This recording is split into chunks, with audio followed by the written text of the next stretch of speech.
Egunon, buenos días. Antes de nada, gracias a todos los asistentes por haber decidido participar en esta jornada que ha organizado ALDE, que es la Asociación Vasca de Archivos, Bibliotecas y Centros de Documentación. El objetivo que tuvo ALDE cuando organizó esta jornada era tener un momento de debate y de reflexión sobre los retos que tienen las administraciones públicas ante la tesitura y la situación de implantar la administración electrónica, destacando y tocando temas tan importantes como son la preservación de los datos, el acceso a la información, la transparencia, la gestión documental. Y todo ello se tenía que hacer desde diferentes perspectivas: la jurídica legal, la tecnológica e informática y la documental, porque está claro que un trabajo tan transversal en una administración como es cambiar su forma de trabajar y tener nuevos retos y compromisos implica la participación, la cooperación y la coordinación de todos los agentes, desde los secretarios generales hasta técnicos de la administración, pasando por los informáticos y los gestores documentales y, en fin, de cada una de las personas que participan en el sector de la administración pública. Para conseguir este objetivo, ALDE se puso en contacto con los mejores profesionales que había en los diferentes campos laborales que están relacionados con la administración electrónica y logró así tener un equipo multidisciplinar. Esta jornada se va a basar en cuatro ponencias que van a presentar las diferentes profesionales, todos ellos relacionados con la administración. Tenemos un perfil jurídico. La primera presentación va a ser de Concepción Campos Acuña, que es secretaria de Ayuntamiento, que nos va a hablar del futuro de las entidades locales y de la administración electrónica en el marco del Real Decreto 2003 del 2021, aspectos organizativos y de funcionamiento. A esto le va a seguir el perfil tecnológico de Ignacio Alamillo Domingo, que es un abogado y un asesor y consultor especializado en sistemas de seguridad de la información, que nos va a hablar de las políticas y prácticas necesarias para garantizar una firma digital segura. Así nos va a hablar también del sello y de la firma electrónica. Finalmente, vamos a tener el perfil documentalista por parte de dos reconocidas archiveras y documentalistas. La primera va a ser Sonia Crespo Nogales, que es responsable de gestión documental y archivo del Ayuntamiento de Las Rozas en Madrid. Y finalmente, Ana de la Fragua, que es archivera y responsable del sistema de gestión documental del Archivo de San Feliu de Llobregat, que nos va a hablar de los documentos electrónicos y de los metadatos y de la importancia que tienen estos metadatos para la gestión e interoperabilidad del documento electrónico. Os voy a recordar que estas ponencias duran unos 50 minutos aproximadamente y que al final de cada una de ellas va a haber un espacio de unos 5 o 10 minutos para que le podáis plantear preguntas al ponente. Las preguntas las tenéis que tener por escrito y las debéis hacer en vuestra pantalla. Tenéis a la margen derecha un chat en donde podéis ir escribiendo según os surjan y serán recogidas y al final se plantearán en la medida de lo posible al ponente según el tiempo que dispongamos. Entre la segunda y la tercera ponencia, que será aproximadamente sobre las 11:30, habrá un pequeño receso de 5 o 10 minutos de descanso para que podáis levantaros, estirar las piernas y tomar un café rapidillo. Y luego volveremos ya con las dos últimas ponencias que nos quedan.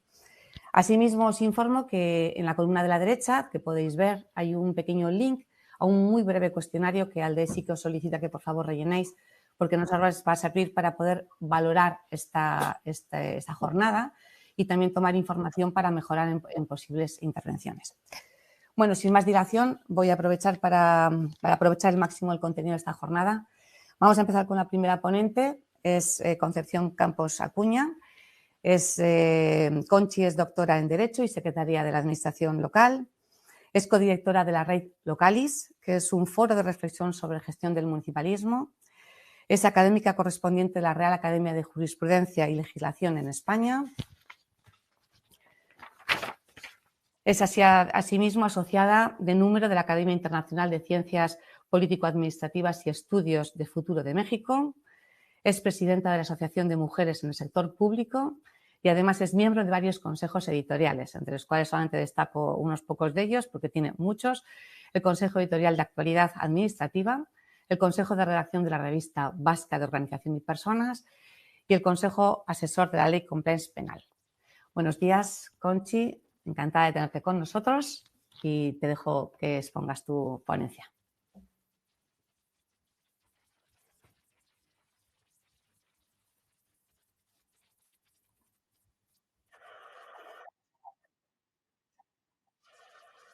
Bueno, buenos días. Te decía que muchas gracias por tus amables palabras, Almudena. Gracias a ALDE por la oportunidad de estar hoy aquí compartiendo esta jornada con Ana, con Ignacio, con Sonia y sobre todo con todas las personas que estáis del otro lado, ¿no? En un tema que me parece que es de absoluta y necesaria reflexión, como es, por una parte, la transformación digital del conjunto de las administraciones públicas y la vertebración en torno a la gestión documental, ¿no? Cuando a finales ya de marzo de este año, en el delay ya de todas las prórrogas y multiprórrogas que habíamos vivido con la Ley 39/2015, se publicaba el Real Decreto 203/2021, pues nos daba ya un susto porque entraba en vigor nada, en plena Semana Santa, pero también algunas alegrías con alguna documentación, porque de este modo por lo menos cerrábamos un ciclo, ¿no? Cerrábamos el ciclo normativo en materia de transformación digital, de implantación de la administración electrónica y de avances en materia de cambiar esto por una administración del siglo XXI. En mi presentación intentaré no ser muy jurídica, sino sobre todo un enfoque organizativo, funcional y de poder ir avanzando en este modelo, porque en realidad si empezamos a pensar nos tendríamos que retrotraer al año 2007, ¿no? Y en cómo hemos avanzado, retrocedido en algunos puntos y vuelto a avanzar, ¿no? En estos momentos en los que se habla mucho, ¿no?, de esa administración del siglo XXI, política palanca, dentro del plan de recuperación, transformación y resiliencia, la número 4. Componente 11, modernización de la administración pública, ¿no? Pensad, modernización de la administración pública otra vez. Bueno, pues no tenemos que olvidar que los proyectos de implantación de la administración electrónica, los proyectos de desarrollo de la transformación digital deben de tener como un pilar clave la gestión documental.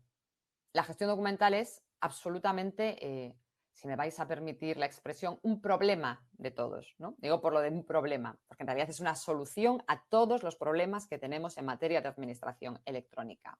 Y no es una tarea acotada, reservada y limitada a archiveros, gestores documentales y a las personas que se encargan de ese tipo de funciones, tal y como veremos a lo largo de mi exposición, y que necesita además del concurso necesario y obligatorio de toda la organización, empezando por la Secretaría, que desde el año 2018 tiene encomendadas la responsabilidad de los archivos, y esto demuestra ya cómo ponemos en la primera línea de fuego de importancia, ¿no?, esta tarea, y acabando por la última persona que tramita un expediente electrónico dentro de la organización, ¿no? Esto a nivel interno, ¿no? Veremos también las proyecciones que tenemos hacia afuera, las obligaciones que necesitamos y cómo si una persona con conocimientos, capacidades y habilidades en materia de gestión documental, y esto os lo digo por experiencia propia, es una tarea imposible prácticamente de conseguir.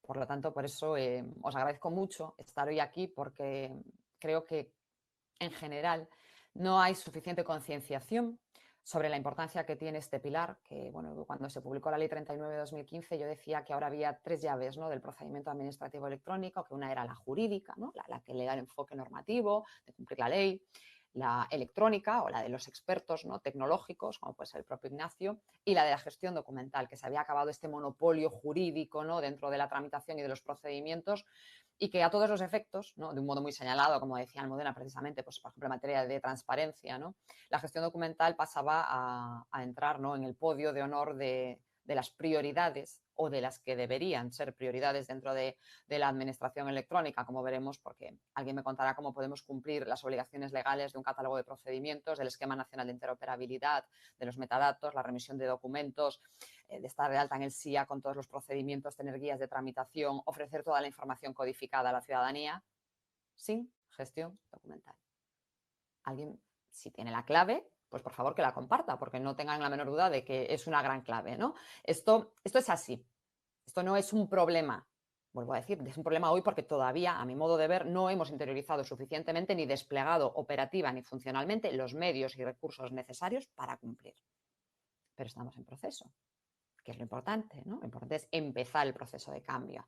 De hecho, cuando hablas en muchas ocasiones con compañeros y compañeras del ámbito jurídico, de las normas técnicas de interoperabilidad, claro, es que esto ¿a qué suena? Pues esto suena a Ignacio a la milla, suena a tecnología, norma técnica, interoperabilidad. ¿A mí qué me estás contando? No, oiga usted, la del documento, la del expediente, ¿cómo vamos a hacer el índice? ¿Cómo lo vamos a sellar? ¿No? Ya lo de foliar, ya a lo mejor es algo que, en fin, ¿no? Porque tenemos que sobrevivir todavía a esta traslación, a esto analógico digital, ¿no? A esta burocracia digital en el que todavía, pues aquellos que hemos vivido o que estamos viviendo ambas épocas, pues todavía nos traiciona en muchos casos el subconsciente y también traiciona al legislador. Lo que hace que en ocasiones, bueno, pues tengamos que hacer un trampantojo, ¿no?, con la normativa y la realidad, ¿no?, para llevarlo. El Real Decreto, cuando habla de temas como que un documento puede estar en 2 expedientes, claro, esto, yo tenía un día un compañero que me decía, esto no puede ser, porque esto es como hacer magia con los documentos. ¿Cómo vas a estar teniendo el mismo documento en 2 expedientes? ¿Serán una copia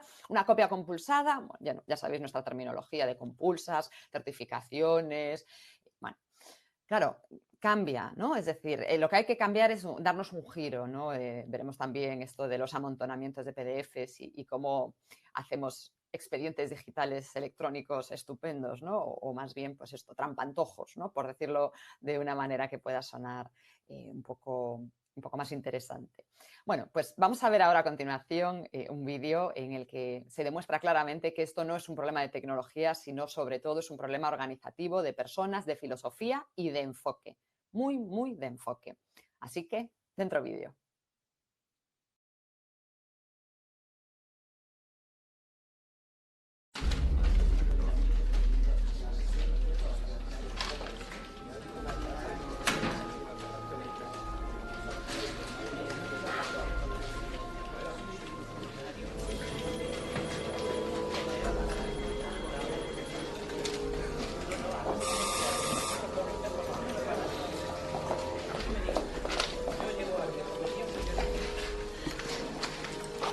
Espera un momento.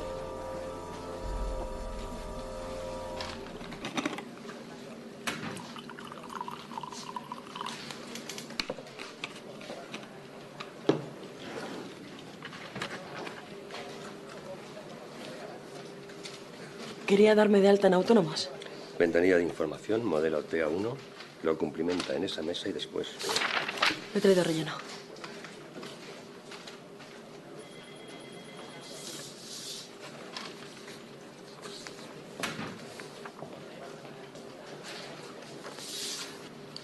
No ha rellenado esa casilla. Vaya a las mesas de la entrada y... He traído 2 copias, escritas y revisadas.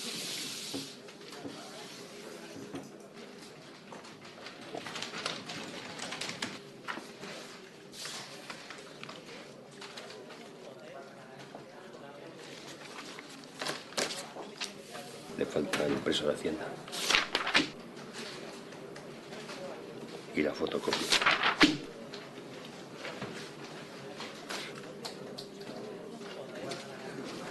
Muy bien, Rubita.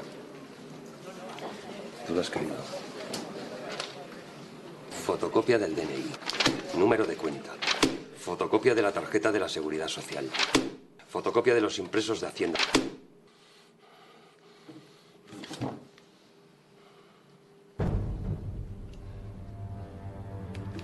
Doble fotocopia del modelo 036, numerado y grapado.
Bueno, ¿qué deciros, ¿no? ¿Cuántos de vosotros y cuántas de vosotras puede que os hayáis visto reflejados en esta situación? Yo misma. Lo terrible es que no hace un mes, 2 años, 3 años, puede haber sido antes de ayer, ¿no? Nos encontramos con que esto refleja dos problemas, ¿no? Por una parte me podríais decir, claro, es que esto era antes de la administración electrónica. Esto ahora no le pasa a nadie, ¿verdad que no? Nadie va y le piden una fotocopia del DNI. Nadie va y le piden un certificado de empadronamiento, el título universitario, a nadie. Y además observa una cierta mirada de, pues lo vas a presentar, ¿no? Yo que he ejercido y ejerzo de ciudadana consciente de mis derechos e intento reclamar el artículo 28 de la Ley 39/2015, el principio once and only, y oiga, usted no tiene derecho a exigirme que presente esta documentación porque hay un artículo, porque hay una ley. A veces me escuchan, otras veces ya me cortan directamente, ¿no? Pero vamos, que el resultado suele ser muy igual. Usted verá, ¿no? Cuando he probado con el usted verá, pues lo que recibo es una notificación en la que se me dice que dispongo de un plazo de 10 días para subsanar porque han observado que falta documentación que ya obra en su poder. Pero claro, no la vamos a buscar. Claro, porque esto, al final la filosofía es, yo no la voy a ir a buscar al archivo de toda la vida, ¿no? Era esto de antes porque esto estaba metido en unos AZ, ¿no? Porque el archivo todavía, ¿no? La gente, las personas sigue pensando en los AZs, en los grandes, ¿no? Que existen, evidentemente con la documentación que todavía queda, pero no. Y lo que demuestra también es una falta de filosofía, ¿no? De esta proacción. Y ahí es donde a mí me gustaría hacer ahora una pequeña reflexión sobre qué nos aporta en materia de principios el Real Decreto 203 y cómo nos va a ayudar a trabajar. Alguien ha dicho, y yo he dicho también, y más personas, que es poco ambicioso, ¿de acuerdo? Pero yo ya tengo que decir que con que llegara el 2 de abril y pudiéramos decir que ya no había más prórrogas, casi que yo creo que ya hubiéramos dado todos por satisfechas nuestras necesidades. Pero es que además nos ha incorporado algunas cositas que están muy bien. Y algunas de ellas están en el marco de los principios. Ya sé que muchas personas opinan que los principios pues, no sirven demasiado porque como que no se pueden invocar. Bueno, esto para empezar no es así, porque sí que se pueden invocar y la jurisprudencia nos da la razón cuando los invocamos. Pero sobre todo nos valen para aquellas personas que quieran impulsar el cambio y que intenten cargarse de razones del BOE, porque a veces es verdad, y esto no me diréis que no, las resistencias solo se vencen gracias al BOE. ¿no? Yo suelo decir que las leyes no hacen milagros, pero son una potente herramienta de cambio, una palanca de cambio que nos ayuda. Y además de hablarnos de una serie de principios, como son el principio de neutralidad tecnológica, de adaptabilidad, del principio de accesibilidad o de interoperabilidad, introduce unos principios pues, como más novedosos, que en realidad ya deberíamos de tener, pero que bueno, nos van a dar la pauta sobre cómo debemos de diseñar nuestros procedimientos.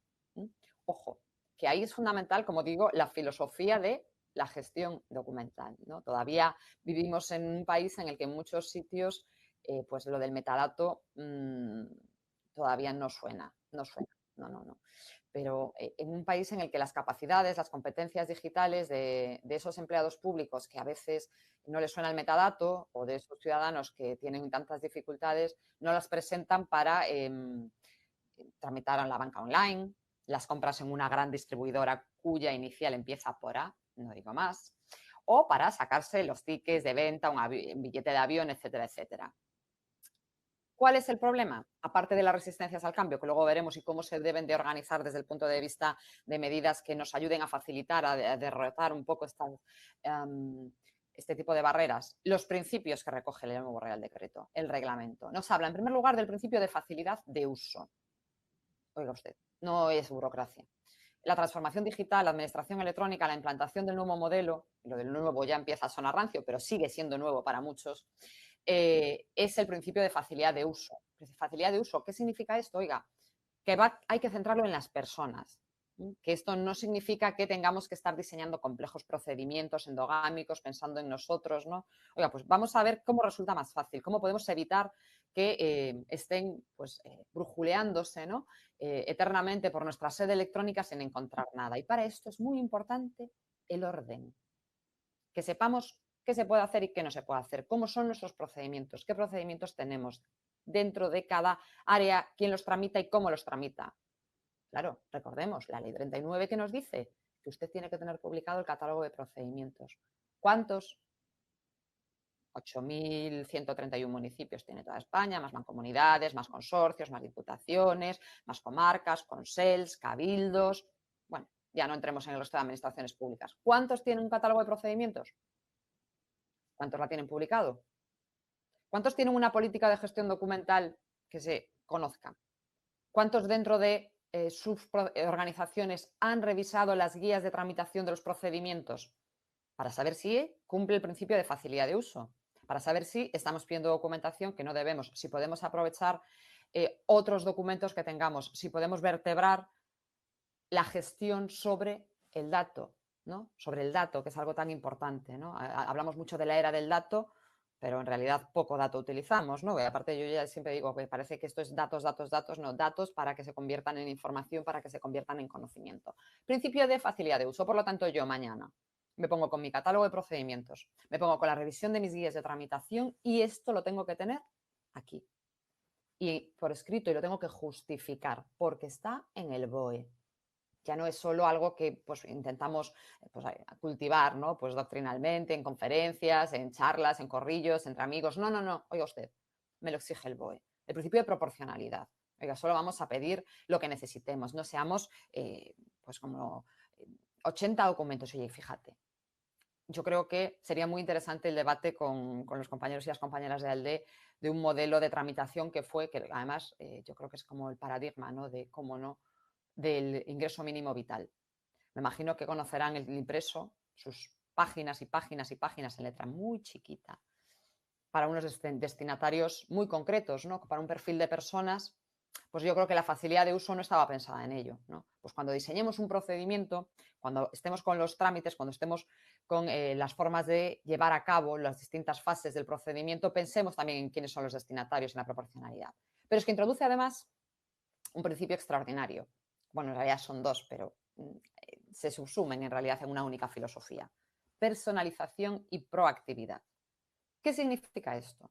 Claro, el Real Decreto habla pues de servicios precumplimentados, que se puedan anticipar a las necesidades, pero realmente tiene una proyección mucho mayor.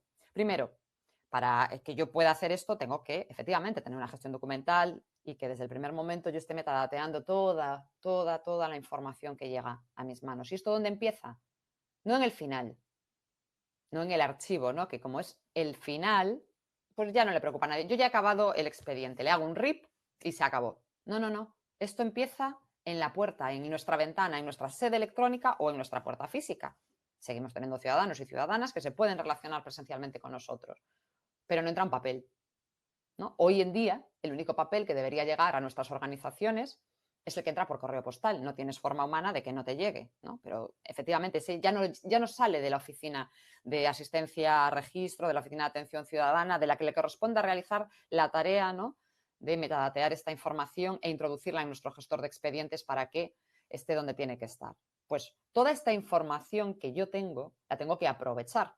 La tengo que aprovechar para prestar mejores servicios a la ciudadanía, para saber exactamente pues, dónde tengo mayores picos de demanda, cuáles son las épocas. Cualquier empresa privada, bueno, pues no sabemos cuánto pagarían, ¿no? Por la información. Yo me hace mucha gracia cuando la gente dice, no, no, es un servicio gratis. Yo, no, aquí no hay nada gratis. Lo estás pagando con tus datos, con la información que te rastrean, con tus cookies, ¿no? No nos equivoquemos. Oiga, pues somos la administración pública. Si tenemos toda esta información a nuestra disposición, es nuestro deber, es nuestra obligación usarla para prestar mejores servicios a la ciudadanía. Claro, pero esto también exige que tengamos profesionales con conocimientos, profesionales con competencias, profesionales con las habilidades necesarias para ayudarnos a hacerlo.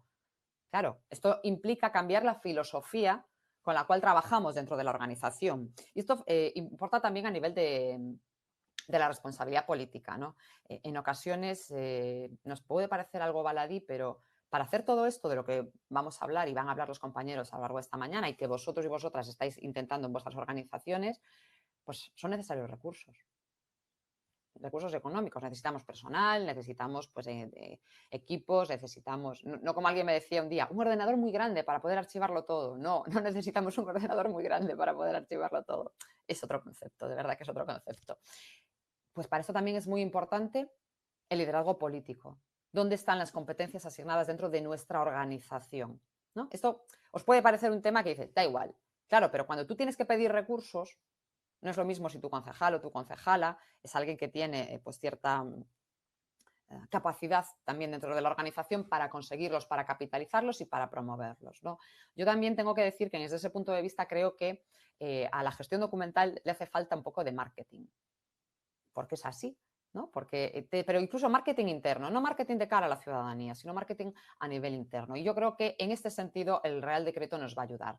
Cierto es que, como os decía, seguimos teniendo este derecho-deber, ¿no?, a relacionarnos electrónicamente, pero es muy importante también tener en cuenta que ahí tenemos la necesidad de vertebrar también toda la información. Fijaos cómo una de las cuestiones que puntualiza este Real Decreto en relación al modelo anterior es que ahora, cuando tú cambias la forma de relacionarte, imaginaros yo, Concepción Campos, como ciudadana, yo me puedo relacionar presencialmente con cualquier administración, en papel, ¿vale? Pero mañana decido que no, que en electrónico.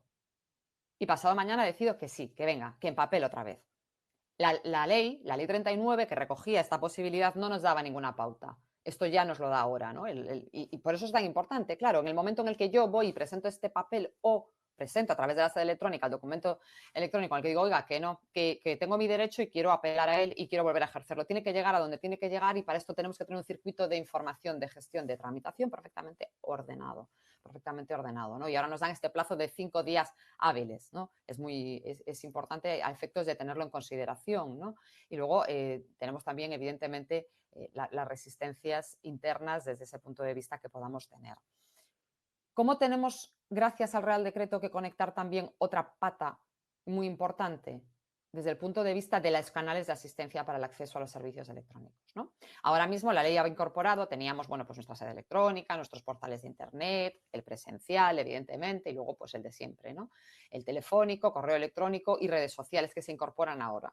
Claro, ¿quién va a atender esta información? ¿Quién va a poder ofrecer información profesional, rigurosa y veraz a la ciudadanía de cómo tramitar un procedimiento si yo no he hecho previamente todo este trabajo del que os estoy hablando, ¿no? Imaginaros que ahora yo por Twitter enlazo pues al Ayuntamiento de Bilbao y le digo, oiga, Ayuntamiento de Bilbao, que es que yo necesito tramitar una solicitud de empadronamiento. Bueno, pues lo normal es que me puedan dar el enlace directamente desde la sede electrónica, que me ofrezcan la información, que por esto es muy importante cuando os digo profesionales, ¿no? Que las redes sociales no las tiene que llevar la parte política, ¿no? Hay que intentar también poner en valor la labor de los profesionales de la comunicación, ¿no? Y la comunicación en las redes sociales hoy en día pues, es muy, muy importante. Bueno, pues desde esta óptica, ese procedimiento está revisado, ese procedimiento lo encuentro bien en nuestra sede electrónica, está adecuadamente considerado, ¿no? Bueno, pues también tenemos que tenerlo en cuenta desde el punto de vista del correo electrónico, que cualquier persona lo pueda localizar, pero esto requiere muchísimo trabajo de back office.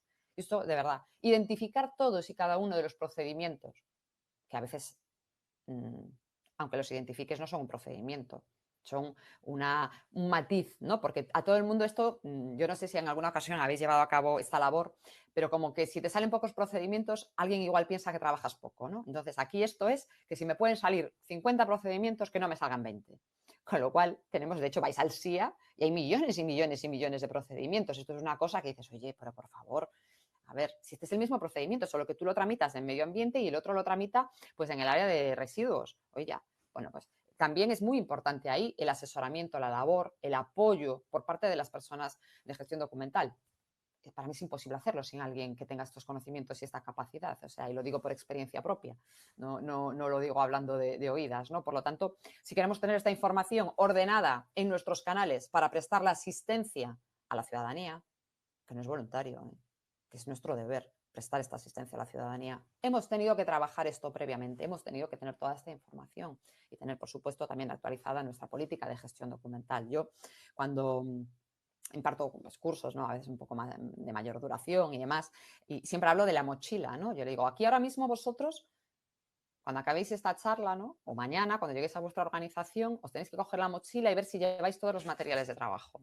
Y dentro de estos materiales de trabajo está esta política de gestión documental. Y dentro de estos materiales de trabajo está el catálogo de procedimientos.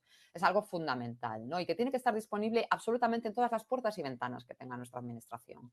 En la sede electrónica, en el portal de internet, en el punto general de acceso electrónico, ¿no? Que de hecho, si algo nos ofrece también el reglamento frente al modelo anterior de la ley 39 y la ley 40 es que nos desarrolla, ¿no? Esta parte del punto de acceso general electrónico, que es donde, por ejemplo, se va a consultar la información, ¿no?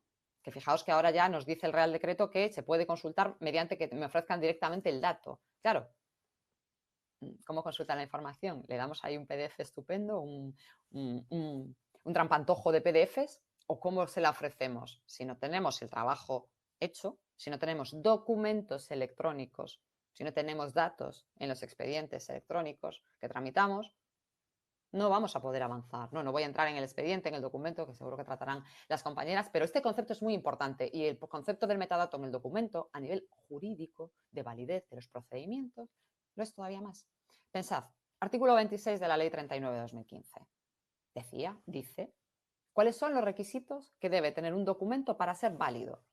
Válido, es decir, que si no es válido, entramos en nulidad de pleno derecho o anulabilidad, es decir, que nos estamos arriesgando a que desaparezca nuestro procedimiento, a que se anule por completo.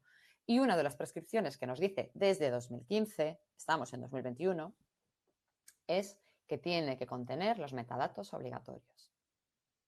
Y ahí está la pregunta. ¿Y cuáles son esos metadatos? ¿Qué hemos hecho? ¿Qué tenemos? ¿Cómo tenemos esta información?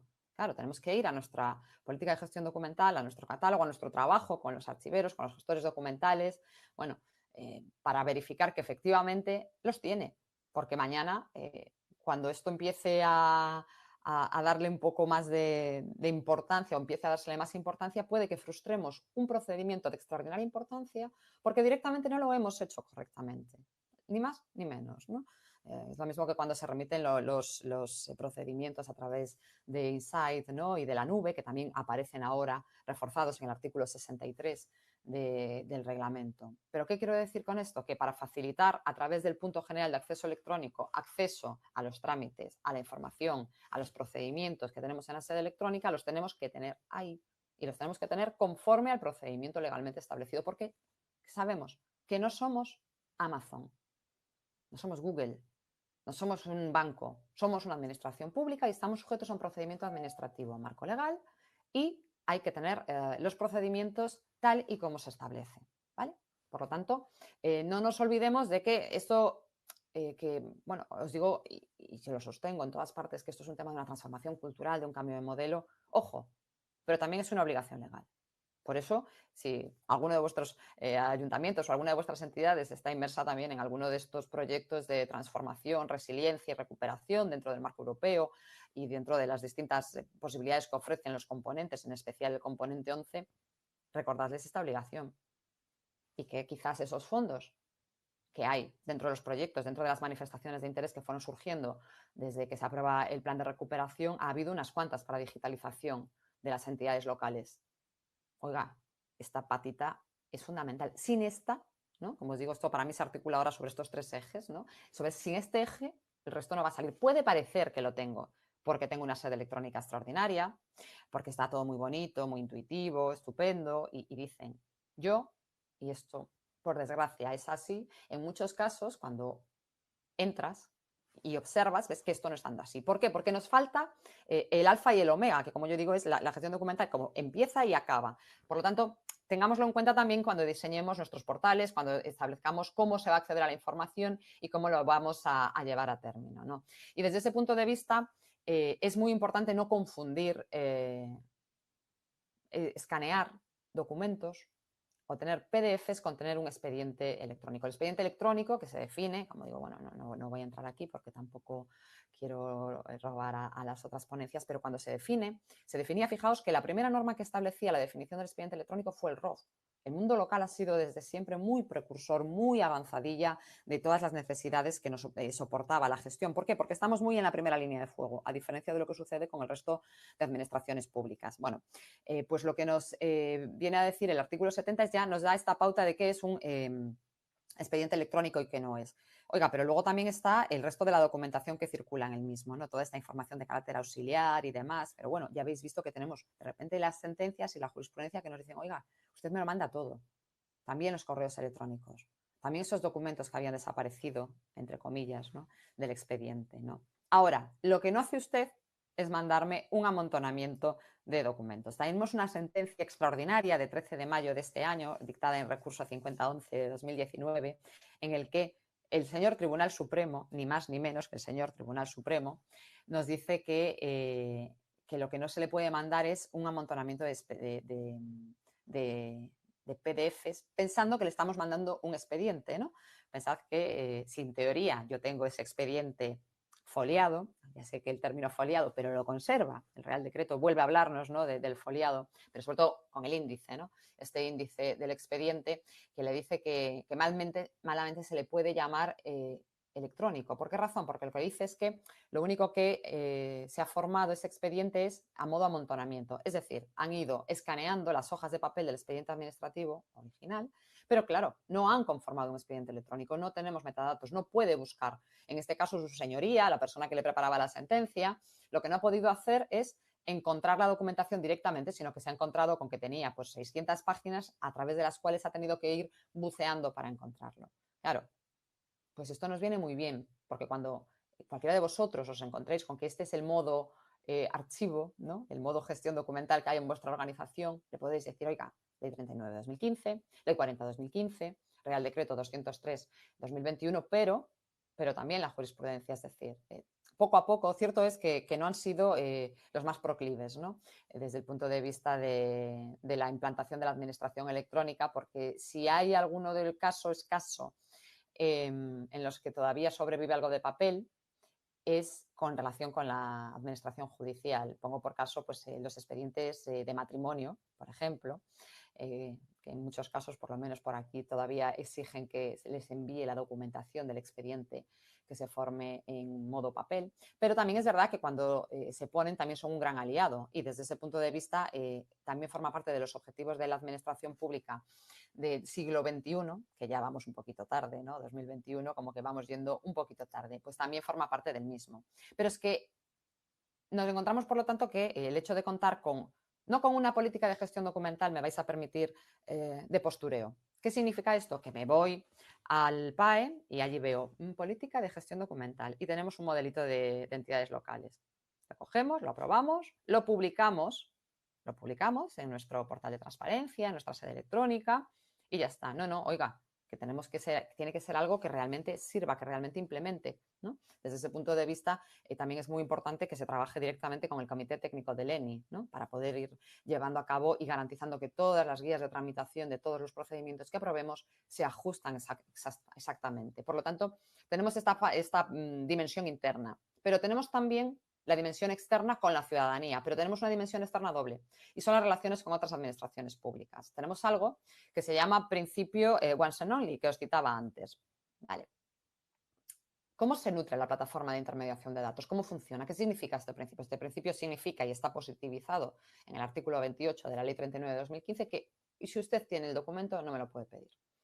Si usted lo ha producido, búsquelo en su gestor. Y si lo ha producido otra administración pública, se lo pide a ella, ¿no? De hecho, ahí entra también el Real Decreto desde ese punto de vista en las transmisiones de datos en el artículo 61. A través de la plataforma de intermediación de datos directamente, ¿no? Claro, ¿os sorprendería o no? La de veces que he dado una charla y, bueno, pues en temas a lo mejor que eran pues más reducidos y hemos tenido la ocasión de luego pues hacer conversación y yo les preguntaba, ¿sabéis, conocéis, utilizáis la plataforma de intermediación de datos? El silencio culpable o el reconocimiento culpable de que no es ominoso. Es decir, que esto tampoco está funcionando y en muchos casos no está funcionando porque no tenemos forma tampoco de alimentar la plataforma de intermediación de datos. La plataforma de intermediación de datos, como su nombre indica, se alimenta de esto, de datos, de información. Y para esto es importante que nosotros me refiero al conjunto de las administraciones públicas, pongamos a disposición del resto de administraciones toda nuestra información a través de la PID. Pero para esto también tenemos que cumplir con los estándares. Claro, si antes os decía que cuando hablamos de norma técnica de interoperabilidad, te miran así y luego le dices, oye, vete a la del documento, vete a la del expediente, vete y vas yendo y haciendo el recorrido y las que quedan por aprobar, ¿no? Porque si una de las novedades que nos traía el Real Decreto era precisamente la incorporación de nuevas normas técnicas de interoperabilidad. Bueno, pues si no tenemos la información de este modo, difícilmente podremos ir y podremos cumplir también en este caso con una obligación legal, ¿no? Tenemos la transmisión o la transferencia de conocimiento, de información obligatoriamente, ¿no? Claro, efectivamente, pero para esto tenemos que estar dados de alta en SIR, poder tramitar electrónicamente los procedimientos de conformidad con el mismo y luego también las relaciones directamente entre las distintas administraciones públicas, es decir, interna para externa, es decir, a través de la plataforma de intermediación de datos, pero también porque yo me relaciono con las administraciones públicas. Yo tengo que decir que desde el año 2015 hemos experimentado una gran mejora. no nos cabe ninguna duda. Yo recuerdo de no estar prácticamente nadie en el Orbe y que todo el mundo venía a presentar electrónicamente porque tenías la obligación de hacer de puerta general, ¿no? Y luego remitirlo todo, ¿no? Hasta los típicos listillos, ¿no? Que tenían una gestoría y que como querían mandarlo todo a otra organización, lo mandaban en papel para que tú luego lo digitalizaras y se lo enviaras a la otra organización. Hemos tenido todo tipo de casuísticas, ¿no? Pero lo cierto es que tenemos que pensar en esa dimensión. ¿Y cómo lo hacemos? ¿No? Porque esto es algo muy importante. Yo creo que desde marzo del año 2020 a todos nos ha quedado meridianamente claro que esto ya no tiene vuelta atrás. Ya no tiene vuelta atrás. La tramitación electrónica de los procedimientos es una obligación legal, es una obligación exigible. El problema es qué sucede con el incumplimiento de la normativa en materia de administración electrónica. Pues prácticamente nada, por decirlo así, ¿no? También es verdad que poco a poco empezamos a tener jurisprudencia como esta que os decía del amontonamiento u otra, ¿no? Porque también es verdad que son en ocasiones muy sensibles con los procedimientos, ¿no? Hay una sentencia del Tribunal Supremo también en relación con unos opositores que no finalizaron la tramitación de un procedimiento, pero luego estaba allí, se rastreaba. Estas personas habían entrado en la sede electrónica, habían cumplimentado una solicitud, habían pagado la tasa correspondiente, pero luego no llegó. En algún momento no se diseñó correctamente el procedimiento o estas personas no fueron capaces de completarlo. ¿Y qué nos dicen sus señorías? ¿Qué nos dice el Tribunal Supremo? Pues lo que nos dice es que, oiga, estamos en un momento que todavía es de transición, ¿no? Bueno, de transición, pero que ya es exigible, ¿no? Obligatoriamente. Estamos en un momento de transición y, por lo tanto, dado que estas personas tenían el principio de buena fe, ¿no? De confianza legítima en la administración, oiga, yo lo he presentado, yo he pagado, fijaos qué importante es el tema del pago, ¿cómo le podemos dejar fuera? Y les hizo poder entrar de nuevo. Claro, fijaos qué importante es, ¿no? La trazabilidad que nos ofrece el procedimiento administrativo para poder hacerlo, ¿no? Y la evolución que vamos a llevar en el mismo. Pues como os decía, desde marzo del año pasado yo creo que no nos ha quedado ninguna duda. Las administraciones que no tenían administración electrónica se han subido pues con bastante, bueno, con relativa premura a este carro. No obstante, todavía queda mucho por hacer. Yo, bueno, pues este año participé en algunas formaciones selectivas masivas, en algunas con más de 600 personas, nuevos y algunos que eran interinos, y me ha sorprendido todavía el elevado grado de administraciones públicas en las que esto no se hace. Pero ¿cómo vais a tramitar electrónicamente si no tenemos gestión documental? ¿Cómo vamos a hablar de inteligencia artificial? ¿Cuántos habéis oído hablar de inteligencia artificial, de IoT, de blockchain? ¿Verdad que esto nos gusta un montón? ¿Y cuánto le gusta a nuestros responsables políticos, a nuestros directores técnicos? Bueno, un montón. Todos nos presentamos ahí, hacemos unos megaproyectos. ¿Dónde están los datos? ¿Dónde está la información? ¿Dónde están los procedimientos para que le den soporte a todos estos avances? ¿No están? Pues por lo tanto, tenemos que empezar no la casa por el tejado. Por eso os decía antes que realmente yo creo que aquí tenemos no un problema de marketing, ¿no? Pero estamos ante auténticos retos. Precisamente en Euskadi tenemos ya un ejemplo, se acaba de sumar ahora Cataluña también, de pago de tributos a través de Bizum. Claro, y de repente dices, ¿cómo lo hacemos? Pues esto no puede ser una idea loca que un día llega alguien y dice, oye, pues qué buena idea. A mí me parece estupendo, ¿no? Yo el otro día, bueno, pues estaba por Madrid y estaba un músico de estos que tocan en la calle y tenía pues este cartelito, ¿no? Que pone el número para que le paguen por Bizum. Entonces, cuando acabó su actuación decía, bueno, me pueden pues dar la contribución que quieran a través de Bizum y muy pronto en criptomonedas. Claro, muy pronto pagaremos los impuestos en criptomonedas a este paso, ¿no? También, porque vemos que el área tributaria siempre avanza mucho, pero lo acompañamos del soporte necesario desde el punto de vista de la gestión documental, desde el punto de vista de la tramitación de los procedimientos, desde el punto de vista normativo, es decir, avances sí, pero los tenemos que ir llevando a cabo del mismo modo. ¿Y qué es importante en esta materia? ¿Qué nos falta? ¿Qué diríais que os falta? Quizás soporte interno también, quizás soporte desde el punto de vista organizativo. Puede ser, ¿verdad? Os decía que necesitamos 3 pilares. El jurídico, las secretarías de los ayuntamientos en estos momentos no son ni siquiera un punto y aparte. O sea, están metidas o deberían de estar metidas, es mi opinión, es lo que he hecho y es lo que suscribo, en el centro del proceso, dejándose asesorar, evidentemente, porque yo creo que al menos mientras no tienes un responsable, ¿no? De archivos, un técnico, alguien que sepa estás absolutamente huérfano en parte del conocimiento que necesitas para poder llevar a cabo la implantación de la administración electrónica. Y en este caso, como os digo, no lo digo por decir, lo digo por conocimiento propio y sobre todo porque de no tenerlo a tenerlo, para mí fue como que se abriese, vamos, una ventana, ¿no? Pero una gran ventana con mucha luz, porque te arroja desde luego todo el procedimiento. Claro, todas las entidades lo tienen, las diputaciones provinciales, las entidades mancomunadas le prestan soporte a los municipios de menor población. Porque yo puedo entender en un momento determinado que no todas las entidades locales, pues en muchos casos por dimensionamiento de medios, de recursos, puedan tener un responsable de administración electrónica con todas las necesidades que tengan o un responsable de gestión documental. Pero la implantación sí que requiere de uno y tenemos distintas opciones. Evidentemente siempre tienes la opción de poder llevar a cabo un contrato. Ojo, con el tema de los contratos, no por nada, es una opción, pero tiene que ser alguien que sepa. Es decir, que tiene que ser alguien que tiene que estar monitorizado a su vez por alguien con conocimientos y no tiene por qué ser, si yo no tengo un gestor documental o un experto, pero lo puede tener la Diputación, lo puede tener la Consejería. Tú puedes pedir que alguien te dé soporte para evitar que al final esto pues, no salga adecuadamente, pero si no le puedes pedir soporte a la misma, ¿no? Yo siempre he sido muy fan de que en aquellos casos en los cuales no hay medios, optimicemos y racionalicemos los medios necesarios o que se puedan compartir servicios, ¿no? Directamente. Pues, por ejemplo, aquí en Galicia tenemos una opción con los policías locales, ¿no? A veces, claro, pues un policía local de un municipio más uno de otro, más otro limítrofe, al final aún hacen un equipo, pueden hacer turnos o pueden tener un cuerpo un poco más o menos solvente y que puedan atender en un momento determinado. Pues también podemos promover, ¿no? Las agrupaciones, asociaciones como ALDE, que puedan prestar ese soporte, ese asesoramiento, esa ayuda, esa contribución a aquellas entidades locales que necesitan dar este paso porque todavía no lo han dado, porque han ido, ¿cómo hemos ido? De verdad, y con todos los respetos del mundo, a trompicones. Es así. Ahora nos ponemos con esta parte. En algunos casos, en muchas entidades locales, ¿qué sucede? Pues que de repente resulta que el área de fomento, servicios generales, obras públicas, infraestructuras, como le queráis llamar, es muy potente y lo sacan todo y se han convertido en electrónicos los primeros, pero no en la última parte, ¿no? La última parte es RIP.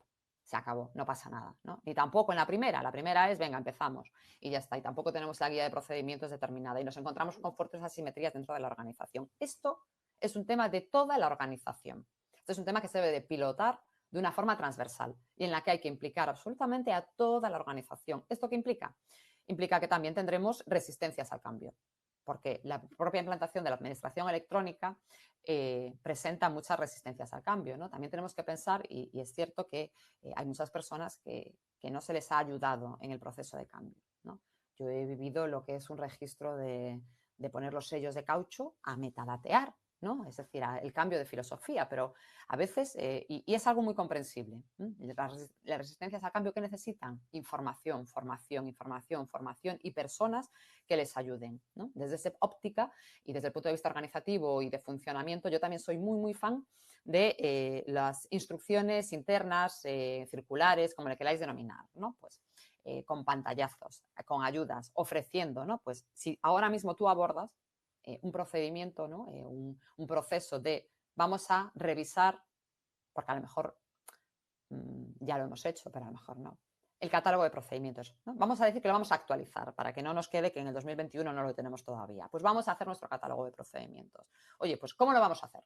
Pues le vamos a preguntar a cada servicio, vamos a establecer una cuenta de correo de consultas propia. La persona responsable del mismo va a ser pues la secretaría, pues la jefatura del archivo, me da igual, pero vamos a también hacerlo fácil, vamos a ayudar a los compañeros y a las compañeras que se encuentran dentro de la organización a que se sientan parte del proceso. Vamos a explicarlo. A lo mejor tenemos que hacer una charla interna en la cual expliquemos cómo se va a hacer, cuál es la finalidad. Que un documento puede estar en 2 expedientes y no pasa nada, que no tenemos que estar todo el día haciendo copias, ¿no? Porque todavía este salto, ¿no? Del expediente electrónico, del documento electrónico, todavía falta por dar. Y si no se hace acompañamiento, esto va a seguir pasando. O sea, yo he visto imprimir un documento que te llega por correo electrónico y luego escanearlo y subirlo al gestor de expedientes. Y esto que he visto yo creo que lo hemos visto muchas personas dentro de las organizaciones. Y en muchos casos no es porque tengan mayores complejidades, mayores dificultades, que les dé más trabajo. A veces es que no se sabe Entonces, también tenéis que pensar vosotros desde vuestro punto de vista cuáles son los conocimientos básicos, cuáles, eso os decía de la mochila, ¿no? Pues tenemos que tener la política de firma electrónica, la política de identificación, la política de gestión documental, tenemos que tener aprobados, ¿no? Pues una serie de ítems, porque lo dice la norma, no hay más discusión. Pero también es importante que las personas que están del otro lado sepan exactamente para qué, ¿no? Es muy importante. Bueno, pues tenemos que ver cómo lo contamos, porque al fin y al cabo la norma no es la misma para... La norma es la misma para todos, pero ni todos los servicios son iguales. No es la misma la Secretaría que la intervención, que el medio ambiente, que de lo que puede ser la gestión de recursos humanos, servicios internos, servicios externos, ¿no? Por lo tanto, hay que hacer, recordáis que os decía antes de este principio, ¿no? De personalización, de proactividad. Pues esto también lo tenéis que hacer a nivel interno. Vosotros también tenéis una responsabilidad desde esa óptica de ayudar a los compañeros y a las compañeras que se encuentran en cada uno de estos servicios a cómo lo hacemos. Vale, pues ahora, minuto cero, sea como sea, mañana llegamos y ¿qué es lo primero que tenemos que hacer en nuestra organización? La radiografía, la foto. La foto. ¿Qué tengo? ¿Qué no tengo? ¿Qué necesito? ¿Lo que necesito requiere cambios organizativos? ¿No? Necesito crear un puesto más. Necesito mover una persona de un puesto para otro. Necesito que las personas que estén en el registro, las personas que están pues haciendo esta atención a la ciudadanía, tengan estos conocimientos y introduzcan los datos de esta forma para que luego todo vaya mejor a lo largo del proceso. ¿Necesito desarrollos tecnológicos? Hacerse las preguntas correctas es fundamental para el éxito de cualquier proceso de implantación. ¿Tengo los desarrollos tecnológicos correspondientes, los que necesito para mi modelo? El personal, el de archivos o el de gestión documental, pero todos, ¿están formados? ¿Necesitan más formación? ¿Qué necesitan saber? ¿Qué no saben? ¿Cómo necesitan saberlo? ¿Cómo están mis procesos? ¿Os habéis hecho en algún momento todas estas preguntas? Estas preguntas se las tiene que hacer el core. El core es, como os digo, el jurídico, el electrónico o el digital y del documental, del gestor documental. Juntos, sentados, hablando y planificando cómo llevar a cabo el proceso. Se habla mucho, ¿no? de administración electrónica, pero yo creo que deberíamos hablar más incluso de transformación digital. En estos momentos las leyes, la 39, la 40 y el Real Decreto, son manifiestamente mejorables para todos. Seguro que para vosotros y también para mí. Las normas técnicas de interoperabilidad también, para todos. Pero yo soy muy fan de la pirámide de Maslow. Vamos a lo primero, vámonos a la base. Vamos a cumplir las normas, vamos a cumplir el 26, vamos a garantizar que mis documentos tengan los metadatos, vamos a garantizar que mis expedientes no sean amontonamientos de expedientes, vamos a garantizar que mis compañeros y mis compañeras conozcan la importancia de la gestión documental y sepan sobre todo que hay una serie de obligaciones legales inherentes a que tengamos adecuadamente establecido e interiorizado este tema, que no voy a poder dar de alta mis procesos ni mis procedimientos en el SIA si no he pasado previamente por el mismo, que no voy a poder supervisar mis guías de tramitación a través del comité del ENI si no es así, que no voy a tener en el PAGE, en el punto general de acceso electrónico, ni en mi sede electrónica, ni en mi web, ni en mi portal, ni en cualquier otra denominación que queráis utilizar, la información veraz y rigurosa si no he pasado por este proceso, que no voy a poder utilizar los canales de asistencia que recoge el nuevo Real Decreto si no tengo la información en estas condiciones. En definitiva, que no cambia demasiado, pero cambia todo, ¿no? Porque desde el punto de vista del avance normativo, ¿no? Los que somos de la rama jurídica, podemos concluir que de la Ley 3092 a la Ley 39/2015, pues hay pocos cambios normativos, ¿no? ¿Cuál es el cambio? La herramienta. Y esto es muy importante, que no confundamos la herramienta con el fin. La administración electrónica, la tecnología es simplemente un instrumento, ¿no? Y no me vale, no me gusta o me deja de gustar. Es ahora mismo nuestra herramienta y es con la que tenemos que aprender a trabajar. Pero para esto es muy importante también tener el conocimiento de cómo sirve y qué se puede hacer con ellos. Y nadie mejor, de verdad. Yo esto lo digo porque he estado, como os decía, huérfana y de repente tuve y vi la diferencia que había entre no tener un responsable de gestión documental, una persona con formación de archivos y alguien que sí lo tiene. Por lo tanto, para ir finalizando ya, simplemente decir que es muy importante esta labor de marketing que os decía, esta labor de marketing interna, daros a conocer dentro de vuestras organizaciones que se sepa lo que hacéis y sobre todo lo que podéis aportar. Desde mi punto de vista, como os decía, es una piedra angular para un modelo de implantación de administración electrónica, si no probablemente, pues estamos en el 2021, pues cuando llegue el 2030, por poner una fecha, ¿no? Asociada a los ODS y a la Agenda 2030, o cuando finalice el Plan de Recuperación, Transformación y Resiliencia y nos hagamos la foto diciendo que somos una administración del siglo XXI, sigamos teniendo amontonamientos de PDFs, sigamos teniendo trampantojos y sigamos teniendo todavía pues muy poca cultura del dato, y sin cultura del dato no podremos dar ese paso que es el de optimizar, aprovechar y generar riqueza y valor público a la ciudadanía, que en definitiva es a lo que nos debemos. Así que muchas gracias y quedo a vuestra disposición para las preguntas o comentarios que podáis tener. Muchas gracias.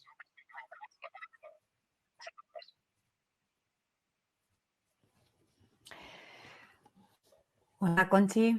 Muchas gracias por tu ponencia. Ha sido muy interesante. Ya veo que vamos a trompicones, como tú bien has dicho, pero vamos, que no es poco, que lo importante es ir y ver cómo podemos llegar. Mira, hay una serie de preguntas para ti. Vamos a ver si queda tiempo para contestar.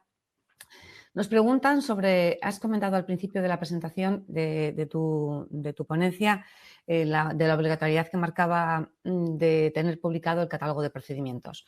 Hay una duda que nos han comentado, que es a la hora de cometer esa labor, la labor de la publicación del catálogo de procedimientos, es cómo se cree que afecta el caos de diseño e implementación que tiene el SIA. Él comenta que en la práctica se confunde el concepto de procedimiento con el de serie documental y la mayoría de las entidades locales han volcado completamente el cuadro de clasificación SIA. Claro. La pregunta que creo que él quiere decir es, en esa publicación de catálogos donde los procedimientos tenían que estar claros y definidos, ¿cómo influye esa especie de caos que parece que es el SIA, donde todo el mundo ha volcado esos procedimientos sin haber habido un trabajo previo de normalización? Claro.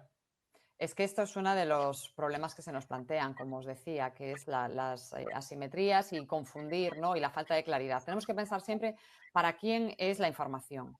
¿Quién necesita ver ese catálogo de procedimientos? ¿Cuál es la finalidad del mismo? La ciudadanía. Por lo tanto, también es importante que esté claro, ¿no? Es verdad que el tema del SIA es muy difícil de ordenar. Yo en su momento pude hablar con las personas responsables internamente. Claro, me decían, pues eso, pensad, 8.131 municipios y recibiendo cada uno de su madre y de su padre. Y luego tenemos la dificultad de que si se intenta normalizar, como, bueno, pues en defensa y en aras de la autonomía local, nos vamos todos al Constitucional, como pasó con la orden de registro de apoderamientos, y al final, pues claro, todo se cae, con lo cual es muy difícil normalizar. Pero yo creo que la finalidad debería de ser precisamente claridad, simplificación. Ese principio sí que lleva en la normativa de procedimiento administrativo desde mediados del siglo XX y pues no aporta.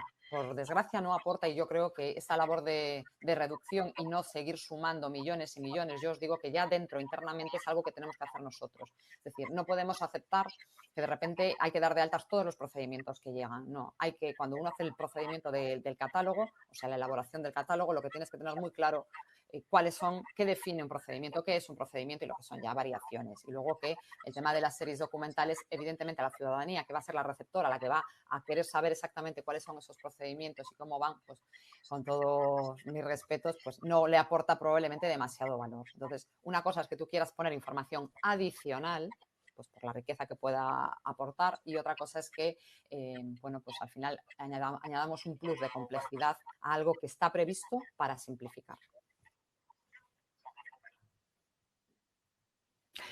De acuerdo.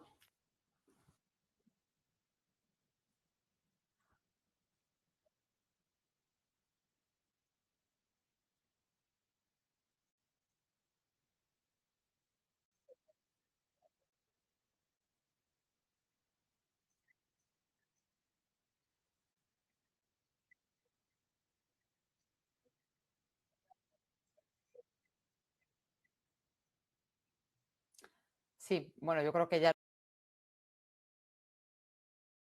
están en el minuto cero. O sea, no forman parte de luego recuperamos, conservamos, no, o sea, en el minuto cero, y por eso me parece que es fundamental. Fijaos que cuando os decía que el Real Decreto 128/2018 asigna las funciones a la Secretaría, fijaos que es el mismo precepto, dice archivo y registro.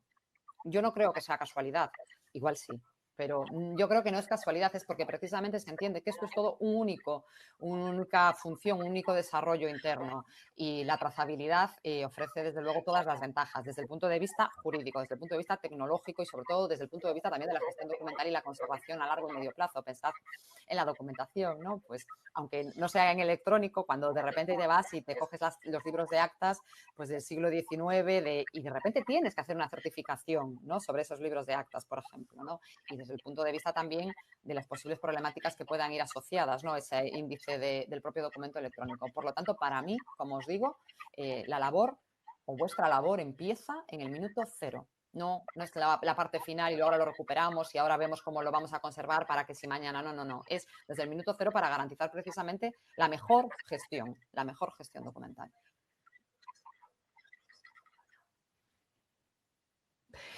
Vale, Conchi, y hay una última pregunta. Has comentado que en casi todas, muchas administraciones se veía esta especie de administración híbrida en la que estamos trabajando. Hay documentos electrónicos, se sigue trabajando con documento en papel, llega un documento que está escaneado, que no hay que confundir con el documento electrónico, se imprime. Sobre eso hay una pregunta que nos hacen, es cuando se reciben en esta especie de trabajo y documentos híbridos con los que trabajamos, se reciben documentos escaneados, bien por correo electrónico, bien en un pendrive o en un CD, se imprime y sobre esa copia impresa se firma una firma manuscrita. Sobre esa se escanea el documento y es el que se sube. En este tipo de casos, esos documentos nos preguntan, ¿serían los dos originales? ¿Habría que darlos como originales? ¿Cómo se puede hacer para convertir una copia auténtica de ese documento que está en papel? Claro, esta es otra derivada de lo que veíamos, ¿no? De que la imprime, la firma y luego la sube firmada y es un documento que tienes ahí. En estos casos, normalmente con el sello de la persona que se encarga precisamente, ¿no? Como sabéis, todas las personas que forman parte del registro son habilitados, ¿no? Son funcionarios habilitados, que no funcionarios de habilitación nacional, ¿no? Tal y como establece la norma, y por lo tanto están también cualificados para la realización de copias auténticas, con independencia de que en el registro de funcionarios habilitados, que ya teníamos que tener, ¿recordáis esa mochila? Tenemos que tenerlo publicado también para saber si son válidas o no son válidas las firmas del mismo, proceda a realizar en su caso la copia del documento. Pero hay que intentar trabajar en la cultura de que estas cosas no nos sucedan, y cuando nos sucedan, si conocemos el origen del documento, si es de otra administración, o intentar hablar con ellos. Nosotros es una política que funcionaba mucho, que era la de hablar con las administraciones y con los responsables que no enviaban correctamente la documentación o que no enviaban los expedientes correctamente para que lo fueran haciendo. Porque, como digo, de verdad que sí, en la mayoría de los casos es un tema de desconocimiento, de omisión inocente. Entonces, también es importante lo que digo, esa divulgación y ese intentar cambiar las cosas, no solo nuestras, sino también del resto de actores con los que interactuamos en el marco de los procedimientos administrativos. Y ahí de verdad que vuestra labor es fundamental. Yo creo que tenéis que salir un poquito más a la luz.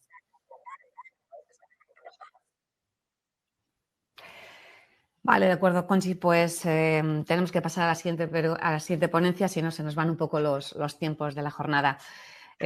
Muchísimas gracias por tu intervención. Y pasamos ahora a nuestro siguiente ponente, que es Ignacio Alamillo Domingo. Buenos días, Ignacio. Hola, buenos días. Ignacio es doctor en Derecho por la Universidad de Murcia y en la actualidad es abogado del Ilustre Colegio de Reus. Es director general de Astrea, la Infopista Jurídica, que es una consultoría especializada en firma electrónica y criptografía, especialmente en su aplicación en los dominios de la administración electrónica y el comercio electrónico. Es auditor certificado de sistemas de información, es director certificado de seguridad de la información, es ingeniero certificado en soluciones de protección de datos. Colabora con el grupo de investigación IDERTEC de la Universidad de Murcia y ocupa la posición de Chief Trust Officer en Alastria. Es también miembro del grupo de infraestructura de seguridad de firma electrónica del Instituto Europeo de Normas de Telecomunicaciones. Además, es miembro también de un comité nacional, técnico nacional, relativo a la ciberseguridad y la protección de datos personales. Ignacio, te dejo con tu presentación sobre la administración electrónica. Muchas gracias y buenos días a todos y todas. En primer lugar, pues el obligado pero sincero agradecimiento pues por tener la oportunidad de venir a compartir un una ponencia en este foro, que me parece que, como ya ha avanzado Conchi muy correctamente, pues la forma de ir generando la concienciación y las herramientas necesarias para que podamos avanzar en la verdadera adopción de la administración electrónica. Yo lo voy a hacer desde una perspectiva muy concreta, que es la perspectiva de las políticas y las prácticas necesarias pues, para garantizar una identificación digital segura, que es algo que viene orbitando alrededor de la firma y el sello electrónico. No sé si la presentación está visible. Ah, perfecto.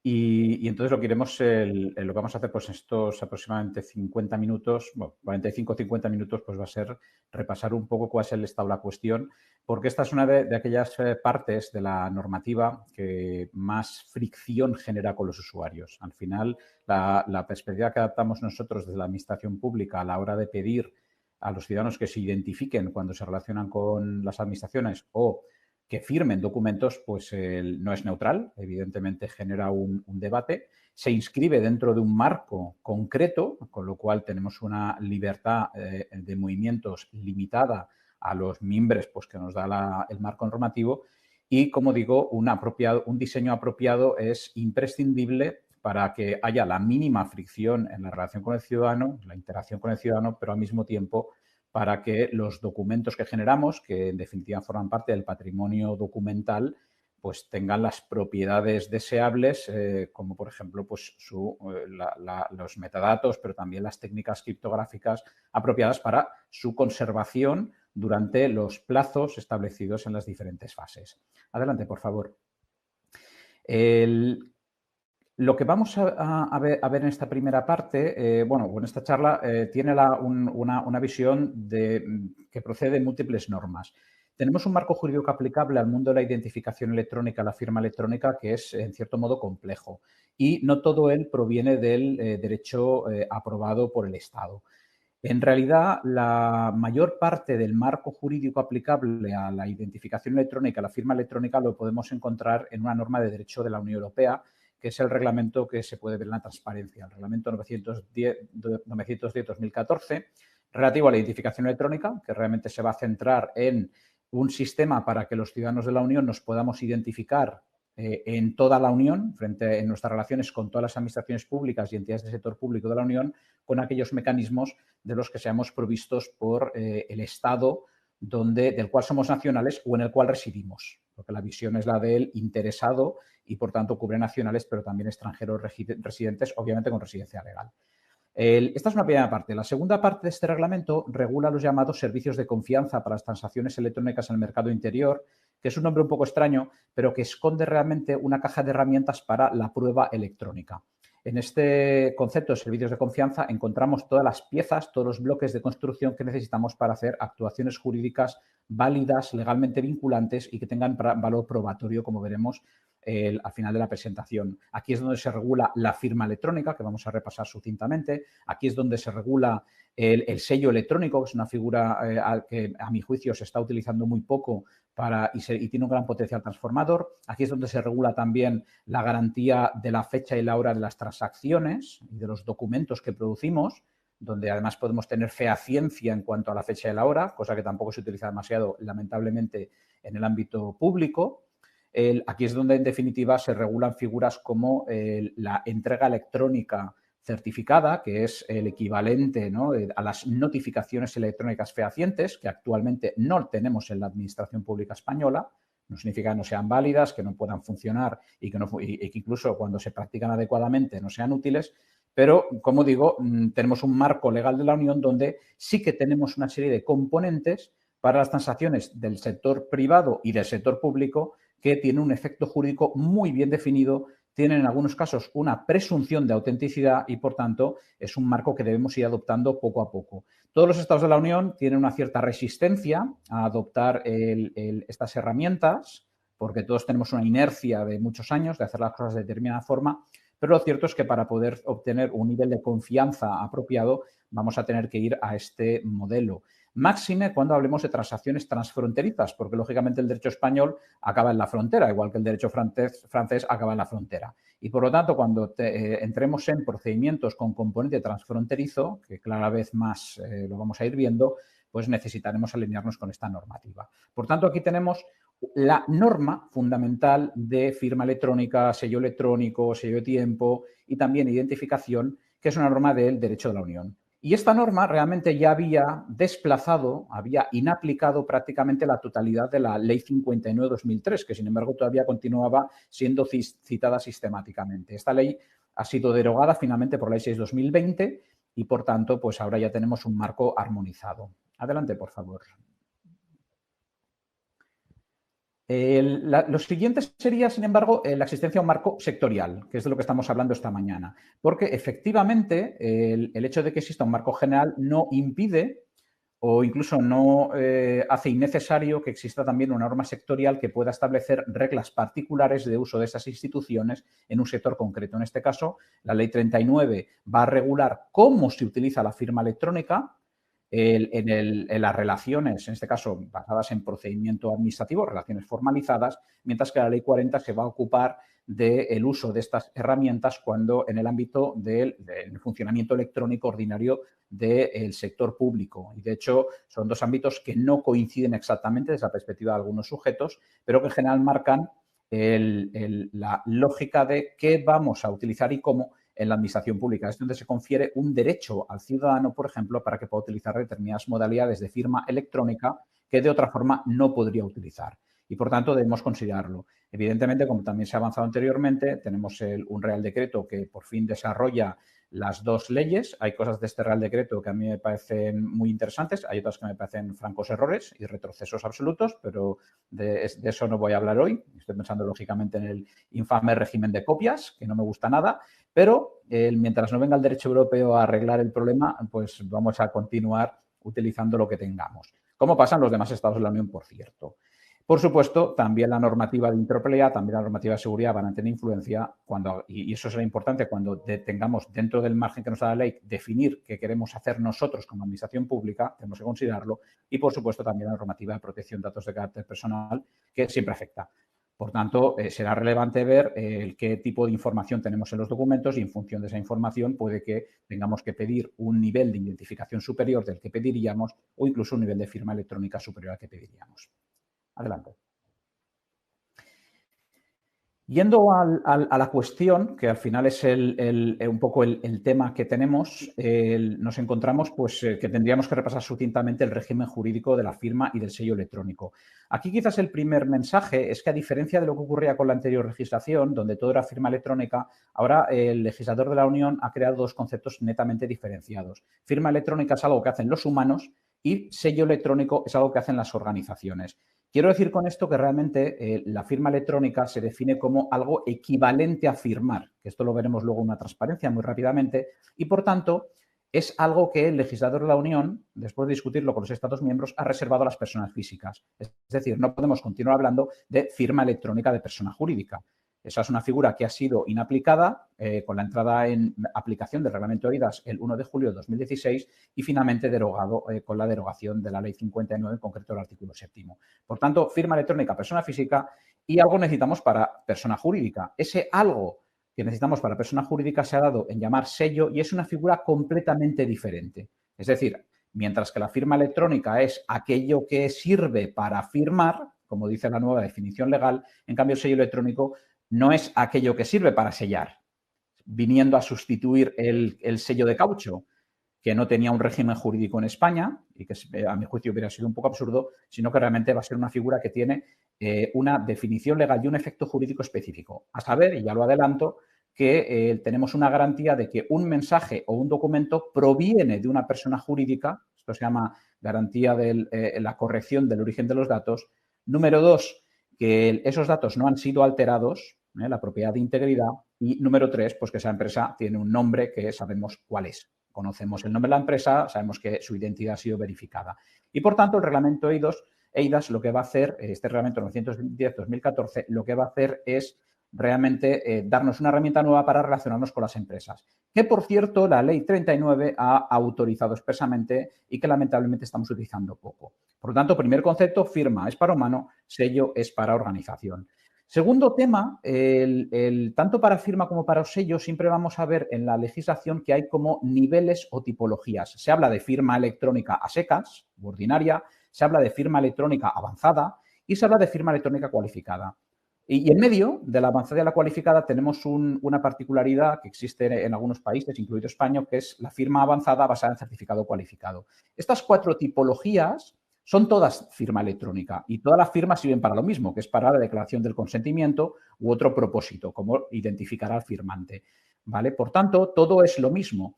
El motivo por el que se diferencian es porque realmente el reglamento eIDAS le va a dar efecto jurídico pleno a una de estas firmas electrónicas o a nuestros sellos electrónicos, que es el nivel que llaman cualificado, porque cumple una serie de requisitos estrictos, como en el caso del DNI electrónico. Mientras que los demás, pues no le van a dar un efecto jurídico privilegiado, le van a dar otros efectos jurídicos que defina el legislador. Por ejemplo, el legislador de la 39 ha querido que la firma avanzada basada en certificado cualificado sirva plenamente para relacionarse con la administración pública. Y también ha querido el legislador de la Ley 25/2013, factura electrónica, que el sello sirva para hacer facturas electrónicas. Por tanto, normalmente todas las firmas electrónicas son correctas, son válidas, pero algunas tienen un efecto jurídico privilegiado, incluso de fehaciencia, y las demás, pues depende un poco del grado de prueba que tengamos. Por lo tanto, de alguna forma, no deberíamos ver necesariamente esto como niveles de seguridad, tenemos que verlo como realidades tecnológicas diferentes y tendríamos que ver cuáles de estas podemos utilizar para reducir, como decía, esa fricción en la relación con el ciudadano, pero al mismo tiempo tener un nivel de seguridad oportuno. Adelante. Y muy rápidamente, esto se traduce en 2 principios que se ven en las 2 siguientes transparencias, como son el principio de no discriminación y el principio de equivalencia funcional. La idea es que el principio general es el de la no discriminación. La legislación europea, siguiendo otros modelos internacionales, lo que viene a decir es que toda firma electrónica puede ser legalmente válida. Esto se traduce porque el legislador de la Unión nos dice en un artículo, el artículo 25.1 del reglamento eIDAS, que no se deben negar efectos jurídicos a la firma electrónica. Y eso significa a cualquier firma electrónica. Sin embargo, de ahí no podemos desprender que todas las firmas electrónicas son las correctas y las oportunas para todo tipo de trámite. Está claro, por ejemplo, que para un tipo de trámite que tiene muy poca relevancia procesalmente hablando, que tiene muy poca conflictividad judicial, no tendríamos por qué pedir que la gente firmara con el DNI electrónico. Esto es un poco un absurdo.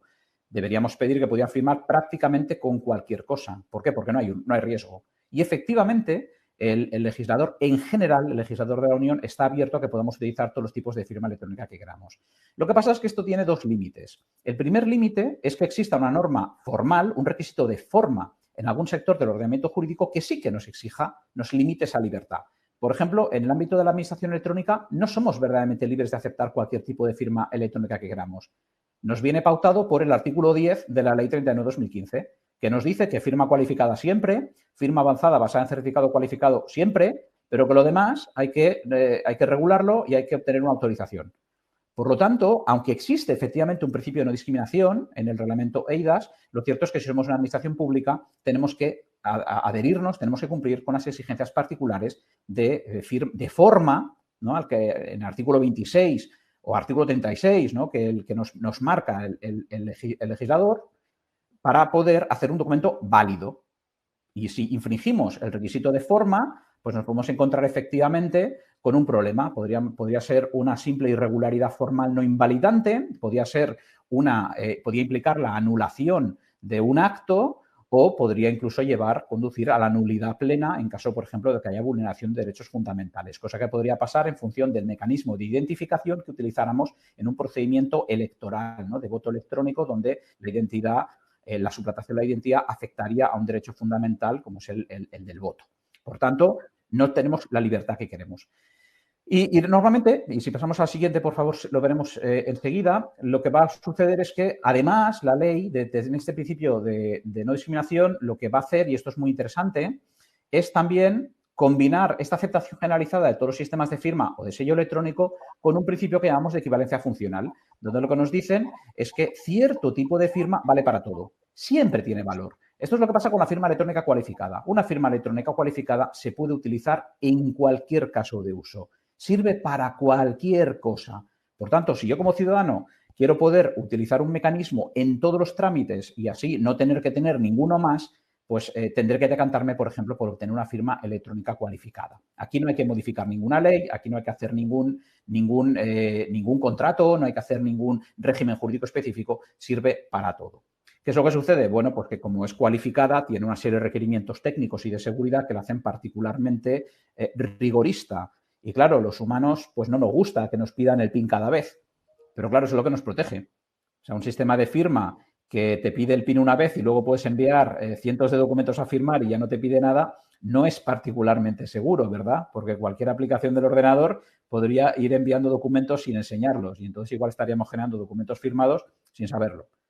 Y yo siento ser tan claro, pero es que por algo hemos pasado 20 años montando un sistema de firma electrónica cualificada y es para que sea seguro. Entonces, cuando tengamos riesgo, cuando necesitemos proteger a la administración, pero también proteger al ciudadano, pues tendremos que ir al mecanismo de firma electrónica cualificada, que es el que goza de este principio de equivalencia funcional, pero además es el que tiene unos niveles de seguridad jurídica y de fehaciencia que lo hacen oportuno.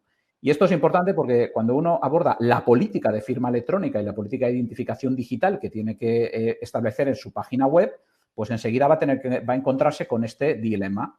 Pedir más porque es más seguro para todo el mundo o pedir menos porque facilita el acceso a los ciudadanos. Por eso hacemos políticas de firma electrónica, para ser capaces de discernir qué pedimos para cada caso de uso. Y mientras respetemos la regla de oro de siempre tenemos que permitir utilizar firma electrónica cualificada o firma electrónica avanzada basada en certificado cualificado, que es un derecho del ciudadano, en lo demás podemos establecer lo que consideremos oportuno y, por tanto, en función del nivel de riesgo, pediremos más o pediremos menos. Pues bien, con este juego de principios, adelante, por favor, nos vamos a encontrar con 3 niveles de firma electrónica. El primer nivel es el que llamamos como ordinario y tiene una definición muy simple. Es firma electrónica a los datos en formato electrónico, anejos a otros datos o asociados con ellos que se utilizan para firmar. Fijaos, que utiliza el firmante para firmar. ¿Qué significa esto? Significa que es una definición que está vacía. Para saber qué significa para firmar hemos de ir al derecho nacional. Y entonces pues, podemos venir a España, donde no tenemos en nuestro Código Civil ninguna definición de firma, a diferencia de los franceses, que sí que lo tienen en su Código Civil. Y de aquí pues iremos a ver lo que dice la jurisprudencia y entonces entenderemos que típicamente firmar tiene una serie de funciones. Una función es consentir. Por lo tanto, cuando yo utilizo una tecnología, un dato para consentir, estoy firmando. Y por tanto, automáticamente estoy en el ámbito de la firma electrónica ordinaria. Y está bien, no hay ningún problema. Pero claro, también firmamos postales. Y cuando yo firmo una postal no estoy haciendo ningún acto jurídico ni estoy consintiendo. ¿Podría existir una firma electrónica o una postal como un correo electrónico? Pues sí. Esa es una función más identificativa, pero también está subsumida dentro del concepto de firma electrónica. Por lo tanto, lo que pasa es que no tiene un régimen jurídico específico, solo tiene un régimen jurídico específico la firma electrónica para ser equivalente a la firma escrita cuando la utilizamos para aquellos usos que el ordenamiento jurídico reconoce como firmar. Aquí ayuda mucho el artículo 10 de la Ley 39, porque ese artículo nos dice efectivamente cuál es el régimen para firmar de acuerdo con el derecho administrativo español. Siguiente. Como ya he avanzado, los efectos jurídicos de esta firma electrónica son más bien escasos, son efectos jurídicos simplemente de no discriminación. Es decir, la firma electrónica ordinaria, a pesar de lo que alguna vez hemos oído por ahí, en realidad no tiene un efecto jurídico admitido a nivel europeo. Simplemente goza de un principio de no discriminación. ¿Qué significa? Pues que yo puedo ir a juicio y llevar ese mecanismo de firma. Por ejemplo, cuando yo utilizo la firma electrónica ordinaria de la agencia tributaria, porque es lo que utilizan, una firma electrónica ordinaria que no es ni siquiera avanzada, yo puedo ir a juicio. Bueno, la agencia tributaria asumo que ir a juicio y puede llevarla y esa firma no deberá ser discriminada. Pero luego ya en materia de prueba estaremos a lo que toque en cada caso. Por tanto, no hay una equiparación directa a la firma escrita, porque no la tiene. De hecho, esa equiparación la tendríamos solo indirectamente vía artículo 10.2c de la Ley 39/2015 y luego estaremos a lo que diga su señoría. Siguiente, por favor, y vemos la firma electrónica avanzada. La firma electrónica avanzada es una firma electrónica, es decir, una serie de datos que ya tiene una serie de propiedades de seguridad. Nos dice que cumple una serie de requisitos y eso lo hace el legislador para ir avanzando hacia la firma cualificada, que es la firma que realmente recibe plenos efectos jurídicos. Aquí lo que nos dice es que una firma es avanzada cuando está vinculada al firmante de forma única, cuando permite identificar al firmante. Por ejemplo, si el firmante es Nacho Alamillo, la firma es capaz de garantizar que lo es decir, identifica a Nacho Alamillo. La firma tiene que haber sido creada utilizando unos datos que Nacho Alamillo puede utilizar bajo su control exclusivo, alerta, porque esto se está incumpliendo masivamente en los procedimientos administrativos, porque casi todos los empresarios que yo conozco le dejan su certificado de firma electrónica de persona física representante a su gestoría, infringiendo, por tanto, el principio del control exclusivo e invalidando que esas firmas sean avanzadas. alerta, porque esto es importante en términos procesales si tenemos en algún momento algún problema. Y finalmente esa firma está vinculada con los datos firmados. Por tanto, estos son una serie de requerimientos que cuando se cumplen nos facilitan la prueba. Siguiente.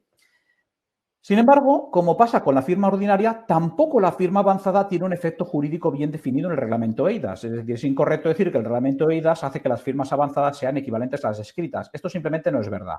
El único efecto jurídico que tiene la firma avanzada es la que quiera definir cada Estado miembro en su legislación. Ese es el único efecto jurídico que va a tener. Eso sí, goza, como la firma ordinaria, del principio de no discriminación.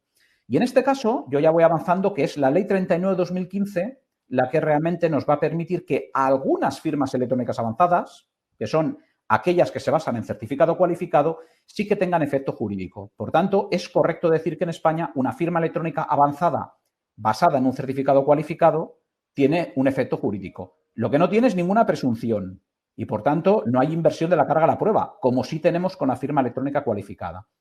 ¿Esto por qué es así? Pues porque no tenemos un dispositivo seguro como la tarjeta del DNI electrónico donde esté contenida la información que sirve para crear la firma electrónica, es decir, la clave que utilizamos para firmar. Eso no está suficientemente bien protegido, puede estar en nuestro ordenador y además, como he dicho anteriormente, se lo podemos dejar a un tercero, con lo cual, lógicamente, no debería ser fehaciente.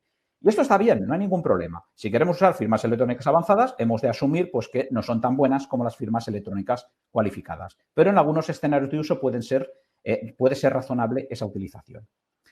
Siguiente.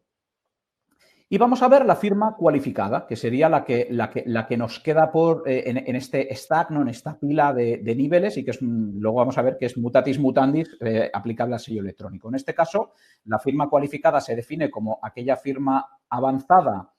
Hay que pasar a la siguiente transparencia, por favor. Si es que no me llega bien. Ahí.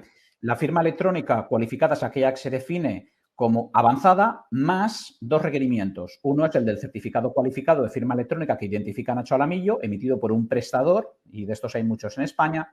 Y el segundo es que haya un dispositivo cualificado, como ya avancé anteriormente, que es como la tarjeta del DNI electrónico o, más recientemente, la posibilidad de utilizar dispositivos almacenados en la nube, ¿no? De almacenamiento de claves en la nube para que desde nuestro móvil podamos firmar remotamente sin tener que insertar el DNI electrónico. Cuando tenemos estas dos características adicionales, a saber, una firma avanzada más un certificado cualificado más un dispositivo cualificado, entonces tenemos una firma particularmente buena que va a tener un efecto jurídico privilegiado, que podemos ver en la siguiente transparencia.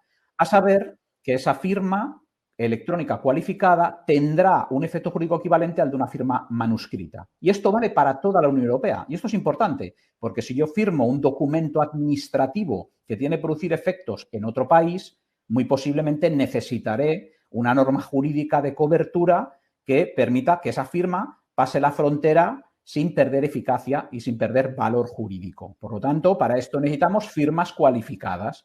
¿Por qué? Porque tenemos un efecto bien definido. Y no solo a nivel nacional, sino también a nivel internacional.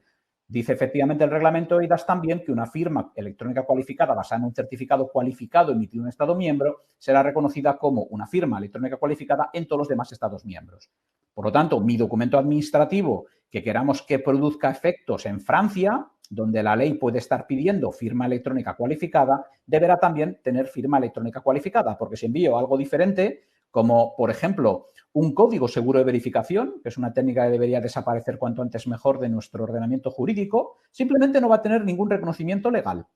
Y esto es importante que lo sepamos. Podemos utilizar, en cierto modo, códigos seguros de verificación para ciertos trámites internos de bajo riesgo, pero lo que no podemos pretender es que los acepten los demás países.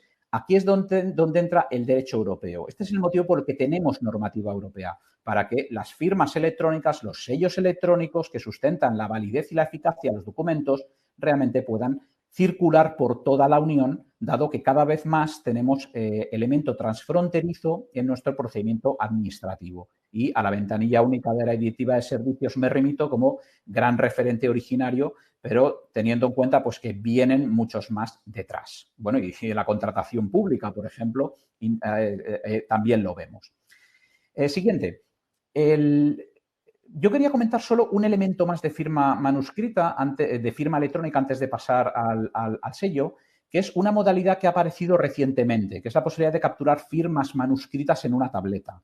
Esta es una técnica que ha ganado mucho interés recientemente porque cuando tenemos que atender a los ciudadanos presencialmente, a los pocos que todavía el legislador permite que nos vengan a ver y les atendamos, ¿no?, en esas oficinas de asistencia, pues resulta, y tenemos además ese régimen recientemente desarrollado en el Real Decreto 203, que claro, tenemos que obtener documentos de estas personas, tenemos que hacerles firmar autorizaciones y queremos tener un expediente íntegramente electrónico. Mucha gente ha empezado a desplegar la posibilidad simplemente de que en vez de que nos traigan un papel y lo digitalicemos, que obviamente si lo han firmado en nuestra presencia será un original que podremos, por tanto, utilizar para hacer una copia electrónica auténtica, pues lo que han planteado es que en vez de esa técnica simplemente apliquemos una tecnología para capturar directamente en una tableta la firma manuscrita de la persona y tener un documento original. No una copia electrónica auténtica de un original en papel, que vamos a devolver,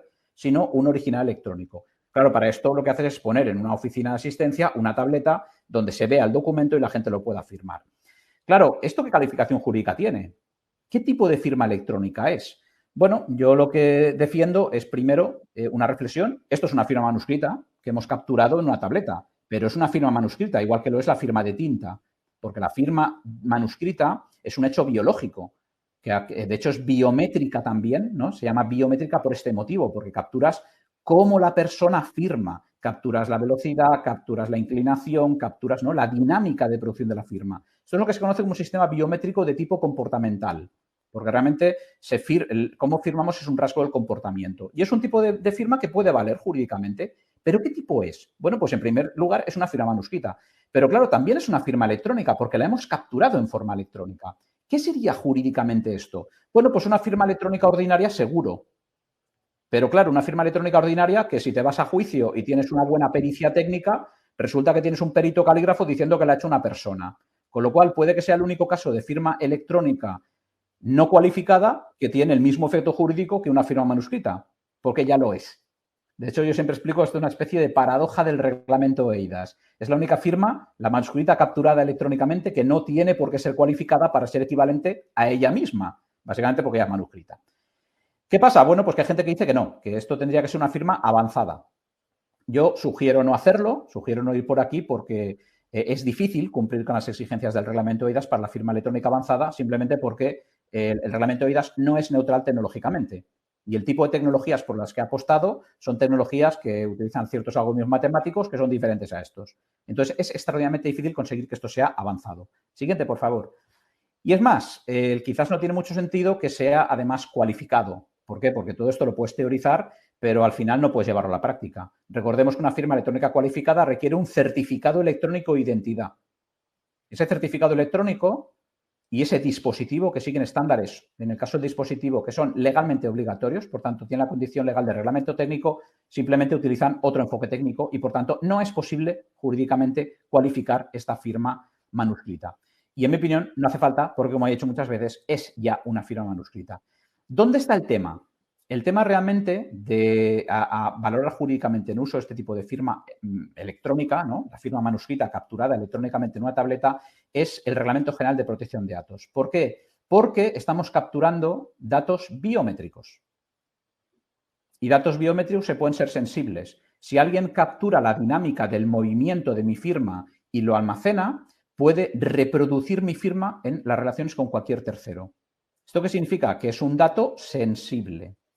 Y además, si yo utilizo este dato con la finalidad de identificar unívocamente al firmante, cosa que no tenemos por qué hacer, es decir, si lo utilizo para garantizar además que Nacho es Nacho, entonces es un tratamiento biométrico sujeto al artículo 9 del reglamento. Y esos tratamientos están prohibidos por defecto. Y por tanto, para poder hacerlos, necesitamos una base legitimadora. ¿Qué significa esto? Que en función de qué sistema de captura de la firma manuscrita por medios electrónicos utilicemos y cómo lo configuremos, podemos estar infringiendo el Reglamento General de Protección de Datos. Por suerte, la mayoría de sistemas que hay en España que yo he visto no hacen esto. Simplemente capturan la información y la protegen muy bien. Y, por tanto, no están infringiendo ninguna norma. Y, por tanto, lo podemos utilizar. Pero es de extraordinaria relevancia que lo hagamos bien. porque si lo hacemos mal, estamos realmente haciendo un tratamiento no permitido, o si no protegemos adecuadamente los datos, le estamos generando un riesgo al ciudadano. Por lo tanto, ¿se puede utilizar? Sí. ¿Calificación jurídica más oportuna? Firma ordinaria. Efecto jurídico, el que puedas demostrar en juicio, pero como tienes una pericia de un perito calígrafo, idéntica a la que harías o muy parecida a la que harías en firmas de tinta en papel, funciona. Por tanto, esto recomiendo mucho explorarlo. Hubiera sido muy deseable que se hubiera regulado, como se había realizado en algunos modelos de ordenanza, el régimen de uso de esta firma manuscrita capturada electrónicamente en el Real Decreto 203, pero no se ha realizado. Siguiente, por favor. Y en un minuto me voy a pasar algunas transparencias rápidas del sello de persona jurídica, porque en realidad el sello de persona jurídica funciona igual que la firma electrónica. Principio de no discriminación, principio de un efecto jurídico bien definido, aunque no por equivalencia, y por tanto es muy parecido. ¿En qué se diferencia? Pues principalmente se diferencia en que mientras que la firma electrónica es aquello que usa una persona física para firmar, el sello electrónico en realidad es algo que se utiliza para garantizar el origen y la integridad de los datos. Por ejemplo, si yo quisiera proteger esta presentación, podría utilizar el sello de ALDE para garantizar que proviene de ALDE. Es atribuible a ALDE. Pero aquí no hay ninguna semántica legal. Esto no significa que ALDE, por el hecho de haber sellado, esté haciendo ningún acto jurídico. El reglamento OIDAS es neutral desde esta perspectiva. Simplemente te dice, cuando tú sellas un documento como persona jurídica, hay garantía de que procede de ti y hay garantía de que estos datos no han sido alterados. Y, por tanto, en los tres niveles, el ordinario, el avanzado y el cualificado, lo que nos vamos a encontrar es simplemente un efecto jurídico. Esto lo podemos ver en la siguiente transparencia, donde podemos ver que efectivamente el reglamento EIDAS nos dice que no se le negarán efectos jurídicos ni admisibilidad en juicio a un sello simplemente por serlo, pero que un sello cualificado disfruta de la presunción de integridad de los datos y de la corrección de origen de los datos a los que está vinculado. Por tanto, el reglamento EIDAS se queda en un plano muy general, un plano muy neutral. Sin embargo, sabemos que la Ley 40 ha ido más allá. La Ley 40, y eso lo había hecho antes del reglamento EIDAS, sí que nos dice que la administración pública puede actuar, puede producir verdaderos actos administrativos, no solo realizar actuaciones, sino producir verdaderos actos administrativos utilizando el mecanismo del sello. Eso sí, tiene que ser una actuación automatizada. El sello no lo puede utilizar una persona física para hacer un trámite manual. Eso no lo permite la Ley 40/2015. Sí lo permitiría el sello, el reglamento OIDAS para el sello de persona privada. Una empresa sí podría utilizar un sello manualmente para lo que quisiera, porque no tiene ninguna restricción, pero una administración pública no podría hacerlo. Siguiente, por favor.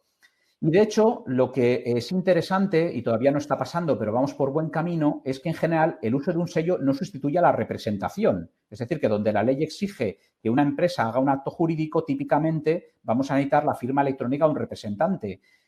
A diferencia de estados de la Unión como Bélgica, donde sí que han legislado que el uso de un sello sustituye también en el ámbito privado la actuación del representante. Pero lo que tenemos en España y no estamos usando, y yo no puedo dejar de denunciarlo, es el uso del sello para actuar como persona jurídica frente a la administración pública, donde sí que el legislador en el artículo 10.2b nos lo ha autorizado. Entonces yo me pregunto, ¿por qué estamos pidiendo a las empresas que se relacionan con nosotras, las administraciones públicas, que utilicen un certificado de persona física representante que luego le van a dar al gestor, infringiendo el artículo 26 de la ley del reglamento EIDAS, en lugar de pedirles que utilicen un sello que se lo pueden dejar a quien quieran? ¿Qué limitación existe cuando ha sido expresamente permitido por el legislador desde el año 2015? Pues seguramente el histórico, la inercia, la costumbre o la falta de imaginación. Y yo siento ser tan duro, pero me preocupa mucho que no corrijamos cuanto antes mejor esta situación. Siguiente, por favor. Vemos identificación muy rápidamente, porque yo he ido avanzando todo en la Ley 39, después del Real Decreto Ley 14/2019, que realmente ha establecido un régimen más uniforme, y esto es lo mismo que se puede encontrar en el reglamento, donde hay algunos detalles valiosos, pero algunos detalles. Esencialmente, hoy en día, para identificarnos, ¿qué podemos utilizar? En todo caso, sistemas que se basen en certificados electrónicos cualificados, es decir, como Nacho Alamillo, yo puedo utilizar mi certificado para identificarme, y, de hecho, como empresa también puedo. Eso lo tengo autorizado. Por lo tanto, deberíamos poder utilizarlo. Luego, hay detalles. La administración no está obligada a admitirlos todos. Firma electrónica siempre tiene que admitirlo. Sello electrónico solo si quiere. Pero si una administración decide que yo como empresa, para acceder al archivo, para acceder al expediente, en vez de aparecer como un representante, vengo directamente como empresa con mi sello, la ley lo permite. Y, por tanto, seguramente nos vamos a ahorrar muchas disfunciones y le vamos a ahorrar coste a la empresa, porque eso de gestionar apoderados es complicado. Inclusive cuando tengamos el registro electrónico de apoderamientos desplegado en todas partes, que va a tardar mucho, seguirá siendo costoso comparado con utilizar sellos. Por tanto, yo empezaría a utilizarlos. ¿Qué más? Otros sistemas, siempre que tengan un registro previo como usuario. Por cierto, aquí, en cierto curso que impartí, me hicieron ver que además en el reglamento, en el Real Decreto 203, habían mantenido el enfoque anterior, el de la Ley 11/2007. Seguramente porque lo han copiado del Real Decreto del 1671 y no lo han actualizado. Ahora, actualmente, todo otro sistema de identificación simplemente se puede utilizar cuando sea apropiado, para eso hay una serie de criterios, pero en todo caso se tiene que obtener una autorización administrativa previa. Siguiente, por favor. ¿Qué nos dice al respecto la normativa? Pues que las administraciones públicas están obligadas a utilizar alguno de los sistemas de las letras A y B para todo procedimiento, es decir, certificado de persona física o certificado de persona jurídica, pero incluso cuando se admita el mecanismo de otro mecanismo o de otro sistema, es decir, si yo quiero permitir utilizar clave, estoy también obligado a permitir utilizar certificado. Esto está ampliamente implementado y funciona muy bien. Todos los que estén adheridos a clave directamente ya tienen la pantallita donde aparecen los diferentes sistemas para elegir si quieren identificarse con certificado o con clave u otros sistemas integrados. Esto funciona bien. En lo que tengamos que pedir se establecerá de acuerdo con el Esquema Nacional de Seguridad. Como ya he avanzado, tal como está formulado, no existe necesariamente un derecho de la empresa a utilizar su sello, porque si os fijáis en el redactado, dice que tiene que garantizar la utilización de uno de los sistemas previstos en las letras A y B, en todo caso.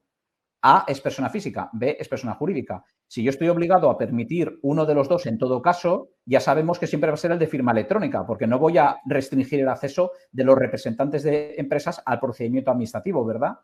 Por lo tanto, aquí hay una especie de trampa, porque nos dicen, uno de ellos, bueno, claro, seguro que va a ser el de firma, porque lo otro sería ilegal. Por lo tanto, en realidad quieren decir firma en todo caso, certificado de firma en todo caso, y además, si quieres, certificado de sello.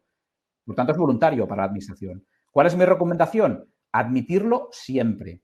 Las empresas están preparadas y el mercado está ofreciendo sellos para que la empresa pueda actuar y no veo absolutamente ningún problema en que una empresa que tenga un sello electrónico avanzado basado en un certificado cualificado pueda acceder directamente en lugar de un representante. Sobre todo viendo lo que está pasando, como digo, con la cesión del uso de los certificados de firma electrónica a profesionales, que es un problema. Tanto que en el Real Decreto 203 se ha puesto una exoneración de responsabilidad a la administración en relación con esa circunstancia, lo cual nos aborda el problema.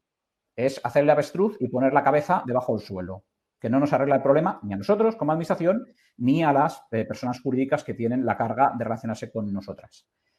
Y luego, si pasamos al siguiente, veremos que existen reglas especiales en algunos casos. En principio, como hemos visto, esencialmente aquí hay dos temas relevantes. Uno es el Estado tiene la facultad de admitir sistemas de identificación electrónica que van también a producir efecto frente a las demás administraciones públicas, lo cual se traduce en que los sistemas que el Estado incluye dentro de clave son de admisión obligatoria prima facie para todas las administraciones públicas. Esto ha sido confirmado por el Tribunal Constitucional, que también ha confirmado, de hecho, la facultad, la potestad técnica, en este caso, de las administraciones públicas de emitir sus propios sistemas de identificación y firma, como efectivamente respeta la reforma de la Ley 39 por Real Decreto Ley 14/2019. Hasta aquí no hay ningún problema.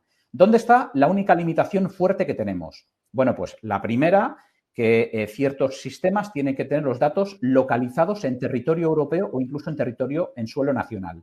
Por ejemplo, un sistema de identificación que haga uso de elementos biométricos debe estar en suelo español, por mandato legal. Esto está dicho desde el Real Decreto del 14/2019. Pero esto, honestamente, no es un gran problema. Al final tú lo montas, pides la autorización. Esa autorización lo que busca es que no haya ninguna afectación potencial a la seguridad pública y, por tanto, si todo está ok, se obtiene. ¿Dónde tenemos la limitación? La limitación fuerte la tenemos en el uso de determinadas tecnologías de identidad digital basadas en redes de blockchain. que actualmente simplemente están prohibidas. Esto responde a un elemento, a mi juicio, humildemente más político que jurídico, pero no me preocupa demasiado porque el nuevo reglamento eIDAS 2, es decir, la reforma del reglamento que estoy presentando esta mañana, ya considera el uso de estas tecnologías. Por lo tanto, en un plazo razonable, espero que también podamos utilizar tecnologías de identidad basadas en cadenas de bloques para hacer procedimiento administrativo, lo cual sería muy conveniente porque hay muchos casos de uso interesantes que están emergiendo.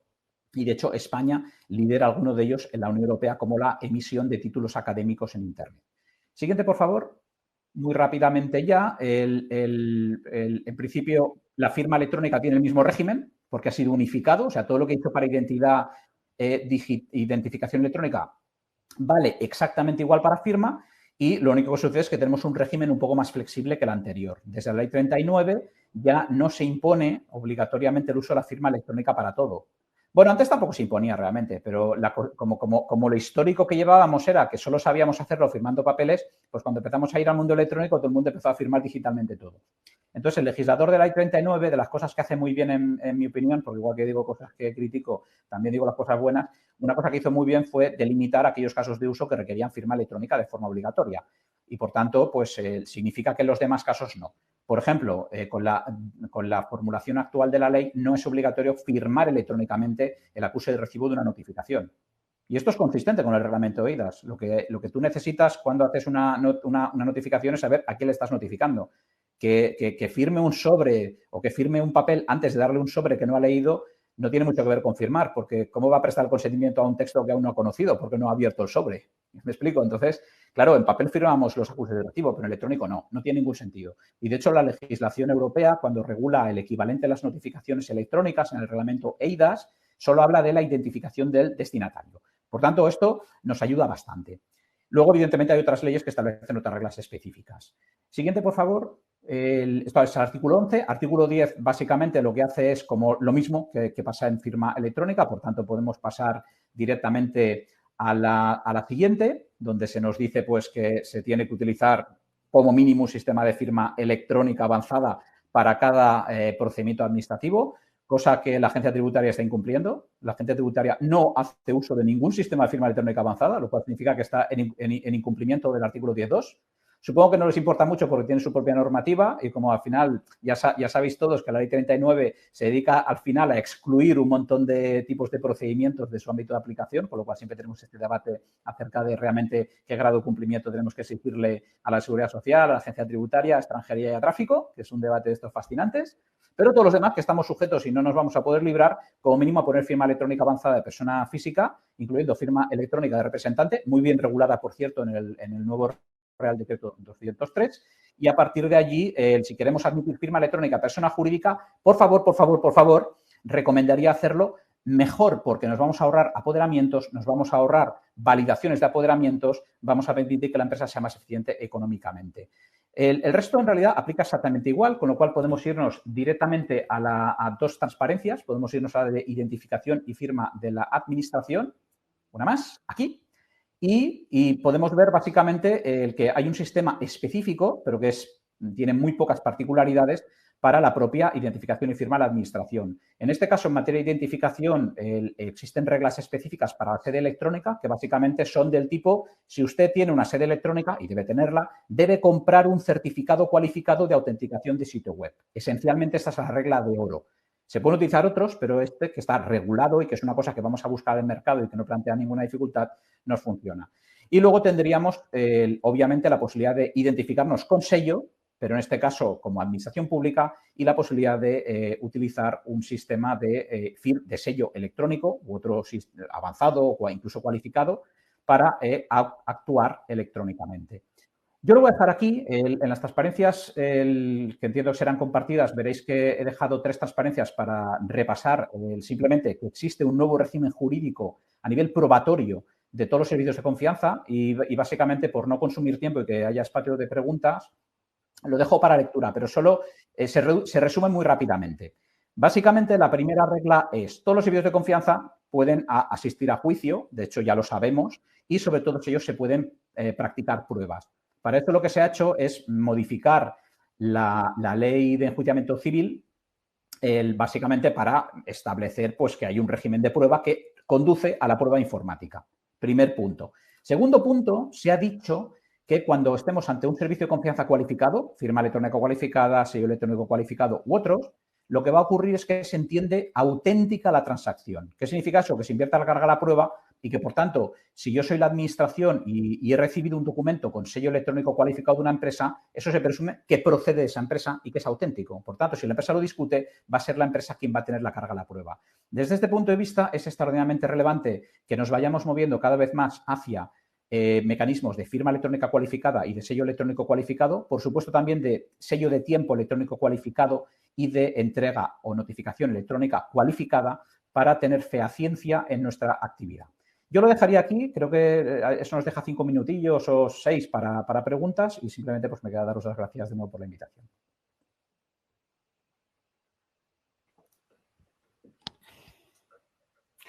Muchas gracias, Nacho, por tu intervención. Hay una serie de preguntas que sí que te han hecho, te las voy a transmitir.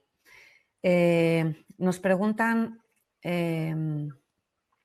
¿cuál es el alcance del sello cualificado? El alcance, cualquier actuación que haga la empresa. Lo que pasa es que, como ya he dicho, el efecto jurídico, que es lo relevante, consiste en que el documento, por ejemplo, que yo como empresa sello, con un sello cualificado, se presuma que procede de mí como empresa, es decir, viene de mi empresa, no de un tercero que haya suplantado mi identidad. Esa es muy importante. Número 2, hay una presunción de que no ha sido alterado, por tanto, no se ha cambiado el contenido. Pensemos, por ejemplo, en las condiciones generales de la contratación, que en España no requieren firma por parte del empresario, requieren firma por parte del adherente, en régimen general, luego hay regímenes específicos. Y además hay una presunción de que la empresa existe y que es esa empresa. Entonces, esos 3 elementos gozan de una presunción legal. Con lo cual, si yo envié, por ejemplo, una declaración tributaria con mi sello, no puedo luego decir que es que alguien ha cambiado la declaración tributaria. No, es ese documento, es íntegro, es auténtico y además, en caso de que yo tenga alguna queja, yo, como empresario, soy quien tengo la carga a la prueba. Lo cual es maravilloso en el procedimiento electrónico, porque, claro, lo que no queremos es acabar en complejas y carísimas periciales informáticas. Y luego el marco jurídico permite que se utilice. Vale. Hay otra pregunta que dice, ¿la caducidad de la firma electrónica y de los sellos pueden crear problemas en el futuro? Por ejemplo, en las migraciones de datos y en los documentos.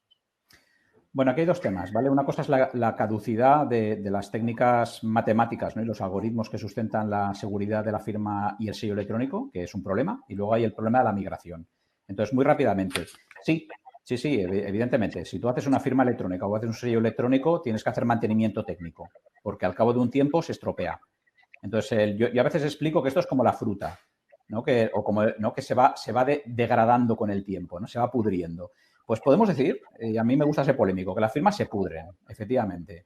¿Y por qué lo digo? Porque no quiero encontrarme en algún momento que dentro de 20 años alguien haga un documento falso con fecha de hoy, utilizando técnicas informáticas que existirán indudablemente, porque las conocemos ya, y me cuelen el documento como existiendo hoy.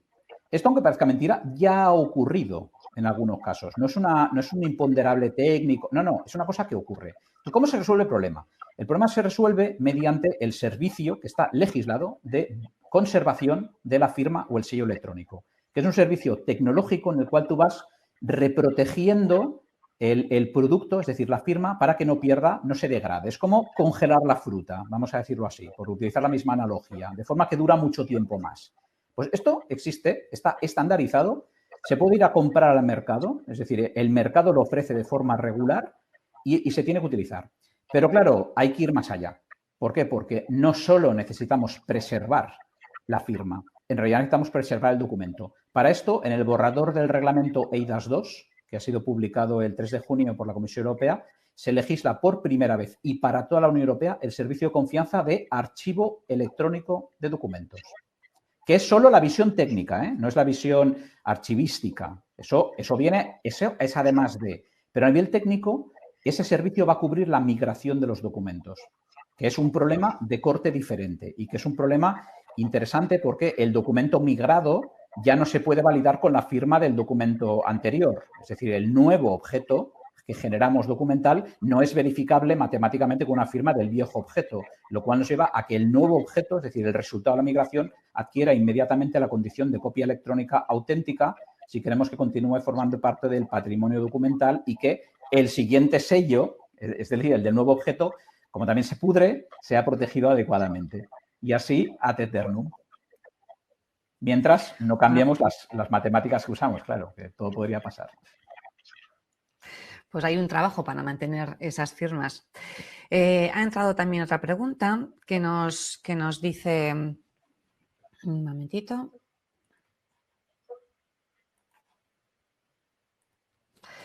¿Qué opinas de lo que indica el reglamento respecto a la autorización y forma global de la marca de tiempo, siempre y cuando las formas reguladoras no establezcan lo contrario? Me parece una vergüenza. Simple y llanamente. O sea, el que la administración pública de cualquier país, porque esto pasa en el resto de países también, que conste, o sea, no, que nadie piense ahí que vengo solo a pegarle palos a España. No, que las legislaciones de derecho público no exijan obligatoriamente una garantía fehaciente de cuándo aparecen los documentos, es algo que soy incapaz de comprender. ¿Por qué? Porque los únicos motivos que se me ocurren tienen que ver con el fraude y la corrupción. Y claro, no puedo pensar que diseñamos el procedimiento para que permita el fraude y la corrupción. Entonces, como no puedo pensar eso, porque no podría, y aunque lo pensara, no lo diría, solo se me ocurre que es un gran nivel de torpeza. Y no puede ser, es una mala idea. Los documentos administrativos, que tienen un gran valor y un gran valor probatorio, deberían tener sello de tiempo todos. Todos ellos. No hay ningún motivo para que no tengan. ¿Es que acaso nos cobran por sello? ¿Es que acaso hay que hacer una solicitud para obtener un sello de tiempo? No, es una maquinita que enchufamos y los produce solos. No van a la huelga las máquinas de sello de tiempo. ¿Me explico? Entonces, yo honestamente no puedo entenderlo. Creo que debería ser obligatorio y creo que hemos ido a peor, porque el régimen anterior era mejor. Eso sí, cada administración luego puede hacer acto de conciencia, ¿no? Y decir, mira, yo lo voy a diseñar bien. Pero desde luego, honestamente, cualquier escenario donde no haya pruebas serias de lo que producimos es un escenario malo. Para empezar, para la administración, que es quien tiene la carga de la prueba. Evidentemente hay un tema cultural, ¿eh? O sea, estamos muy acostumbrados a poder coger los documentos y decir, uy, que he encontrado un error en el acta del último pleno, ¿sabes qué? Pues la vamos a modificar y la volvemos a firmar. Claro, si quieres hacer eso no le pongas sello de tiempo al documento, porque es que ya no puedes hacerlo, precisamente porque es seguro. Entonces, si vas a adoptar buenas prácticas, lo que tienes que hacer, y sabes que ya no vas a poder antedatar documentos fraudulentamente, que a veces son pecadillos veniales, pues tienes que transformar tu praxis documental. Pero bueno, eso Sonia y Ana seguro que nos lo pueden desarrollar muchísimo. Vale, de acuerdo. Voy a entrar una última pregunta porque me da pena dejarla también ahí y todavía tenemos unos minutitos de tiempo. Nos preguntan qué facultades de representación otorga un certificado de representante. Muy buena pregunta. La respuesta es fácil. Todas. O sea, ahora mismo, tal como están hechos los certificados de persona física, representante de persona jurídica, que eso fue normalizado como parte de la política de firma electrónica de la Administración General del Estado y se ha mantenido en el Real Decreto 203/2021, la respuesta es todas. Otra cosa, por tanto, puede hacer todo. Entonces, ahora mismo eso significa que normalmente cuando la gente pide un certificado de persona física representante, lo pide para relacionarse sabiendo que se puede relacionar el representante con cualquier administración para cualquier trámite. Quedaría fuera, evidentemente, la actuación privada. Es decir, no tienes por qué autorizar también que se puedan hacer negocios jurídico-mercantiles o jurídico-civiles. Esto no tienes por qué. O sea, el derecho privado quedaría exento. Pero en el ámbito público no habría ninguna limitación. Entonces, como esto genera problemas, a ver, ¿esto por qué se hizo? Esto se hizo básicamente porque si un certificado de persona física representante tiene límites, es decir, sirve para algunas cosas solo, tienes que pedir el poder. Y entonces, ¿qué has ganado? No has ganado nada. Entonces, mientras no tengamos, que se ha venido trabajando durante un tiempo, un vocabulario informático para poder escribir dentro del certificado qué facultades tienes, lo cual implica normalizar el vocabulario de facultades, que no es trivial, pues no nos queda más remedio que emitir certificados con todas las facultades. Pero el Real Decreto ha abierto la posibilidad de que las administraciones también admitan certificados de facultades limitadas. Es decir, una administración pública podría definir, ¿no?, ese proceso y decir, no, yo voy a autorizar ciertos tipos de certificados. ¿Cuál es el problema? El problema es que si la agencia tributaria, por una parte, dice cómo es el vocabulario, que si por otra parte la Seguridad Social, grandes tramitadores, definen un vocabulario diferente, que si luego un ayuntamiento define un vocabulario diferente, pues lo que va a pasar es que los prestadores no los emitirán porque no será técnicamente eficiente. Con lo cual, yo creo que desde mi punto de vista y lo que estoy viendo en la práctica es que constituye un mecanismo alternativo. El uso del certificado de persona física representante, como tiene todas las facultades, es equivalente a la inscripción en el registro electrónico de apoderamientos con poder general. Son mecanismos equivalentes y alternativos, ¿vale? Entonces, claro, ¿cómo arreglamos el problema? Bienvenidos al sello electrónico persona jurídica. ¿Por qué no admite usted que la empresa tramite con su sello? En este caso, como la actuación la hace la empresa, no hay representante ninguno.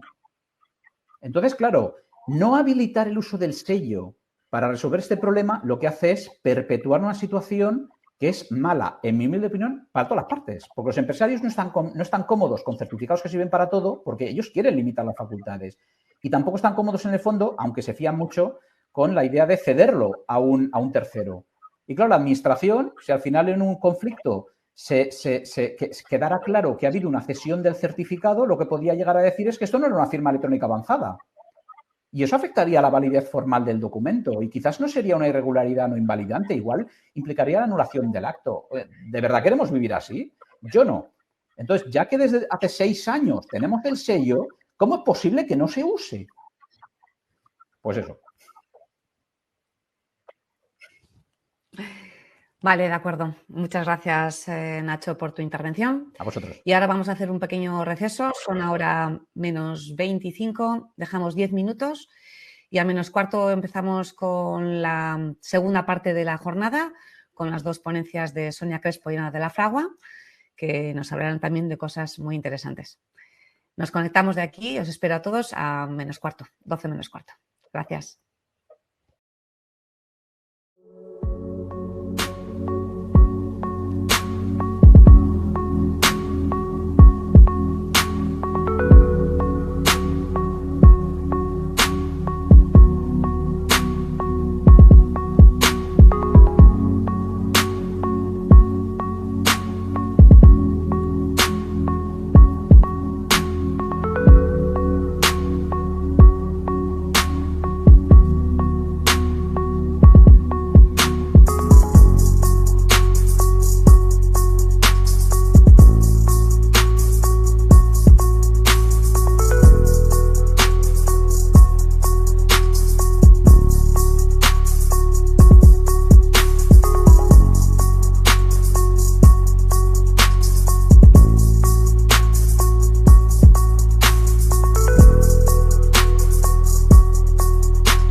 Bueno, pues después de este descanso ya estamos de nuevo aquí, con energía y fuerza para escuchar las dos interesantes ponencias que nos van a dar Sonia Crespo y Ana de la Fragua.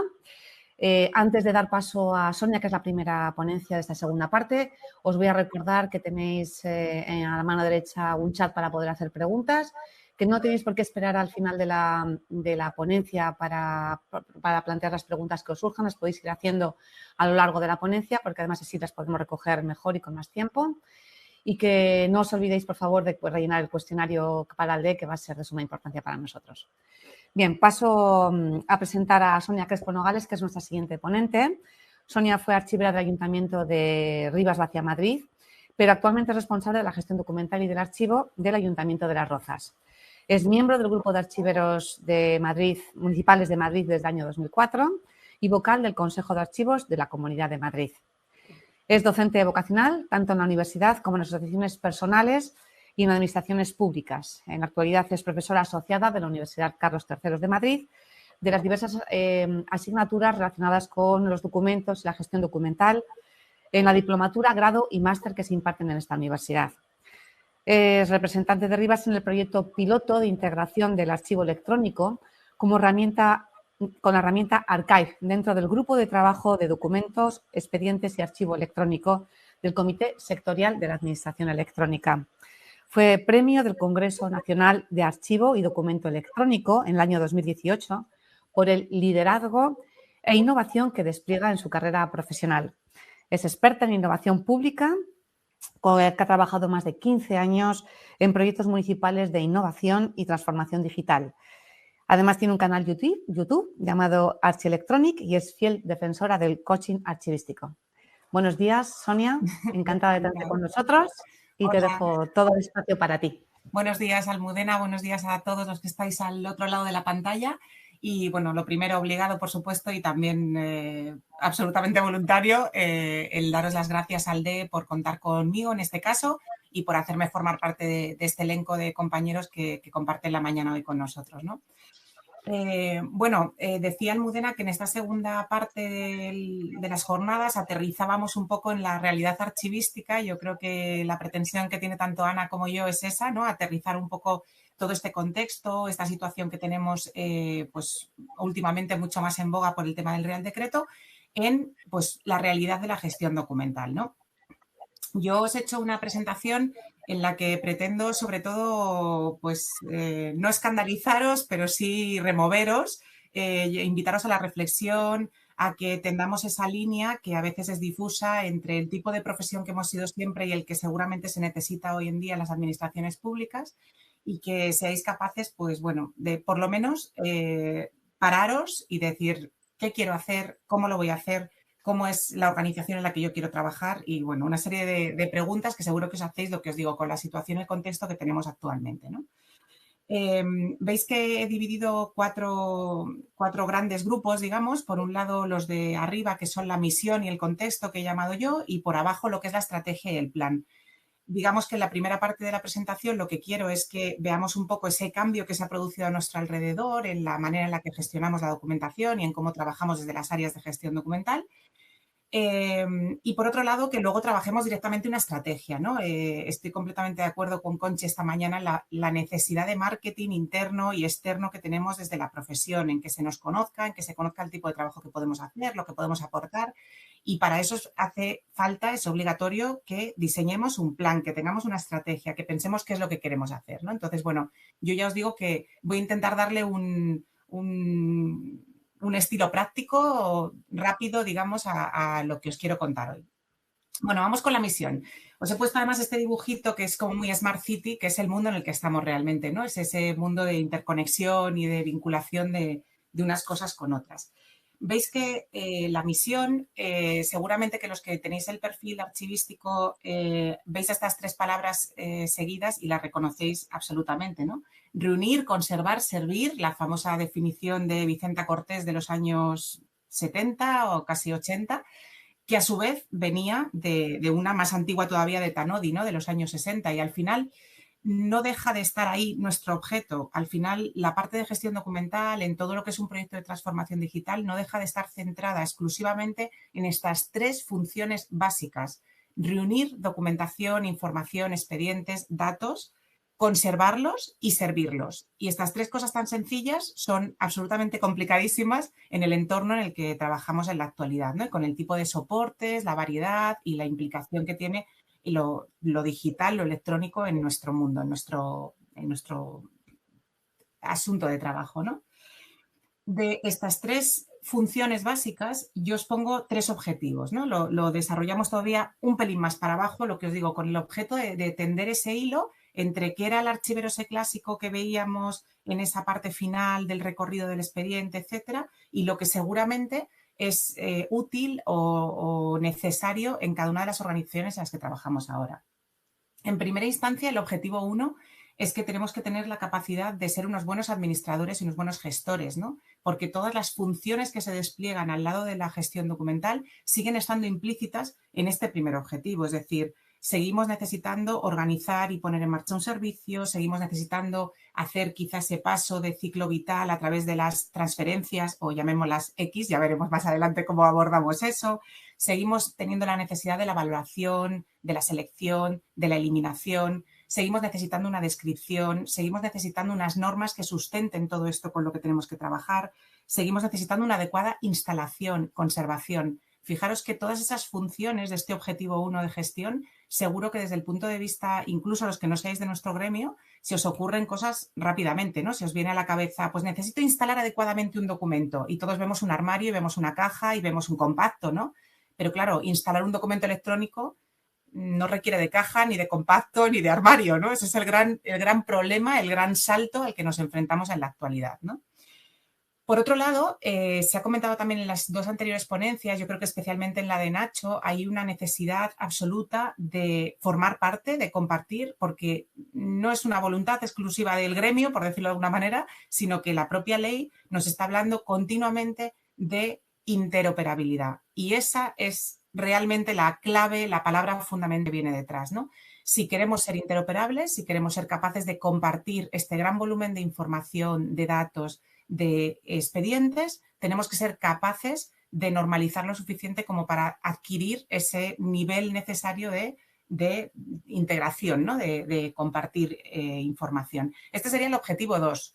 Y en tercer lugar estaría el objetivo 3, que he puesto trascender, que suena así un poco místico, pero realmente se trata un poco de eso, ¿no? De que sobrepasemos esa barrera que tenemos en nuestra organización, en nuestro departamento o en nuestro área y sea algo común a toda la organización, ¿no? Si hay algo realmente que define la gestión documental es que es algo completamente transversal y que efectivamente toda la organización se tiene que volcar de alguna manera en desarrollar el trabajo, cada uno en la parte que le corresponda, para poder aportar. Entonces, bueno, por un lado veis que la misión del archivero, del gestor documental, sigue siendo básicamente la de siempre.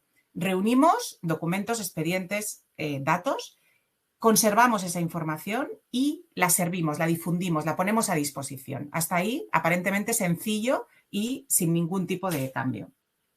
Claro, está la misión, pero está también el contexto en el que nos movemos y ese es el que va a determinar la dificultad, ¿no? Veis ahí en la flechita que en el contexto os he puesto simplemente dibujitos de cosas que son ahora el objeto de nuestro deseo, ¿no? Antes un archivero, un gestor documental tenía su libro, su expediente, su papel, fundamentalmente su papel, y conocía otros soportes, a lo mejor se tenía que enfrentar a ellos o gestionarlos o trabajarlos y eso le daba mayor o menor dificultad a su trabajo, ¿no? Conservar una tablilla de arcilla, pues hombre, es evidentemente un poquito más difícil que conservar el papel que tenemos en el 90% de los archivos, ¿no? Conservar pergaminos, papiros, pues es un poquito más difícil, pero fijaros qué limitado el mundo que teníamos de soportes, ¿no? Qué asequible, qué fácil, qué tangible y fijaros la realidad con la que nos enfrentamos hoy, ¿no? Nos enfrentamos con el mundo de la georreferenciación absolutamente implicado dentro de todos nuestros expedientes, de todas nuestras gestiones. Nos enfrentamos a esa relación amor-odio con las impresoras, escáneres y demás, ¿no? En este mundo que decíamos de es una fotocopia, es una copia auténtica, es un documento que saco y que sí que vale, pero no vale, lo añado al expediente, bueno, pues eso está ahí. Nos enfrentamos a los pagos telemáticos, a que toda esa información económica, mucho más voluble, más volátil, está encima de la mesa. Nos enfrentamos a la imagen, al vídeo, al tuit del alcalde. ¿qué vamos a hacer con eso? ¿Lo vamos a guardar? ¿Cómo lo conservamos? En esa argumentación que teníamos tan sencilla de recopilar, guardar y difundir, ¿cómo nos lo vamos a montar, ¿no? ¿Cómo vamos a abordar esas nuevas realidades de no solo nuestro entorno organizativo, sino de nuestro entorno social? Aquí se habla mucho de datos, porque sabéis que nuestro objeto ahí fundamental siempre había sido el documento y que eso empieza a quedar difuso de alguna manera, ¿no? Luego lo hablaremos, la norma técnica de interoperabilidad de documento electrónico nos habla de documento electrónico, la de expediente electrónico nos habla de expediente electrónico, pero por encima de todo eso andan navegando esas siglas de las Big Data, de toda la información vinculada con los datos. Y es verdad que al final el perfil de la gestión archivística siempre ha estado volcado en ese primer soporte de documento, pero con lo que trabajaba era con el dato, con la información. Ese sigue siendo el final, ¿no? La diferencia es que a lo mejor hemos tenido etapas en las que no hemos escarbado tan abajo porque no había esa necesidad, porque podíamos cumplir con nuestras funciones sin hacer ese trabajo tan de profundidad, y que ahora la cosa se vuelve completamente del revés, ¿no? Desde el inicio de un documento, desde que materializamos eso, estamos trabajando con los datos que representan, que incluyen ese documento. Hay un impacto enorme del mundo de los datos en la gestión documental, lo veremos luego. Y es verdad, me diréis, bueno, pero han existido archivos audiovisuales y archivos fotográficos, sí, especializaciones muy concretas de ámbitos muy concretos, ¿no? Ahora estamos expuestos a esa evolución continua, a esos formatos distintos, a que efectivamente el ciudadano se puede comunicar con nosotros a través de muchas vías y la gestión documental tiene que ser capaz de hacer ese filtro de inicio, de captura, en el que paramos la primera línea de fuego, ¿no? De llegada.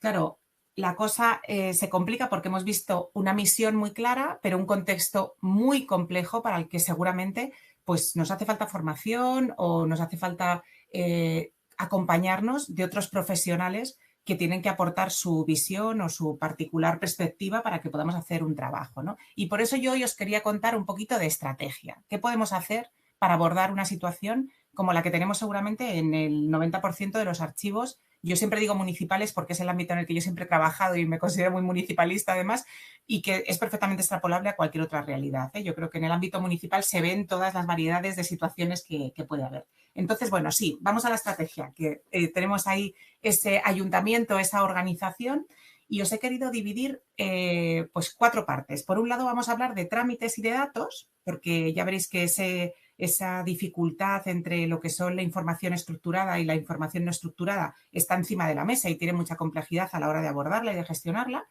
Por otro lado, vamos a hablar de normalización y es donde me voy a centrar específicamente en la política de gestión de documentos, en esa norma técnica de interoperabilidad. Y por último, ya por encima, porque ahí Ana me parece que también va a hacer más hincapié, en instrumentos vinculados con la política de gestión de documentos y luego en este ámbito de colaboración, ¿no? En cómo implementarla. En el ámbito de los trámites estaría lo que nosotros consideramos información estructurada, esa clásica de las bases de datos que nos resulta a todo el mundo fácil, ¿no? Un Oracle, un Access, en fin, lo de todos los días en el ámbito de nuestros compañeros de informática.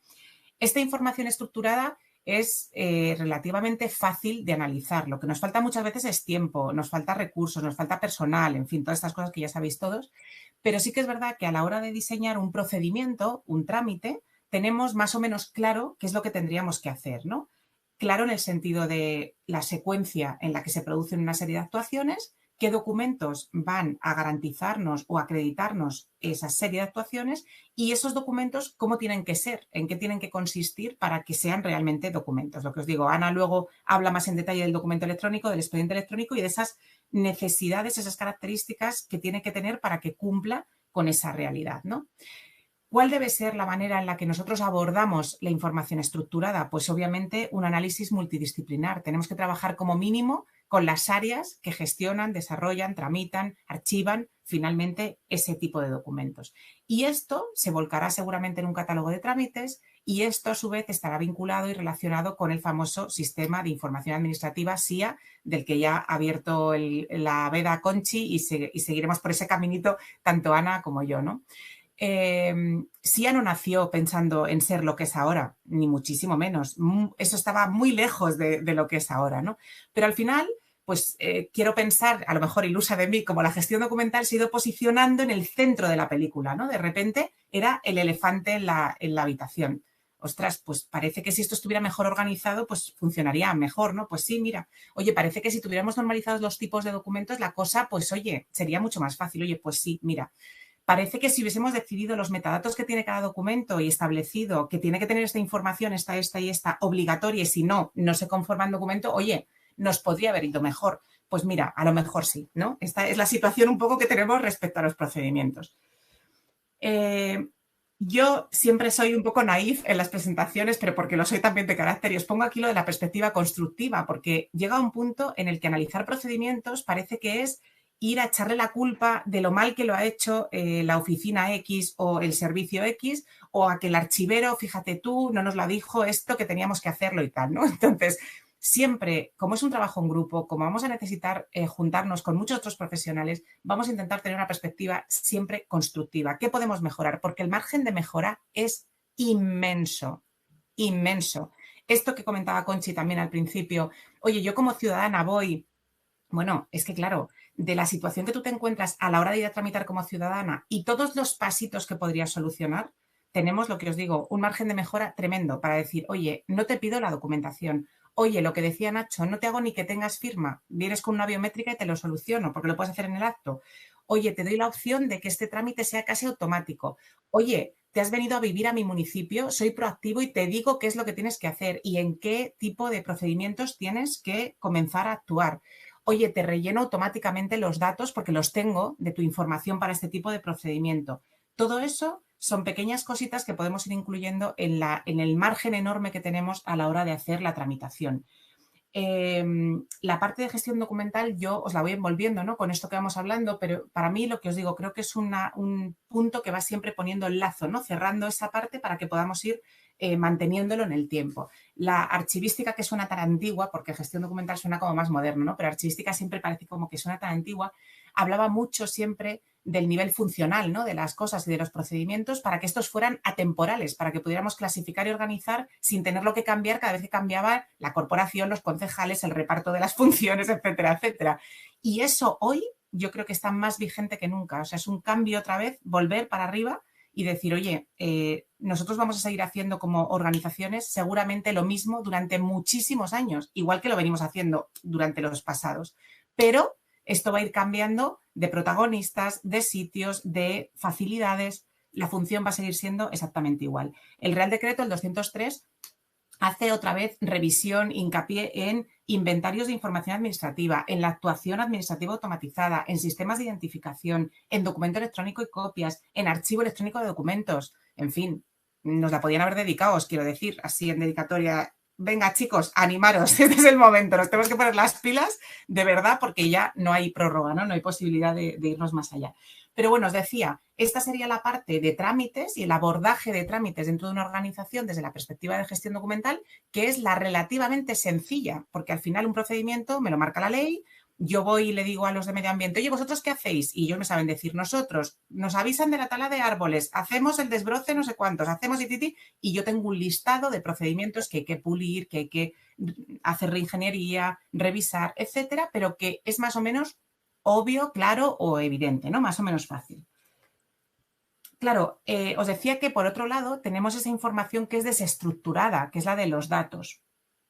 Y aquí tenemos la idea fenomenal. A mí me gustaría ser el Merlín de esta historia, abrir la bolsa y empezar a meter datos para adentro, ¿no? Y que todo entrar en la bolsa y saliera perfectamente ordenado y perfectamente organizado. Pero es una realidad que no pasa, ¿no? La realidad es que en la actualidad el impacto que está teniendo el mundo de los datos en la gestión documental es algo que todavía no somos capaces, yo creo, de dimensionar. Por 3 puntos fundamentales, ¿no? Por un lado, tenemos una implantación, un desembarco de tecnologías en la nube absolutamente bestial, como nunca había habido, ¿no?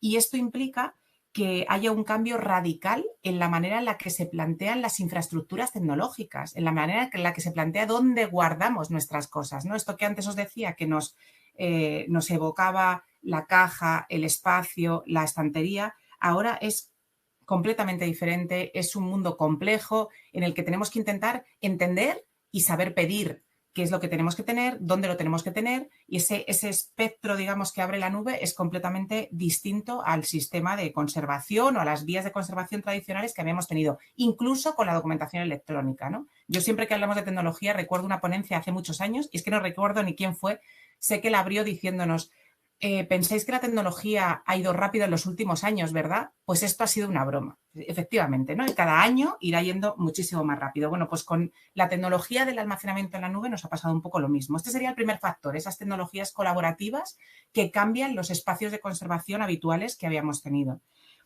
Otro segundo factor es la creciente gestión que está basada precisamente en datos y en la explotación de esos datos. Esto tampoco nos había pasado, ¿no? Antes, estas consultas que decíamos que tú podías resolver con una consulta a nivel expediente en tu base de datos o a nivel incluso serie documental, pero claro, ahora te piden a nivel de documento o te piden a nivel de dato y estás explotando esa información que además es la información necesaria para hacer lo más importante que tienen que hacer nuestros políticos o nuestros responsables, que es tomar decisiones lo mejores posibles basadas en cosas reales, ¿no? Con lo cual, la explotación de esos datos es absolutamente fundamental. Claro, esto es de perogrullo. ¿Qué queréis para explotar esos datos y tomar esas decisiones? Datos incompletos, ruido informacional, datos de los que no me pueda fiar, de los que no sepa la fuente, que además aglutinen muchísima información completamente dispersa, o queréis datos limpios de una información fiable que con el tiempo se van eliminando, incluyendo según el ciclo que hemos establecido. ¿Qué queréis? Estoy segura de lo que me estáis respondiendo todos, ¿no? Pues eso, el mundo de datos nos implica eso. Es difícil porque la gestión de los datos no es obligatoria, es completamente opcional. Claro, entonces ahí tenemos un pequeño gap que resolver, porque en nuestras organizaciones, en nuestros ayuntamientos, estamos embarcándonos en esas ciudades inteligentes que van a gestionar volúmenes de datos salvajes y que no es obligatorio que conservemos, pero que sí que necesitamos explotar y, como os digo, que van a entrar en un circuito en el que seguramente ciertas decisiones, incluso temas participativos, transparencia, etcétera, van a entrar en ese circuito, ¿no? Entonces, hay que trabajar un poco ahí desde esa perspectiva. Y luego, por otro lado, en el tema de datos os quiero hacer hincapié en dos puntos muy importantes. La sostenibilidad, porque una opción sería la de Merlín. Abro el saco y meto todos los datos que quepan. Y fenomenal, pero claro, no tenemos sacos infinitos. Este de Merlín, el de Mary Poppins, todos esos que hemos visto en la infancia, no existen. Son finitos. Y si no son finitos, cuestan dinero. Eso también es finito. Con lo cual tenemos que plantearnos que esos datos tienen que ser sostenibles. A eso me refiero con esa sostenibilidad, ¿no? Y luego tenemos que hablar también de límites. Tenemos una protección de datos, tenemos una ley de transparencia, tenemos que trabajar eso vinculado con los datos, ¿no? Con algo tan intangible y aparentemente tan, pues eso, tan volátil. Habéis visto que el contexto se nos va poniendo un poco chungo, porque la cosa es compleja y complicada, ¿no?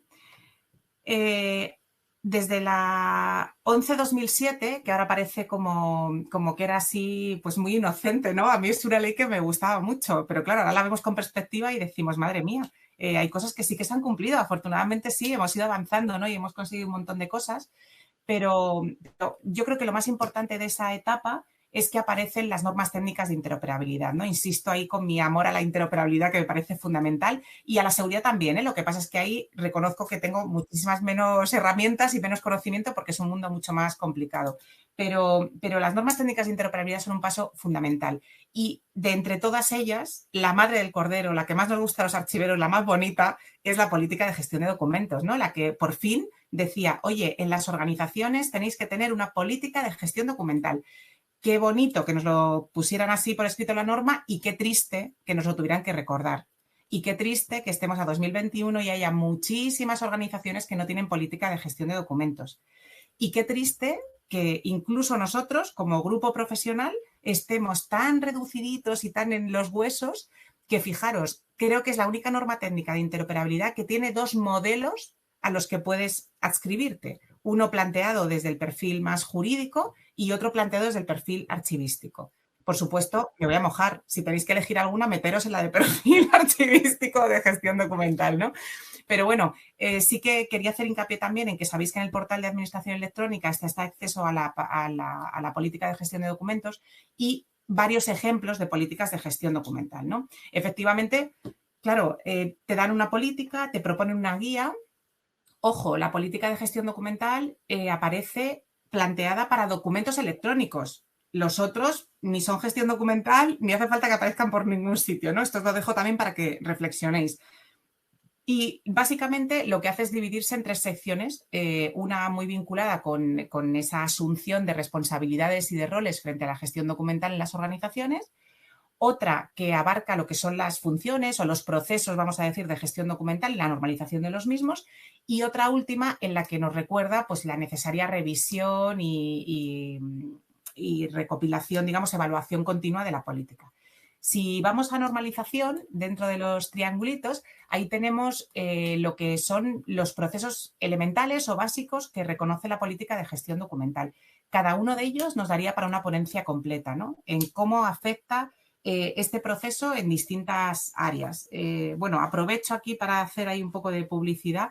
Estamos haciendo un trabajo desde el Grupo de Archiveros de Madrid, desde un subgrupo que hay vinculado con documentos electrónicos, para hacer un poco de traducción de cara, yo creo, al mundillo profesional y también a la gente que se acerca un poco a la gestión documental sobre lo que implican cada uno de estos procesos, ¿no? Lo que es la definición de ese proceso, el papel que tiene el archivero o el gestor documental dentro de él, en qué momento debemos de llevar a cabo ese proceso dentro de lo que es el circuito de una organización, con qué herramientas contamos para hacerlo y algunas actuaciones a desarrollar, ¿no? Esto de cada uno de esos procesos y os prometo que es súper interesante y da para muchísimo debate. Cosas tan elementales como la captura, por ejemplo, que ahora nos parece pues, muy natural decir que venga un ciudadano, escaneemos el documento, le pongamos un tipo documental, metadatemos esa información, sellemos ese documento y pase a su siguiente fase, digamos, de la cadena, ¿no? En el procedimiento. Pues algo tan fácil como esto era impensable absolutamente hace años, ¿no? Aquí hay muchas herramientas que funcionan para ayudarnos, para echarnos una mano, ¿no? En el caso de la captura, fijaros que en una actuación tan sencilla o tan simple, estamos trabajando con un catálogo de tipos documentales. Si todo está perfecto, con un catálogo de procedimientos. Estamos trabajando con autenticación en la firma o en el sello una vez que lo registramos.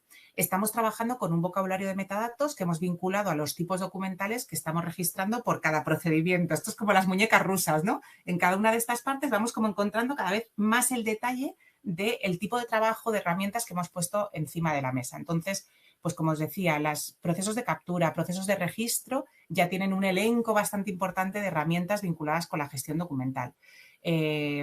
Yo sí que soy partidaria aquí, cada vez más, de las cosas como muy sencillas, ¿no? Luego ya tendremos tiempo para irlas complicando y para irnos volviendo locos, pero de entrada creo que incluso nuestros propios usuarios, me refiero a los tramitadores, no tienen ni por qué saber que están metiendo documentos con metadatos, por ejemplo, ¿no? Os pongo un ejemplo ridículo, pero me pongo en mis compañeros de registro. Pues hombre, sí, yo porque soy muy pesada y les hablo de metadatos 25.000 veces al día y no me importa repetirlo, pero si no lo supieran tampoco pasa nada. O sea, ellos tienen que hacer un tipo de actuación y nadie le va a pedir los metadatos, ningún vecino va a venir y le va a decir, perdona, ¿están todos los metadatos en mi documento? Porque si no, no me marcho de aquí hoy hasta que no me los pongas, ¿no? Entonces, hay que tener en cuenta que eso está ahí encima de la mesa. Sí que le van a decir, oye, lo que me has dado es un recibí de lo que he metido en registro y tiene sello de tiempo y tiene mis datos de en qué momento, eso sí nos lo va a pedir. O, oye, ¿me das una copia de lo que yo te he dado? Entonces, eso sí que lo tienen que saber, ¿no? Pero hay muchas cosas estas, yo creo, de las tripas, del core este que decíamos interno, que tampoco hace falta que demos tanta explicación, porque yo no sé hasta qué punto volvemos un poco loca a la gente, ¿no? Los mareamos, les confundimos, ¿no? A veces yo creo que les confundimos. Fijaros, por ejemplo, que el proceso en la política de gestión de documentos de captura y de registro está separado y, sin embargo, me juego casi las dos manos a que vais a cualquier sitio de registro de vuestras organizaciones o la oficina de asistencia en materia de registro y le decís, oye, ¿captura y registro son dos cosas distintas? Pues hombre, pues no lo sé, porque realmente ellos eso lo hacen como un todo, es un único proceso, un único procedimiento en el que meten el papelito por el registro, tienen su programa abierto, dan de alta los datos necesarios, etcétera, etcétera, ¿no?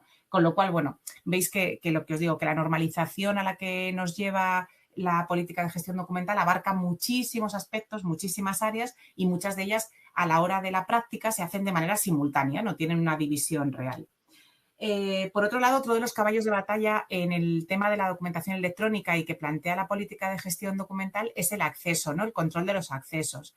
Esto yo creo que es en lo que miramos todos un poco para el otro lado, ¿no? Porque al final se te escapa dentro del mundo de los permisos, los roles en las aplicaciones informáticas, etcétera, quién ve, quién no ve, quién hace.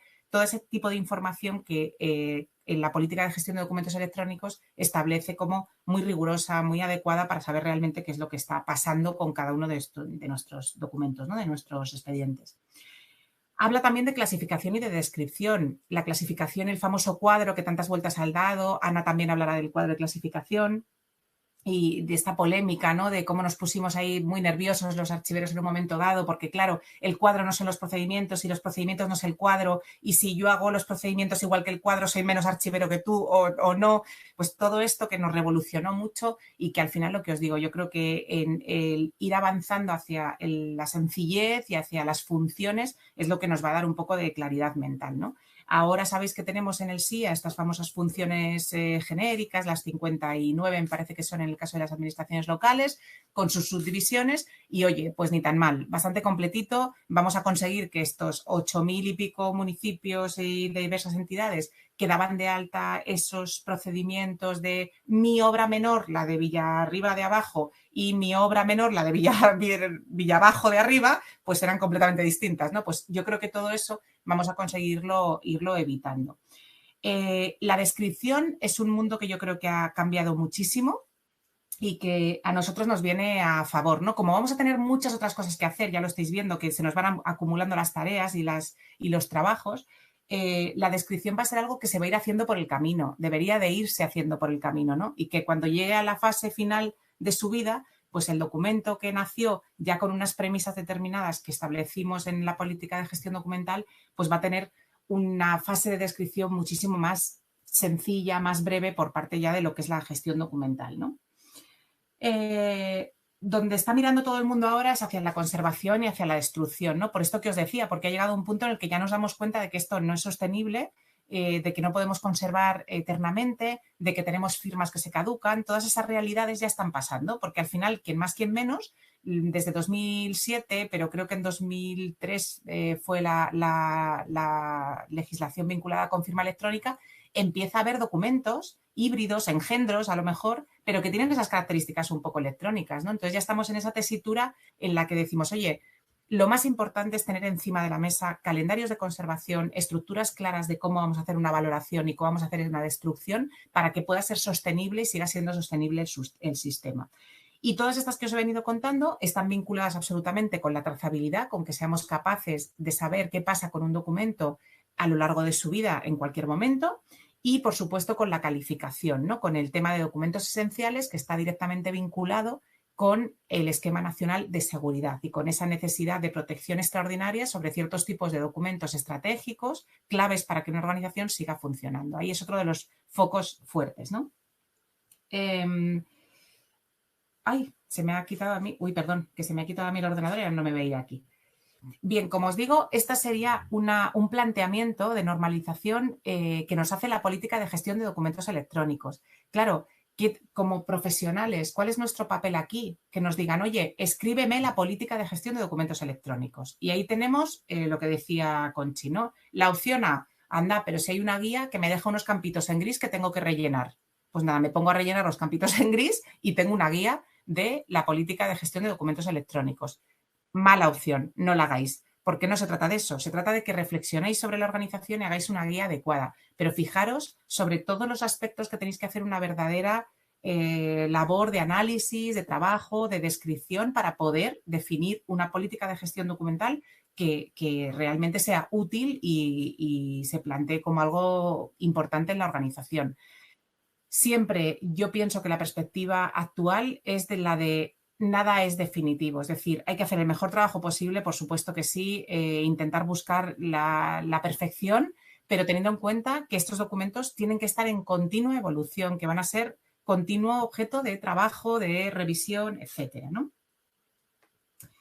Bueno, de la política de gestión documental hay una serie de instrumentos necesarios con los que vamos a trabajar. Yo os voy a nombrar solo los más importantes y que son seguramente conocidos por todos, ¿no? Lo que os digo, el cuadro de clasificación que se hizo súper importante al principio por esa necesidad de organizar los procedimientos, de estructurarlos de alguna manera, de darle un sitio. Partiendo, como os decía, de que la clasificación estaba siempre dividida en el mundo de la gestión documental entre lo orgánico y lo funcional, ¿no? O la mezcla de las dos cosas. Y que la el éxito, digamos, o la solución más ventajosa siempre va a ser esa solución funcional, atemporal. Por otro lado está el catálogo de tipos documentales, que yo creo que esto fue una de las primeras peticiones que tuvimos quizá en las áreas de gestión documental cuando se inició todo el proceso de digitalización en las organizaciones, ¿no? De digitalización, yo cuando me refiero a digitalizar me refiero a el escaneo puro y duro. Claro, ¿qué pasó? Que necesitábamos darle un nombre a esos tipos de documentos porque necesitábamos de alguna manera parametrizar esos metadatos, esa información que les iba a acompañar durante toda su vida, ¿no? Era una manera de empezar actuar en las partes previas a la creación del documento. Entonces, es otro de los instrumentos, digamos, habituales. Aquí en la Comunidad de Madrid se hizo un trabajo por parte del grupo de archiveros de la comunidad municipales sobre los tipos documentales, ¿no? Un listado mucho más amplio que aquel con el que nos dice la norma técnica de interoperabilidad de documento electrónico que podemos rellenar el campo tipo documental, ¿no? Que se queda, ya sabéis, muy cortito y muy enfocado a la Administración General del Estado.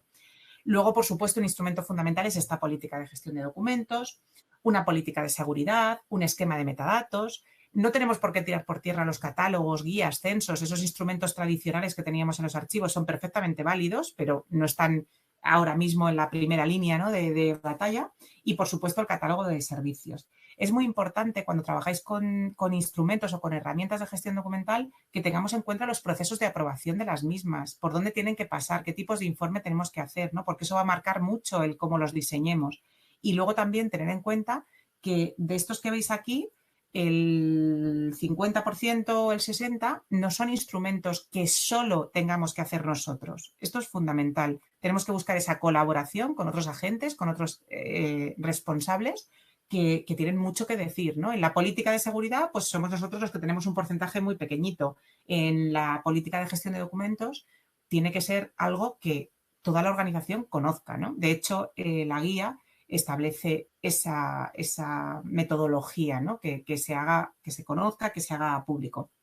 Yo cuando hicimos la política de gestión de documentos la pasamos por pleno en nuestro caso y yo la verdad es que me reía pensando en los concejales leyéndose la política de gestión documental. Perdonadme que sea tan mala, ¿no? Pero claro, no es una lectura de estas de mesilla de noche, quiero decir. Entonces, bueno, esto siempre acompañarlo con un traguito de agua, pues todo pasa mejor. Esto es como las pastillas que tienen mal sabor. O sea, oye, hacemos una sesión quizá de media horita, 45 minutos en la que yo os cuento los datos más importantes que tenéis que saber sobre la política de gestión documental. Pues oye, a lo mejor les queda bastante más claro, se ahorra la lectura y conseguimos esa permeabilidad, digamos, de este tipo de información dentro de las organizaciones.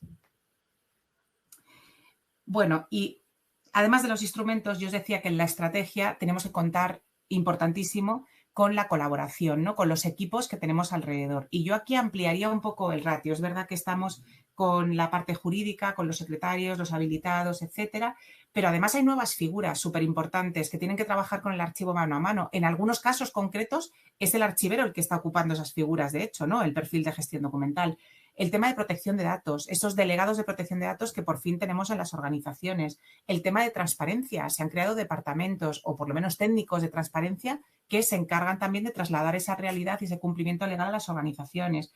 Luego el tema de organización, régimen interior, bueno, como queréis llamarlo, ¿no? Porque es verdad que hay una necesidad muy grande de colaborar con esas estructuras que tienen capacidad de influencia en la cultura de la organización, ¿no? Desde la parte de formación hasta la parte de hábitos, de comunicación, etcétera, ¿no? Es muy importante que entremos también en colaboración con ellos.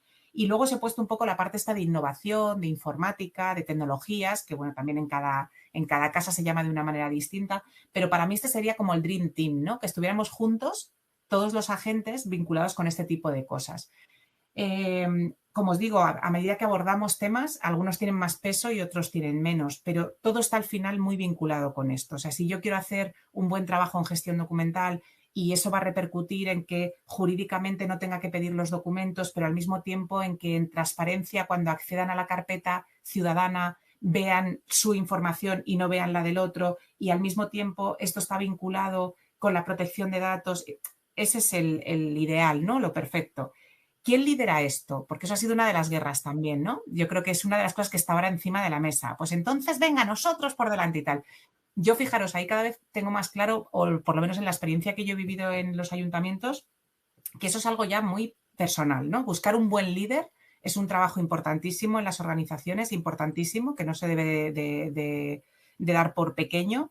Y todos estos perfiles pueden ser un buen líder de proyecto, ¿no? Si son capaces de aglutinar pues, la información, el conocimiento, el espacio que tienen cada uno de estos profesionales. Yo creo que cualquiera de ellos, un archivero, un gestor documental, puede ser un muy buen líder de proyecto de transformación, lo puede ser un jurídico, lo puede ser un experto en transparencia o lo puede ser un experto en innovación, ¿no? Pero yo creo que esos perfiles ahora son los que realmente estamos buscando, ¿no? Alguien que tenga esa capacidad de trabajar en un entorno absolutamente múltiple, como veis, ¿no? Con muchas posibilidades y, sin embargo, ir dando esos pequeños pasos para ir evolucionando y para ir desarrollando la estrategia que necesitamos en la organización.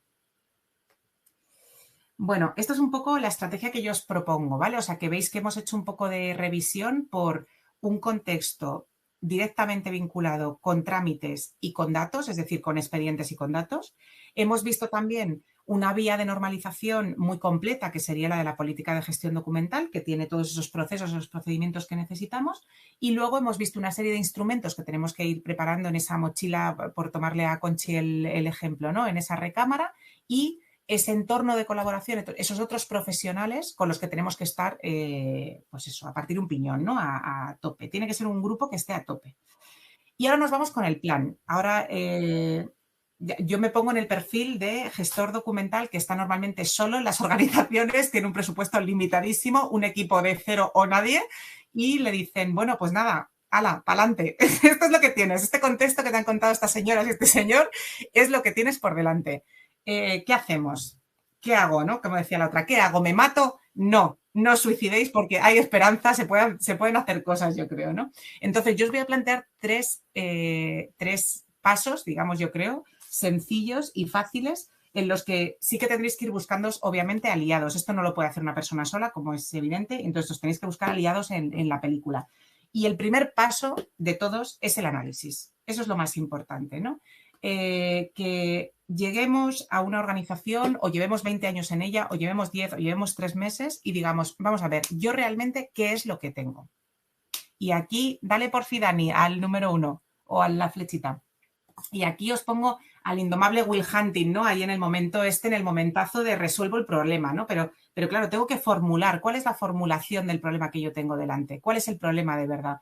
¿Qué tipo de documentación tengo? ¿Tengo datos que tenga que manejar yo? ¿Maneja mucho volumen de datos la organización? ¿O tengo expedientes? ¿O yo trabajo con imágenes, con vídeos? En mi caso, lo más importante es un fondo antiquísimo que tengo y que le tengo que dar la vuelta para ponerlo en órbita en lo digital. ¿Está todo controlado? ¿Está todo en orden? ¿No me necesitan?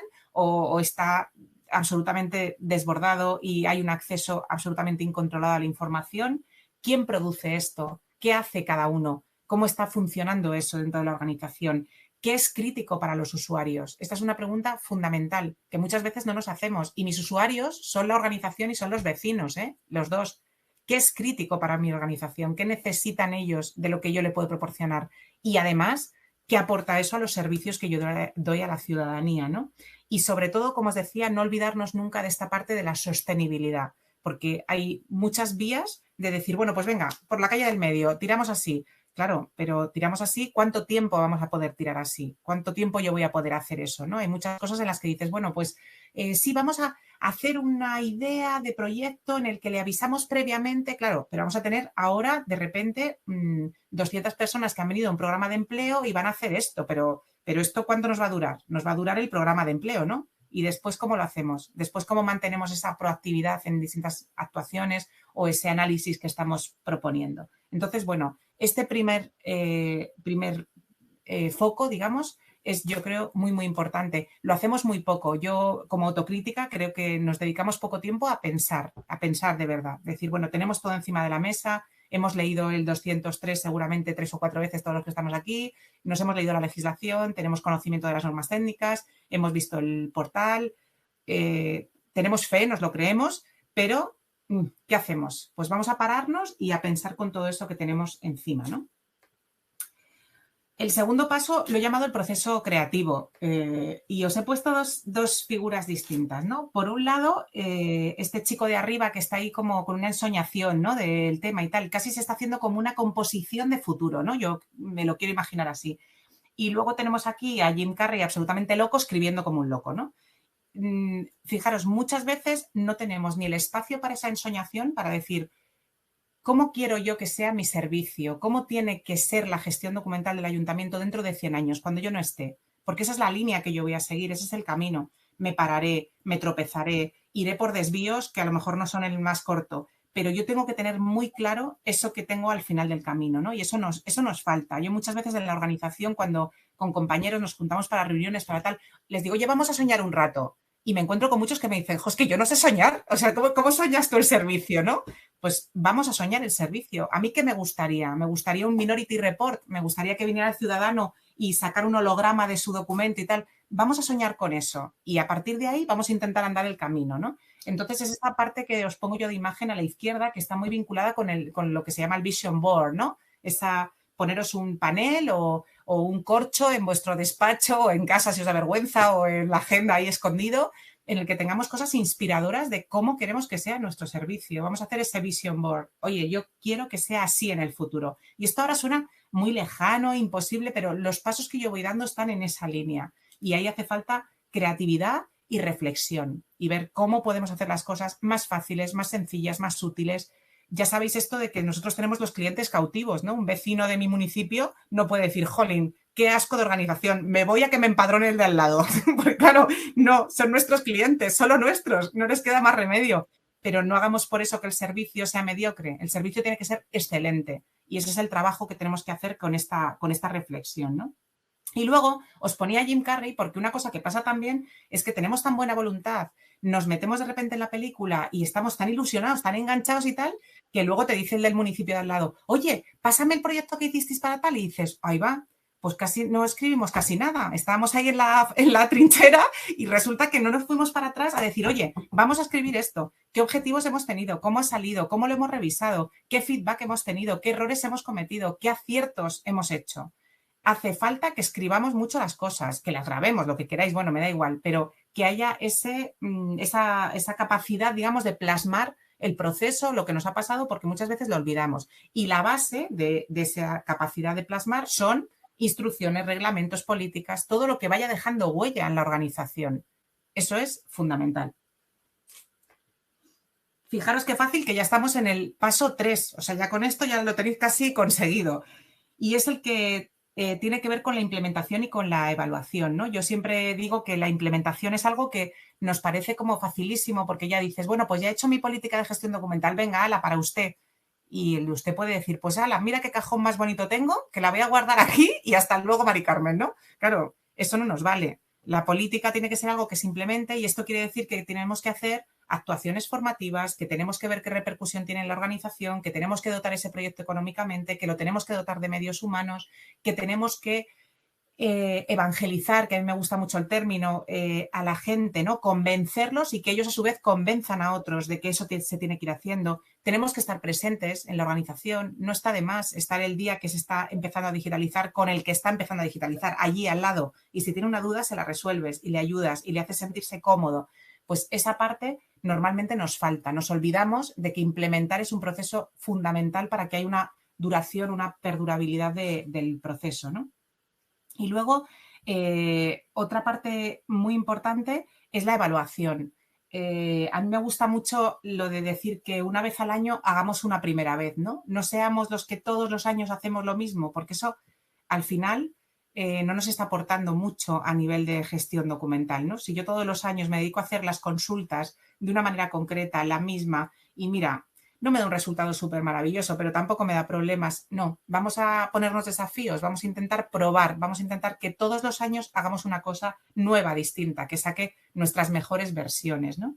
Y ahí, en los tiempos que corren, proactividad y capacidad de adaptación a saco, perdonadme la expresión, pero imprescindible para que podamos salir adelante.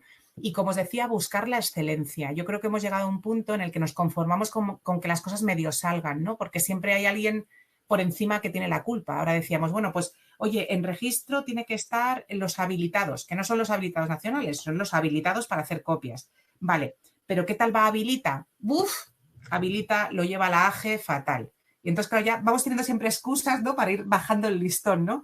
Oye, ¿y qué tal esto de hacer la firma biométrica? ¡Buf! bien, pero es que le ponen algunas pegas. Entonces, como siempre tenemos un agujerito, pues nos escapamos por esos agujeritos que solo nos llevan a lo mediocre finalmente. Entonces, no os dejéis llevar por eso. Dejaros llevar por la excelencia, por decir, oye, yo tengo un cliente cautivo, que es mi organización, que es mi ciudadano, pero quiero darle el mejor servicio, absolutamente el mejor, sin parangón.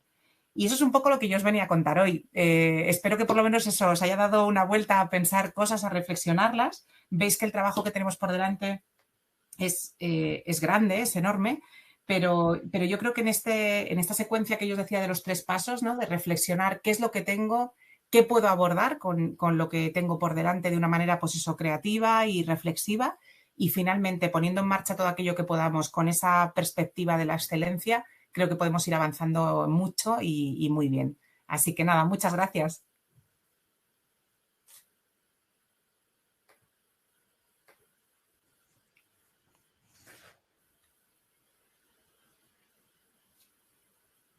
No te oigo.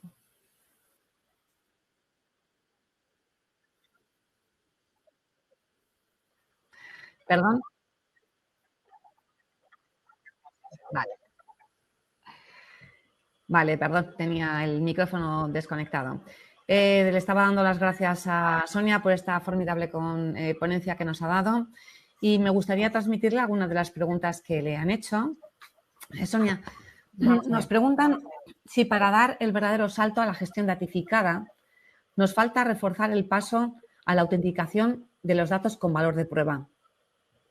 Claro, sí, sin duda. Esta es la parte que yo os decía de la diferencia abismal que hay entre cómo tenemos gestionado y trabajado todo aquello que pertenecía a la información estructurada y el desmadre, entre comillas, que tenemos con lo que es información no estructurada, ¿no? Y ahí por eso os decía, ¿es obligatoria o no obligatoria? Hay ciertos tipos de datos que sí que exigirán esa firma, esa necesidad de verificación, y muchísimos otros que no. Y que tenemos que ser capaces de trabajar en esas plataformas en las que desde la parte de gestión documental, muy en las tripas, vamos a diseñar esos esquemas por los que van a tener que pasar los datos, ¿no? Por decirlo de alguna manera, es como ir haciendo ese tamiz para decir, bueno, has entrado ya en otro estadio, que es el de ser un dato de esta organización, estar en la plataforma y tienes que cumplir con una serie de medidas, ¿no? Y ahí, al igual que lo hacemos con los tipos documentales, en los datos estableceremos aquellos que exigen una firma, una autenticación y aquellos que son datos que no tienen la exigencia de tenerla, ¿no? Muy bien. Antes has hablado de, cuando hablabas de los instrumentos que teníamos, el cuadro de clasificación, el catálogo de tipos documentales y más. Hay una pregunta relacionada con el segundo instrumento, que eran los catálogos de tipos documentales. ¿Sabes? También has comentado que los tipos documentales que estaban de inicio dados en el marco básico, que estaban pensados para tipos documentales de administración general.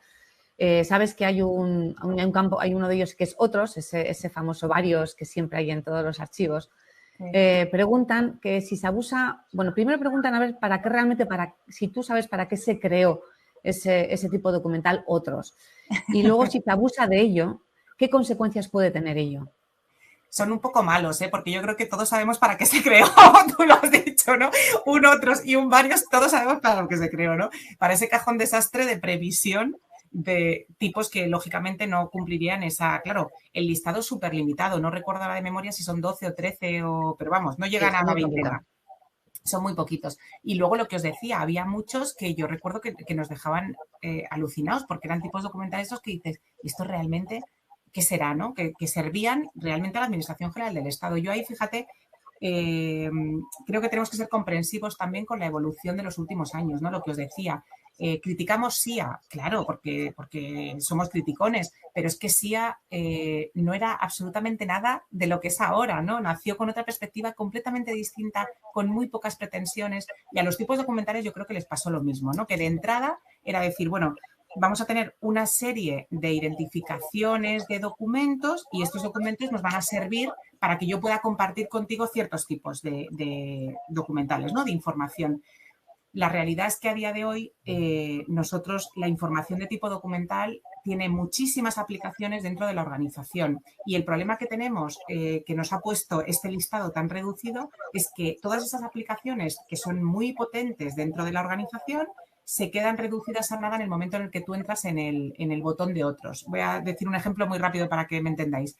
si yo, por ejemplo, digo, tengo un tipo documental en mi ayuntamiento que es informe, y digo, bueno, ¿cómo voy a parametrizar el tipo documental informe? Y digo, bueno, pues el informe de entrada lo voy a parametrizar exigiéndole que lleve una firma, ¿no? Porque yo no voy a permitir que entre un informe en mi organización que no tenga una firma electrónica, por ejemplo. Pero el informe que está creándose en la organización, que está en el entorno interno, le voy a poner en la parametrización que no se puede guardar si no me lo firman en ese momento. O sea, le voy a exigir al técnico que todos los informes que producimos tengan esa firma. Y de salida va a tener otra realidad distinta. Fíjate qué potencialidad en un solo tipo documental ya le estás marcando muchísimo la pauta incluso de comportamiento en las distintas estadios o funciones que tenga dentro de la organización. Claro, ¿qué pasa si yo mi tipo documental es uno muy concreto, muy específico de los municipios y de repente no tengo elemento recogido en los metadatos de la norma técnica de interoperabilidad de documento electrónico para eso, que automáticamente se pasa a otros? Entonces, claro, yo esa potencialidad de explotación que he tenido de ese tipo documental en mi organización, en cuanto sale de ella en interoperabilidad, por decirlo así, ¿no? Para comunicarse con otros, la pierde absolutamente. ¿Qué hace? Pues que el receptor no tenga una información más evidente o más clarificadora sobre el tipo de expediente, ¿no? Pero eso lo sabemos todos. Imaginaros cuando despliegas una carpeta en el Explorer y te pone carpeta 25 y te pone 1, instancia, 2, informe, 3, resolución, 4, acta. Y de repente te abre la carpeta la misma y te pone 1, otros, 2, otros, 3, otros, 4, otros, 5 otros. Pues claro, se te queda el cuerpo hecho un 8. Dices, pero vaya patata de expediente, ¿no? Que me acaban de dar. Los básicos los tenemos y los podemos compartir. Y yo, a modo de resumen, que me enrollo mucho, diría que las normas técnicas de interoperabilidad, en este caso la de documento electrónico, lo que nos permite son una serie de tipos documentales para interrelacionarnos con otras administraciones y que esos se quedan muy reducidos para que demos esa información más apropiada, pero que no perdamos de vista que el tipo documental en nuestra organización, ese listado de tipos documentales, lo podemos ampliar en las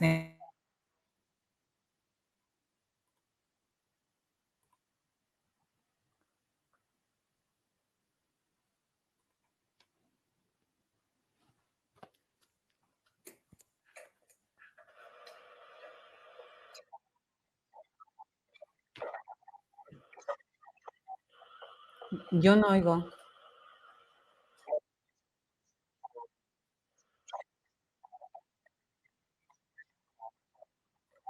¿A mí me oís?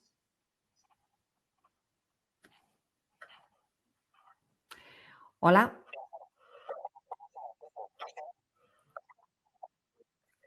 Vale. Hola, ha habido un problema con la intervención de Sonia que se ha cortado inesperadamente, pero luego seguiremos con ella para que nos acabe de contestar esa pregunta. Voy a introducir a la última y cuarta ponente, que es Ana de la Fragua Cobo. Hola, buenos días, Ana. Muchísimas gracias por estar entre nosotros. Ana es archivera y técnica de gestión documental en el Sistema Integral de Gestión Documental del Ayuntamiento de Sant Feliu de Llobregat. Es licenciada en Historia por la Universidad Rovira i Virgili, es graduada superior en Archivística y Gestión Documental por la Universidad Autónoma de Barcelona, ha realizado los estudios de posgrado en Gestión de Documentos Electrónicos y ha hecho máster de Gestión Documental, Transparencia y Acceso a la Información en la misma universidad. Es miembro del grupo permanente del cuadro de clasificación de ayuntamientos y consejos comarcales de la Generalitat de Cataluña. Es miembro, asimismo, del grupo técnico de la Comisión de la Sociedad de Información y Tecnologías de la Federación Española de Municipios y Provincias por la propuesta para la interoperabilidad semántica de los procedimientos de las administraciones locales en el Sistema de Información Administrativa SIA, de la cual hemos estado hablando en las anteriores ponencias. Es autora de diversos artículos, publicaciones y ha participado como ponente en numerosos congresos. Actualmente es profesora asociada de la Escuela Superior de Archivística y Gestión de Documentos y ya la dejo que nos presente su ponencia. Hola, buenos días. Primero de todo, agradecer como mis compañeros ALDE por este encuentro y con los compañeros, que ha sido súper interesante, ¿no? Creo que estoy disfrutando mucho, ¿no? Estoy tomando notas de cosas que dicen los compañeros de cara a luego cuando mañana vuelva a mi administración compruebe que realmente en la firma biométrica no estamos haciendo nada raro, como ha dicho Nacho, y un conjunto de cosas. Bueno, mi ponencia va a ser voy a hablar sobre el documento electrónico, pero sobre todo sobre la importancia de la interoperabilidad y de los metadatos, ¿vale? Y os voy a presentar un proyecto que ya hace muchos años, desde el 2014, que estamos aplicando en Cataluña, que nos ha permitido automatizar la interoperabilidad en este ecosistema de gestión de las administraciones locales. ¿De acuerdo? Creo que es un proyecto muy interesante que se está desarrollando, ya llevamos muchos años aplicándolo y que cada vez tiene un potencial más grande y que resuelve muchos de los problemas que teníamos en esta mochila que decía Concha. ¿Vale? Dani, ¿me pasas la primera diapo, por favor?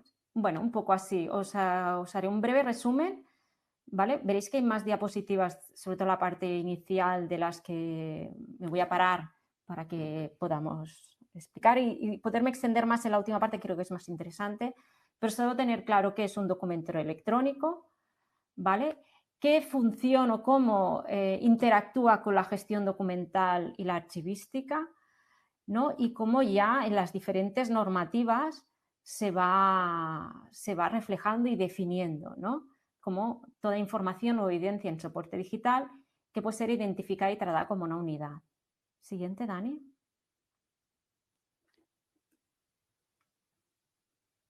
Por tanto, hemos de hacer mucho énfasis sobre cuál es la norma técnica de documento electrónico.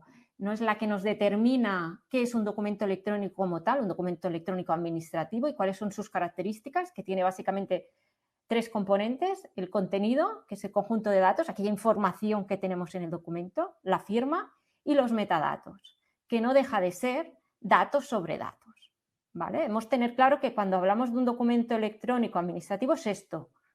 Esto no significa que nosotros no podamos tener otro tipo de documentos con otra estructura, ¿vale? Pero sobre todo de cara a cuando hagamos el expediente electrónico, ¿no? Tal y como nos dice la normativa, ¿qué tiene que contener? ¿Vale? Siguiente, Dani. Un poco, ¿no? Os hacía énfasis, ¿no? En la presentación, que para que la leáis luego tranquilamente, porque si no esto va a ser un rollo. Los documentos no digitales desde su nacimiento, ¿no? O los que son XML, que su estructura es diferente, ¿no? Pero bueno, seguimos siendo documentos electrónicos, ¿no?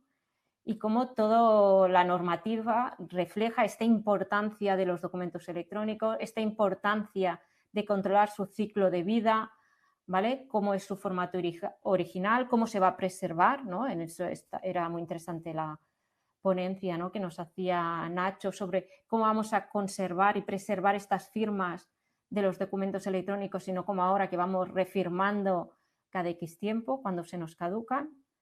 La siguiente, Dani. Y un poco como esta gestión del documento electrónico parece una cosa súper novedosa y también en la línea de lo que decía Sonia, es que en el año 85 con la Ley de Patrimonio ya nos definía los documentos en soporte informático. Estamos hablando del año 85, estamos en el 2021. Y para los archiveros o técnicos de gestión documental, un documento electrónico no deja de ser lo mismo que un documento en papel. Simplemente su estructura es diferente, pero un documento electrónico tiene un contenido, el documento en papel también. Un documento electrónico y un documento en papel están firmados, igual. Y los metadatos. Bueno, en un documento electrónico tenemos los metadatos como elemento relacionado, ¿vale? Mientras que en un documento en papel están inseridos. Nosotros tenemos un campo, ¿no? Que nos dice el registro de entrada. Tenemos otro campo que lo podemos detectar en el documento, que es el signante. Tenemos otro campo que puede ser la fecha de la resolución. Todo eso son metadatos. Es información sobre esos documentos. Pues viene a ser lo mismo. En el fondo, nosotros lo que hacemos es gestionamos información y documentación, independientemente de su soporte y de su formato. Y que siempre tiene que estar ligado en la línea de lo que decía Sonia con la política de gestión de documentos. Que es una pena que nos quedemos con la de documento electrónico. Y yo creo que las administraciones lo que hemos de hacer es darle una vuelta a esta política. Porque nosotros en las organizaciones no solo tenemos documentos electrónicos, tenemos expedientes híbridos, tenemos expedientes en papel. Bueno, esta política también tiene que contemplar qué se haría con el documento en papel o con los expedientes híbridos, ¿no? Hemos de también tener controlado, establecido, estandarizado, ¿no? Cómo vamos a gestionar esta información. ¿Vale? Si me pasas a la siguiente. Y entonces ya entro un poco más en los metadatos. Lo que os decía antes, son datos que definen y describen otros datos, ¿no? Y en la norma técnica ya tanto el Real Decreto, ¿no?, y la Ley 11 ya nos daban la importancia de los metadatos y lo que tendrá en la interoperabilidad. Y hemos de pensar que de metadatos hay de muchos tipos. Todo nuestro mundo son metadatos. Tenemos metadatos descriptivos, administrativos, técnicos, ¿no?, de cuál es el formato, la versión del programa, la versión del fichero, bueno, hay infinitos. Sobre preservación, sobre acceso, tiene datos personales, ¿no?, de qué tipo, tiene propiedad intelectual, estructurales, ¿no?, tiene expedientes relacionados, documentos relacionados. Este documento forma parte de más de un expediente. Y luego metadatos en lenguaje de etiquetas, ¿no? También podemos tener metadatos si tenemos una web semántica, lo cual luego nos permitirá publicar de manera automatizada toda aquella información. El claro ejemplo son las actas de pleno, ¿vale?, o los portales de transparencia.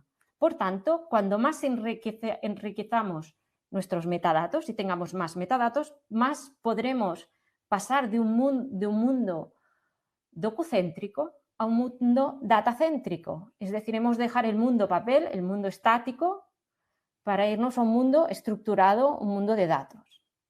¿Vale? El siguiente. El esquema de metadatos que nos dice la norma técnica cómo tiene que ser un esquema, porque claro, pensad que como metadatos puedes hacer casi infinitos, pues es importante tener un esquema donde haga un poco de normalización en tu organización de cómo tienen que ser. Siguiente. Y ahora aquí en el alma de la presentación, ¿no?, y el que a mí me gusta mucho, que es la interoperabilidad. Primero hemos de tener claro que la interoperabilidad es la capacidad de intercambiar de nuestros programas, de nuestros sistemas de información, datos con un tercero. Yo quiero enviar un expediente a Teruel, a Madrid, a Barcelona, y que esa información, esos datos, vayan de un lugar a otro y todos tengamos la misma información, no se vayan perdiendo por el camino, ¿no? Y para eso la interoperabilidad es totalmente necesaria para la cooperación, el desarrollo, la integración, la prestación de servicios, un poco. Todo esto ya lo hemos oído en los compañeros, ¿no? La ejecución de políticas públicas, principios, la transferencia y reutilización de tecnología, la cooperación entre las diferentes aplicaciones, ¿vale? Y hemos de tener claro que la interoperabilidad está en el ADN de la administración electrónica, es decir, la normativa cada vez le da más importancia y más énfasis en que hemos de poder ser interoperables. Y cosa que a día de hoy no somos funcionarios o trabajadores interoperables. Entramos en un aplicativo, entramos en otro, ponemos la misma información, pero no.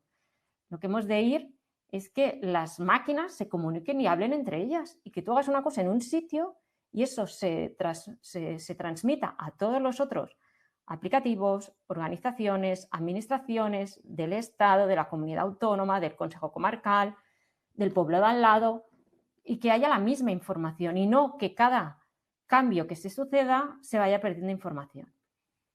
La siguiente, bueno, un poco lo que paso esto rápido porque es ya lo que han dicho los compañeros. La siguiente, la norma técnica aquí es un breve esquema, ¿no?, de tipos de interoperabilidad, las diferentes dimensiones, los estándares, ¿no?, las infraestructuras, los modelos de integración, ¿vale? El portal de la interoperabilidad.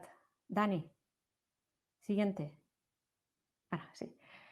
El portal del PAE, donde tenemos todas las normas técnicas y este nuevo Real Decreto, reglamento, que nos empieza a avanzar, que ahora va a venir no solo una actualización de las normas que ya hay, porque hemos de pensar que algunas son muy antiguas y ya hemos superado mucho esa fase inicial, y todas las nuevas que aparecerán. Sobre todo es muy clara la de catálogo de estándares, el listado de estándares que se utilizan está muy desfasado y el claro ejemplo es, sabéis que ahora en las contrataciones de obras, por ejemplo, se presenta juntamente con el proyecto un proyecto en formato BIM, ¿vale? Que el BIM es es como una metodología de trabajo donde lo que conseguimos es la historia vital de ese edificio. Entonces, cuando contratamos para construir un edificio, nos pasan un ficherito que está en formato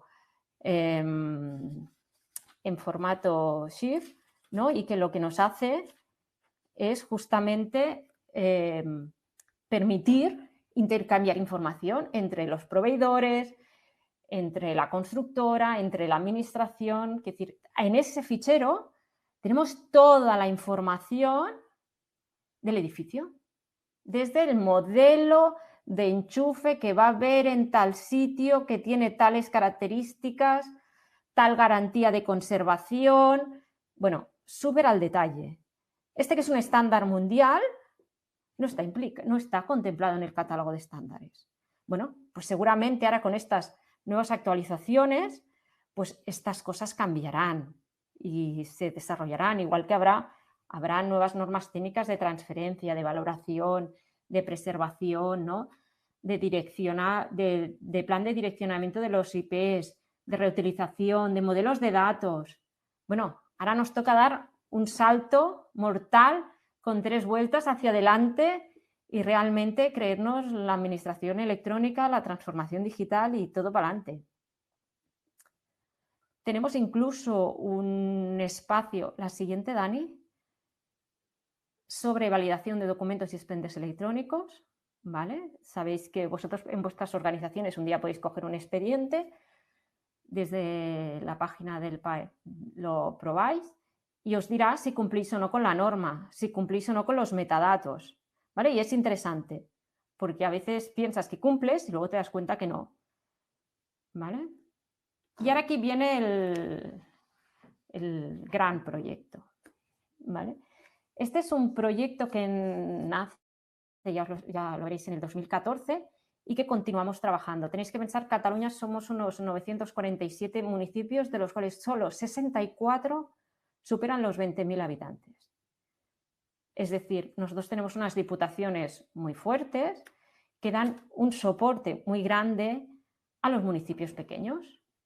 Y sobre todo tenemos el CAOC, que es el Consorcio de Administración Oberta de Cataluña, que da soporte a todas las administraciones locales. Por lo tanto, el CAOC, una de las políticas que tiene es desarrollar diferentes aplicativos, diferentes metodologías que la mayoría de ayuntamientos pueden utilizar. Y esto que nos permite racionalizar, optimizar y reutilizar.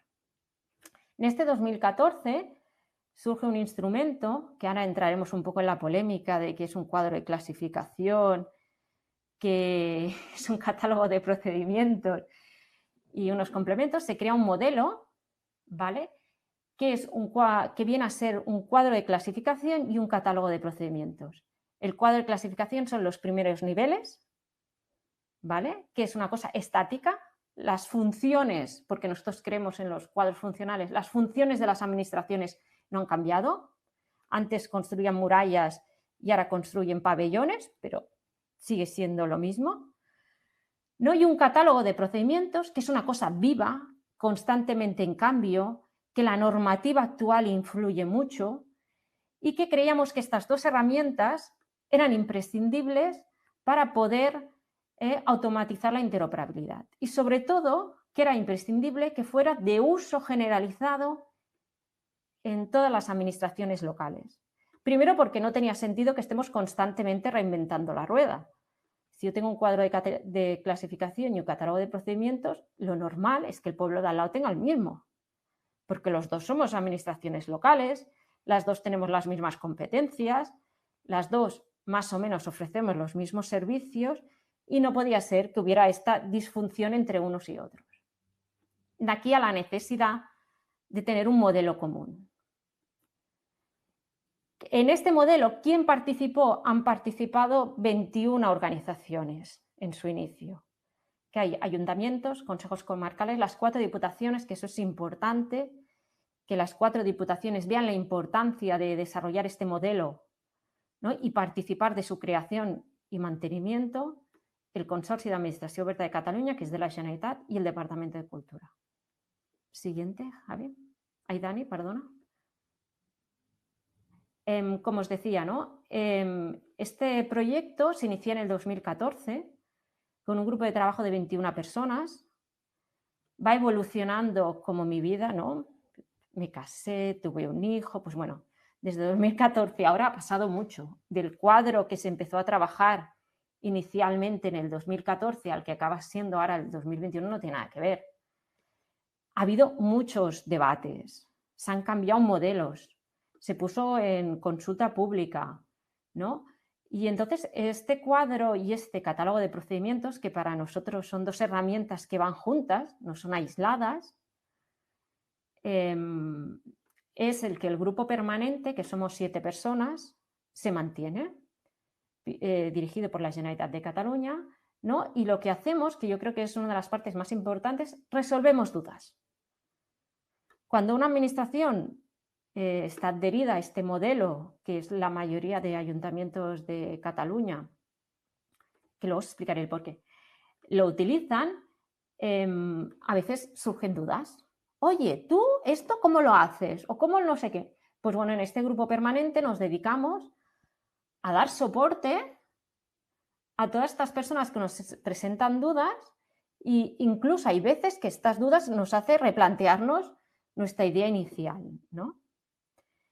Y sobre todo también ha sido muy importante el papel, porque todos teníamos muy claro lo que es la administración local entendido como ayuntamientos, ¿no?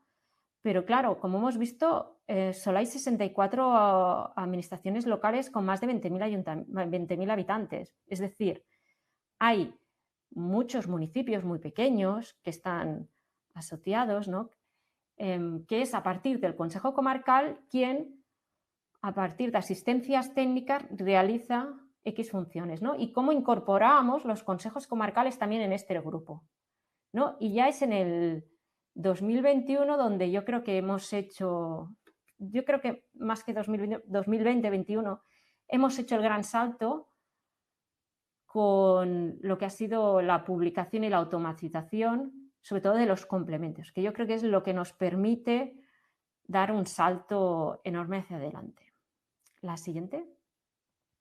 En el 2018 hicimos una presentación en Innova, ¿no? Sobre la base, que era el cuadro de clasificación y el catálogo de procedimientos, ¿no?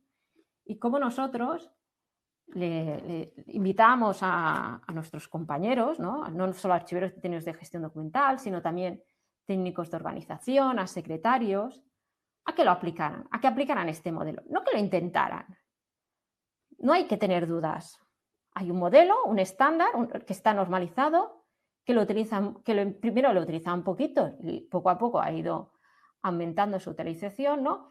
Y que nosotros invitamos a la gente a ser valiente, intentar hacer un estándar entre todos, ¿vale? Y aquí hablo, por ejemplo, del caso de Sant Feliu de Llobregat. Sant Feliu de Llobregat nosotros teníamos nuestro propio catálogo de procedimientos y nuestro propio cuadro de clasificación. Lo teníamos integrado en el registro de entrada, lo teníamos en la web, lo teníamos en el archivo, en todas partes.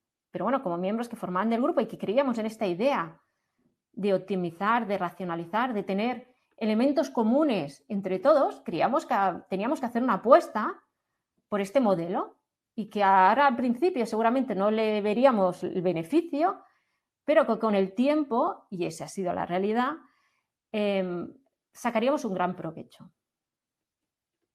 Aquí hago la siguiente, Dani, por favor. Aquí hago un apunte porque supongo que no conoceréis nuestra casuística. Cataluña, nosotros tenemos nuestro propio nodo de interoperabilidad, ¿vale? Que es el que hace las plataformas del CAOC, ¿vale? Del Consorcio de Administración Oberta de Cataluña. Y a partir de Vía Oberta, ¿vale? Se comunica con las otras plataformas de interoperabilidad. Es decir, nosotros para comunicarnos con España pasamos primero por el CAOC. Esto que nos permite, Dani, esto que nos permite la integración de servicios.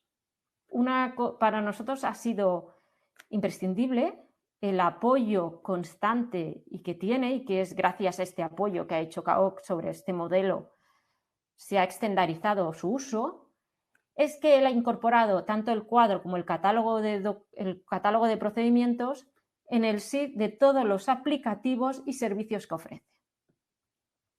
Por ejemplo, tú quieres utilizar ESET o ERES, ¿no? Quieres clasificar los asientos registrales y los expedientes, y lo haces en función del catálogo y el cuadro de clasificación.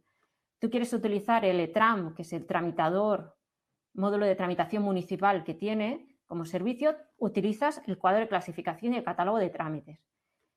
Tienes que hacer trámites vinculados, ¿no?, con las diferentes administraciones catalanas, lo haces a partir de ACAT, pues lo mismo, utilizas el cuadro y el catálogo, ¿no? El MUX, ¿no?, que son el registro, lo mismo, ¿no? Y eso que nos permite que en todos estos aplicativos, todos estos servicios que ofrece el AOC, tiene un metadato, una variable, un campo, que es el código de clasificación, el código del procedimiento. Con lo cual, yo cuando envío por el MUX, por EATRAM, por los diferentes aplicativos, 1120 obras mayores, en todos los pueblos saben que estoy enviando obras mayores. ¿Vale? Esa información no se pierde, esa información llega a todo el mundo. Y como todos, o la mayoría, hay que decir que las grandes ciudades está costando más, pero que poco a poco lo van integrando, nos permite entender y comunicarnos. Un claro ejemplo es la FUE, con toda la normativa de actividades. Se han revisado, y más en diciembre salió una nueva normativa de facilitación en Cataluña, donde había un nuevo planteamiento de cómo tenían que ser todos los trámites de licencias de actividades para abrir comercios, bares, fábricas, hoteles, pisos turísticos. Bueno, lo primero que se hizo, este grupo que es de la Generalitat, que es de otro departamento, no tiene nada que ver con este grupo de trabajo del cuadro, lo primero que hizo es, quiero una relación de todos los procedimientos que pueden estar afectados por mi materia, ¿no? Pues cogió empresa y dijo, a ver, ¿qué licencias, qué tipo de declaraciones responsables, comunicaciones previas, que están afectadas? Y nosotros en el grupo del cuadro les facilitamos la lista. ¿Qué nos pasó?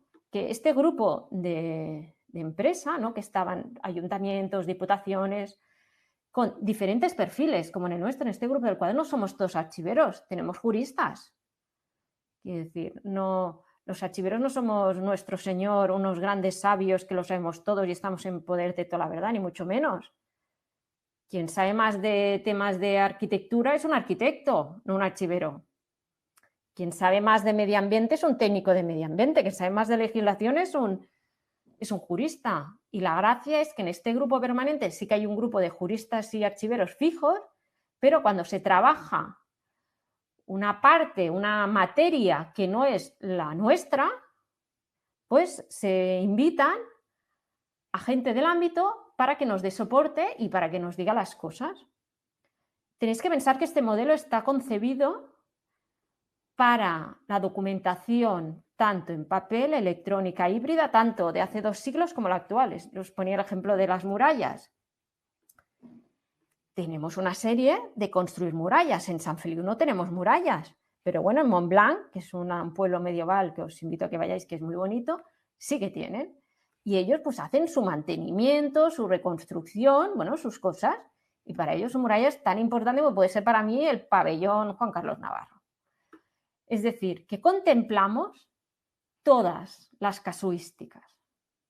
Por eso es un catálogo de procedimientos muy extenso, porque contemplamos tanto una administración pequeña, que hagan 3 tipos de procedimientos al año, como una muy grande, que puede ser Barcelona, ¿vale?, donde todo lo tienen muy al detalle. Bueno, pues en ese catálogo de procedimientos y de clasificación tenemos este modelaje que permite desde hacer cosas muy genéricas a cosas muy específicas, ¿vale? ¿Y qué es la lucha que llevamos teniendo desde hace años con el tema SIA, el famoso SIA? Si vosotros entráis en en el catálogo de procedimientos, veréis que en Cataluña casi no hay ayuntamientos adheridos, hay muy pocos. ¿Por qué? Porque nosotros reclamábamos, luego os explicaré el porqué, el motivo, de que nos dijeran que no, y uno de los problemas que tiene SIA. Que si todos nosotros sabemos que el 1120 es licencia de obras mayores, ¿por qué demonios San Feliu de Llobregat tiene que darse de alta el catálogo SIA, hay en SIA un código? Porque SIA no deja de ser un código numérico correlativo de todas las administraciones. Venga, ahí, eso es una fábrica de hacer churros. Tú vas entrando procedimientos y ellos te van dando códigos que con este código tú luego puedes utilizar Notifica, Archive, bueno, todos los aplicativos que tiene el Estado, ¿vale? Pero sin este código SIA no puedes hacer nada. De ahí que hay el desmadre que hay. Entonces nosotros dijimos, bueno, Cataluña no entramos, no nos damos de alta en SIA, porque nosotros ya tenemos un código común. ¿Podemos enviarte este código común más mi DIR3 o INE10, más mi identificador de ayuntamiento, y así, en vez de cargar 900, si somos 900 ayuntamientos por 500 procedimientos, pues lo que sea, en vez de cargarlo solo una vez, ¿no? Y nos dijeron que no. Ahora hemos encontrado una fórmula que es utilizar nuestro nodo de interoperabilidad, nuestro CAOC. Nosotros a CAOC le enviaremos la información de obras mayores 1125, Ayuntamiento de San Feliu, INE 10. Él lo junta y envía hacia el Estado el código SIA. Con lo cual, haciendo esta fórmula, nosotros no perdemos esta interoperabilidad interna que hemos conseguido en Cataluña, con la esperanza que llegue algún día que SIA, que el aplicativo del Estado lo permita, porque a día de hoy el problema es que tecnológicamente el aplicativo es como es y no se permite. Un poco también en lo que la siguiente, Dani. Lo que os comentaba, ¿no? El registro electrónico de apoderamientos. Claro, yo podré decir en este registro qué procedimientos quiero, quién quiero apoderar, para qué. Bueno, si no hay una codificación o una unificación de los procedimientos y de cómo se llama, será imposible. Porque ¿cómo se va a entender que yo quiero que en Las Rozas pueda hacer una cosa y en San Feliu otras? O lo mismo. Pues será importante que podamos interoperar, comunicar, que cuando yo me dé alta en Representa y en la versión española también todos sepamos de qué hablamos. Y con la gestión de los apoderamientos y de las representaciones, con el Apodera y todo, ¿qué ha hecho CAOC? Ha puesto el catálogo de procedimientos del cuadro. Entonces, ya todos pasamos por ahí. Si lo tenemos en el Representa, lo tenemos en los diferentes servicios que ofrece, por mucho que internamente nosotros tuviéramos un cuadro o un catálogo de procedimientos, para poder interoperar, para podernos comunicar con las diferentes administraciones, necesitamos una unificación, una normalización. Y esto lo hemos conseguido gracias a este apoyo, que hay que decir que también forman parte del grupo, del CAOC. ¿Vale? La siguiente, Dani. Aquí, como podéis ver, es un pequeño ejemplo, ¿no?, de los diferentes trámites, de los diferentes procedimientos, ¿no?, sus codificaciones y la compartición de todos, ¿no? La siguiente. Entonces, nosotros vimos que sí, tener un catálogo de procedimientos y un cuadro de clasificación común estaba muy bien, ¿no? Pues un galifante, pero que teníamos que darle más fuerza y que los complementos, que eran con las miserias que todos nos encontramos, teníamos que dar una solución. Es decir, yo quiero publicar la transparencia de manera automatizada, ¿no? Yo quiero que mis indicadores se rellenen de manera automática, no quiero tener ahí un trabajador detrás picando los indicadores de transparencia porque ahora me va a venir una evaluación, tiene que ser una cosa automatizada. Pues si yo vinculo cada uno de los indicadores que me establecen las diferentes leyes con el código del procedimiento, yo podré poner en el desarrollo de cada uno de los procedimientos una fase donde diga, Atención, esta información se va a publicar en el portal de transparencia. Revisa la ortografía, porque eso pasa. Todos sabemos todos estos portales que hay faltas de ortografía. Los que están muy bonitos es que lo han introducido manualmente uno por uno, seguro. Los que no son tan bonitos y ves errores, faltas, espacios en blanco, interrogantes, estos son totalmente automatizados. Y es cuando al tramitador le pones un cartel en el circuito donde diga, atención, que se te van a ver todas las vergüenzas, porque esto pasa. Todos somos maravillosos, pero cuando enseñamos nuestras intimidades, pues se ven, ¿no? Y entonces pensamos que era muy importante tener esto, los indicadores de transparencia vinculados al catálogo de procedimientos. El vocabulario sí, a que luego hablaremos. El tema de la conservación y eliminación de la documentación. Esto es las tablas de evaluación documental, es un trabajo muy desarrollado por los archiveros, pues era importante que estuviera vinculado con los procedimientos. ¿Cuándo puedo eliminar una documentación? ¿Cuándo no? Vinculado a la vez con el registro de actividades de tratamiento de datos personales, una nueva herramienta maravillosa que se llama RAT, ¿no? Que nos permite vincularlo todo, saber qué actividad de tratamiento, cada procedimiento, quién es el ámbito responsable, qué normativa hay vinculada, cuánto tiempo hay que conservarlo, qué tipo de datos personales hay, dónde se almacenan estos datos personales. Bueno, todo esto nos da, y todo esto lo tenemos relacionado. Unas definiciones, la de veces que tenemos procedimientos que ni nosotros mismos sabemos qué son. Tienen unos nombres tan genéricos que eso es como un cajón desastre, es como el varios o otros que hablábamos antes de tipologías documentales. Y todo esto, conjugado, mezclado y nos permite automatizar esta interoperabilidad que tantas veces hemos hablado. Y una cosa que es importante, si nosotros damos todas estas herramientas a las diferentes administraciones, hay que reinventar, es decir, si yo tengo el mismo procedimiento que el pueblo de al lado, tengo que yo inventarme qué tipo de datos tiene, cuál es su definición, si se conserva o no. A lo mejor si hacemos un trabajo conjunto lo podemos reutilizar, compartir. ¿Por qué hemos de estar constantemente todos rompiendo los cuernos con lo mismo? ¿No tiene sentido? La siguiente, Dani.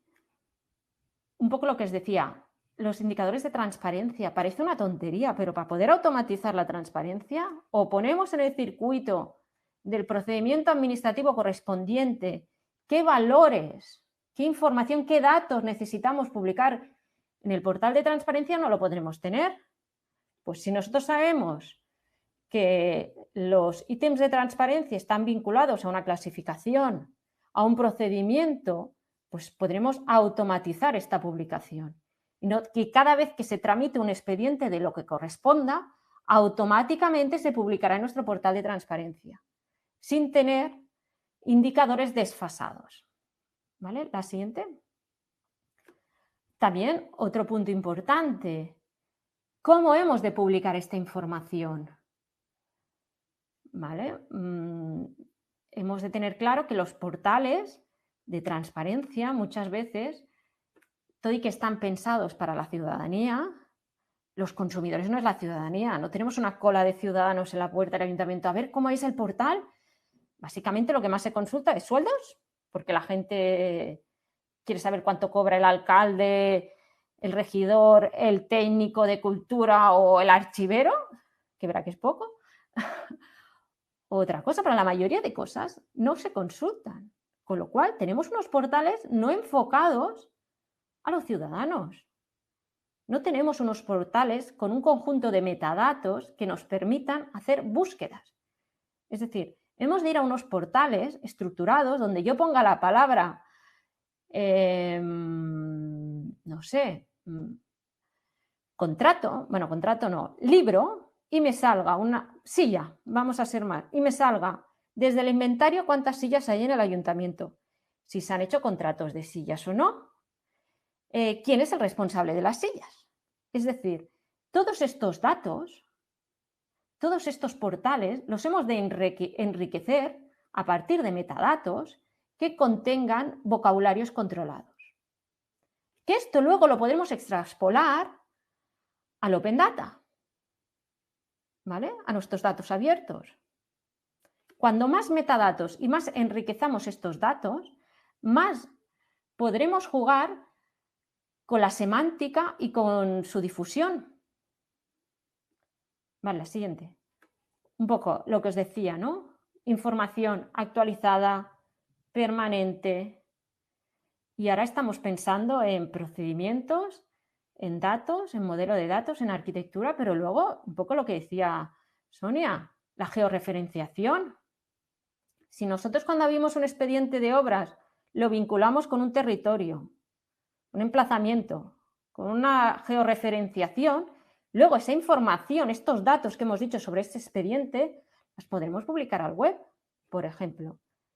O las podemos publicar en un mapa temático que sea necesario para poder conceder o no las ocupaciones de la vía pública, para poder conceder o no la licencia, que el arquitecto lo vea, que los diferentes ámbitos puedan ver esa información que puede ser necesaria para 10.000 cosas, de se puede cortar una calle o no, se puede poner un container o no, tiene que ir el camión de la basura, hay un problema con unas goteras. Bueno, la explotación de la información es infinita y es una información que no es nuestra, es de la ciudadanía, que tenemos una sensación de que todo es nuestro y no es así.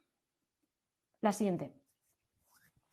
Y ahora aquí hago, continuando con los complementos, uno de los complementos que hay es el vocabulario controlado, el vocabulario de funciones común de la administración local, ¿no? Los famosos códigos SIAS. Hace años ya hubo un grupo de la FEM que se estuvo trabajando en intentar poner orden en esta marabunta de procedimientos, que ya vamos casi a los 2 millones. 2 millones de procedimientos.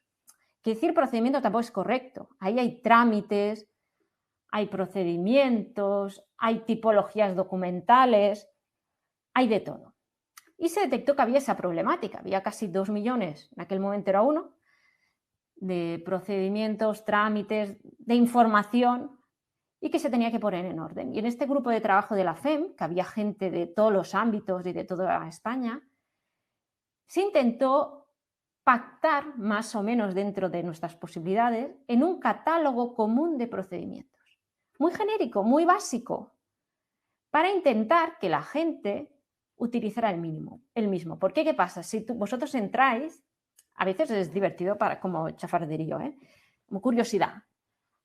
Notificación de la subvención 2020, notificación de la subvención 2021, subvención 2017, subvención 2018. Todos esos no son diferentes procedimientos. El procedimiento es subvención, que lo tramitas en el 2017, 2018, 2019, 2020, 2021, pero el procedimiento es subvención. ¿Qué hacía la gente o hace? Porque muchas veces no es que el archivero lo haga mal. Es que, como os explicaba, para poder utilizar notifica, tenías que tener un código SIA. Entonces, el responsable del ámbito que fuera tenía que notificar a quien fuera una cosa. ¿Y qué era lo primero que hacía? Se daba de alta en SIA con el procedimiento que él consideraba, total, el nombre pensaba que no era muy importante, para tener un código para poder notificar. Porque lo importante era el código. Sin código no ibas a ningún sitio. Y claro, eso, al principio, que era un aplicativo que se hizo para el AGE, que era un ámbito muy controlado, funcionaba muy bien. Cuando entramos las administraciones locales, aquello era una casa de sombreros. Aquello era de todo menos un catálogo de procedimientos. Y claro, ¿qué problema hay? Cuando tú te vas al punto de acceso general, intentas buscar por este catálogo común de procedimientos que se quiere hacer, ahí no encuentras nada. Porque cada uno le llama como quiere, de la mejor manera, incluso una misma administración la ha podido decir 25 veces de manera diferente a lo largo de su historia. En SIA. Entonces, como veíamos que por las disidencias en el grupo de trabajo, por encontrar un catálogo común de procedimientos, descartamos esa opción, dijimos esto es imposible, después de pelearnos muchísimo. Vamos a buscar un vocabulario controlado, un conjunto de materias que permitan agrupar a todos los procedimientos SIAS. ¿Que no es la panacea? Por supuesto que no. Pero era una manera de empezar a ordenar todo aquel mundo de procedimientos, trámites, tipologías documentales que hay en SIA. ¿Vale? Y entonces era importante tener vinculado estas funciones. Como hemos dicho, para dar ahora de alta, y ha habido un periodo de revisión de los procedimientos que están dados, en SIA, tú a tus procedimientos le tienes que vincular esta familia. ¿Pasas a la siguiente, Dani?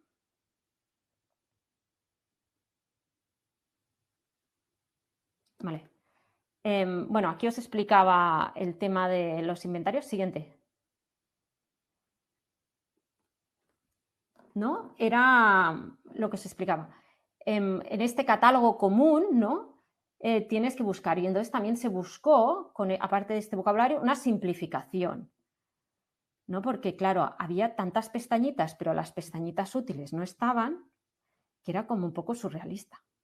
¿No? Entonces, en este trabajo que se hizo, que estuvimos como 2 años para pensar estas 59 palabras, ¿qué hiciste tanto tiempo para 59? Pues sí, para que nos pusiéramos todos de acuerdo, y tenéis que pensar que eran tecnólogos que tenían una visión muy determinada, juristas que tenían otra visión muy determinada, archiveros que tenían otra visión determinada, y después las diferentes luchas entre las diputaciones, que eran los pesos pesantes, que decían, oye, tienes que aplicar lo que yo digo porque yo llevo a 300.000 municipios detrás.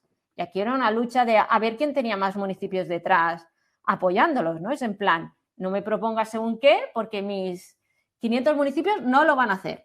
O mis 3... Entonces, era aquí esta lucha entre las diputaciones, entre los municipios, los grandes, los pequeños, las administraciones, ¿no?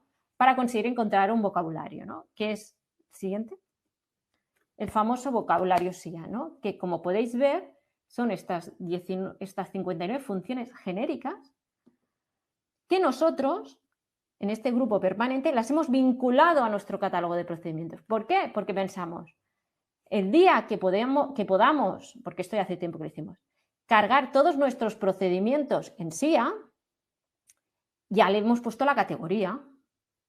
Y así yo sé que tengo en la construcción del término municipal o del pleno, pues a qué grupo pertenece. Y sé todos mis procedimientos qué función del SIA lo tienen vinculada. Esto también nos hizo repensar un poco, porque pensad que en el SIA se da estas 59 funciones, pero debajo hay como una recomendación de posibles procedimientos vinculados a cada una de esas funciones, que sirve como guía orientativa de cara a las personas, bueno, a las administraciones que quieren dar de alta en SIA. ¿Vale? Siguiente. Lo que os decía, al cuadro y al catálogo hemos vinculado transparencia, importantísimo. SIA, todo lo que es clasificación y procedimientos. Ahora, que es otra cosa súper importante, la valoración. ¿Qué hacemos con esta documentación? ¿La conservamos? ¿La eliminamos?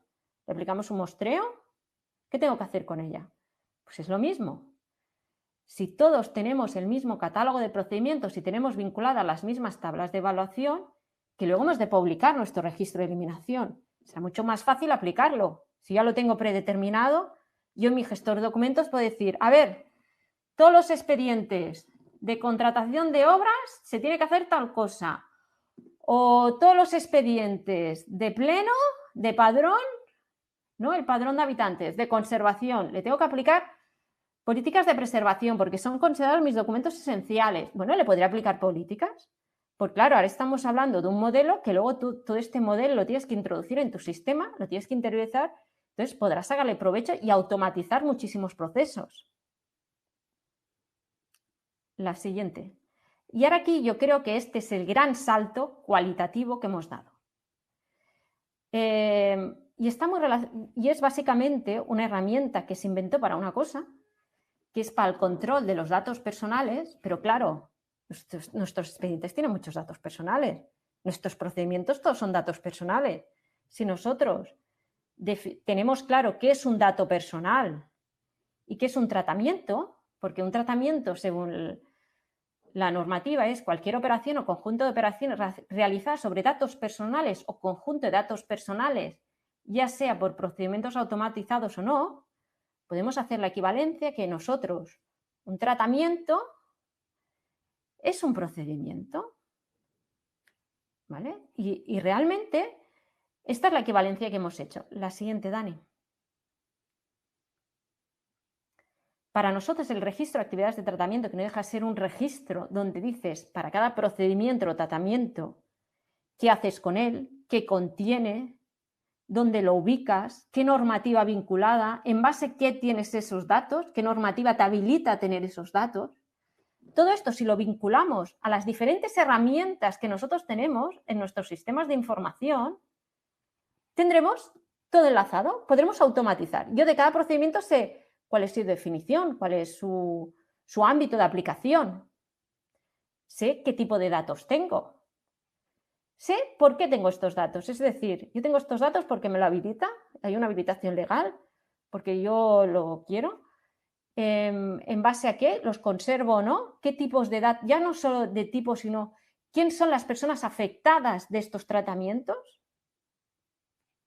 ¿Tengo que conservar esta información o documentación o no? ¿En base a qué la elimino? ¿Está vinculada a diferentes aplicativos? ¿En qué aplicativos lo tengo? Toda esta información es lo que el registro de actividades te exige que tú tengas. ¿Qué es lo que los antiguos, pero muy antiguos, ficheros?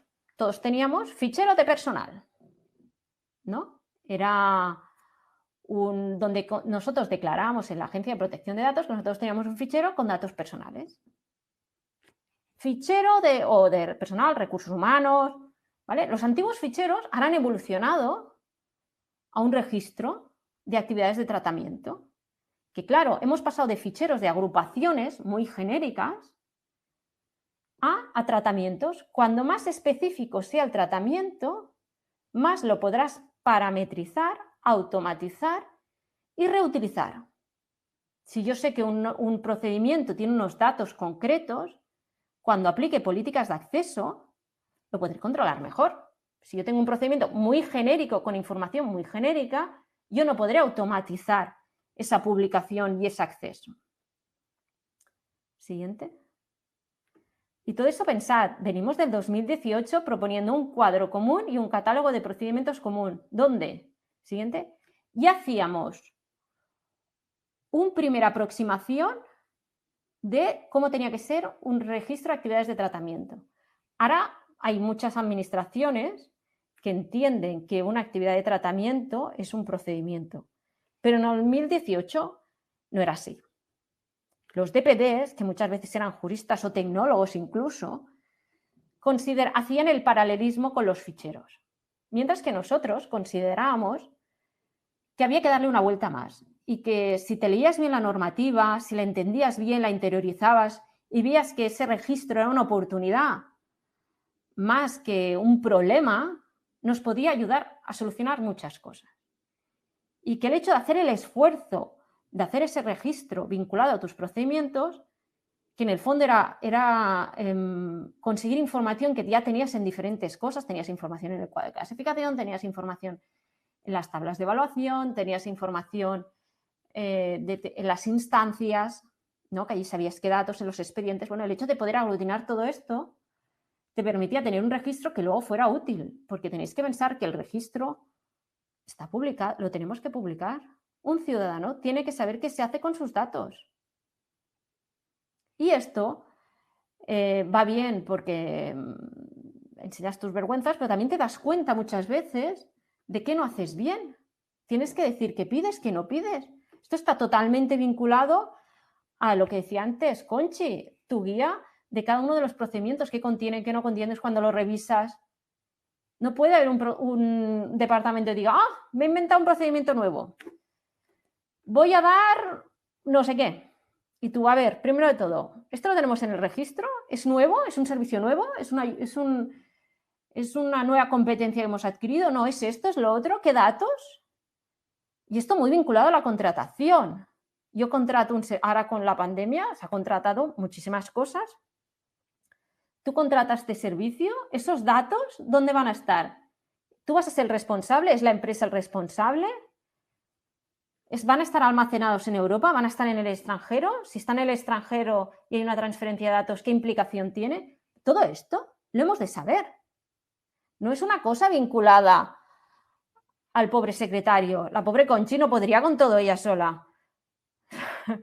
Sino que tiene que ser estos grupos multidisciplinarios que trabajen conjuntamente y establezcan. Está claro que un registro de actividades de tratamiento, este grupo, ha presentado un modelo. Luego cada administración tendrá que desarrollar el suyo propio. Y si vamos a la siguiente, ¿no? El ámbito gestor. No, a lo mejor no se hizo igual el del Ayuntamiento de Sant Feliu que el de Molins de Rey, que es el mismo pueblo de al lado. Ni a lo mejor está guardado en el mismo aplicativo, seguramente. Ellos tendrán uno, yo tengo otro. Yo, mis servidores serán de una manera, los de otro. Pero habrá muchísima información que tiene que ser la misma. Un proceso selectivo, la finalidad es la misma. No es una finalidad contratar a unos amigos en un pueblo de al lado y aquí no. Todos tenemos que ser lo mismo. Todos tenemos que conservar lo mismo. Bueno, estamos normalizando, estamos unificando criterios y sobre todo dando herramientas. Todos hemos de tener un registro de actividades de tratamiento. ¿Y por qué inventarlo si hay uno de al lado que lo tiene y te lo pasa?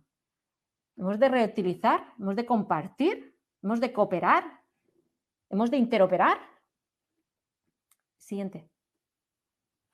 Por tanto, yo creo que el RAT es este eje vertebrador que nos ha permitido, aquí como podéis ver tenéis todos los campos que tiene un registro de actividades de tratamiento, ámbito, código, esto nos permitirá interoperar, nombre del tratamiento, finalidad, cesión de datos, personas afectadas, norma o base legal habilitante, transferencias, vicisitud, categorías, conservación, normativa. Bueno, aquí hay todo de campos que unos son obligatorios y hay otros que hemos considerado que eran muy interesantes. Por ejemplo, en Sant Feliu nosotros tenemos el registro de actividades de tratamiento visible, el que tenemos en la web, pero después tenemos uno interno donde decimos si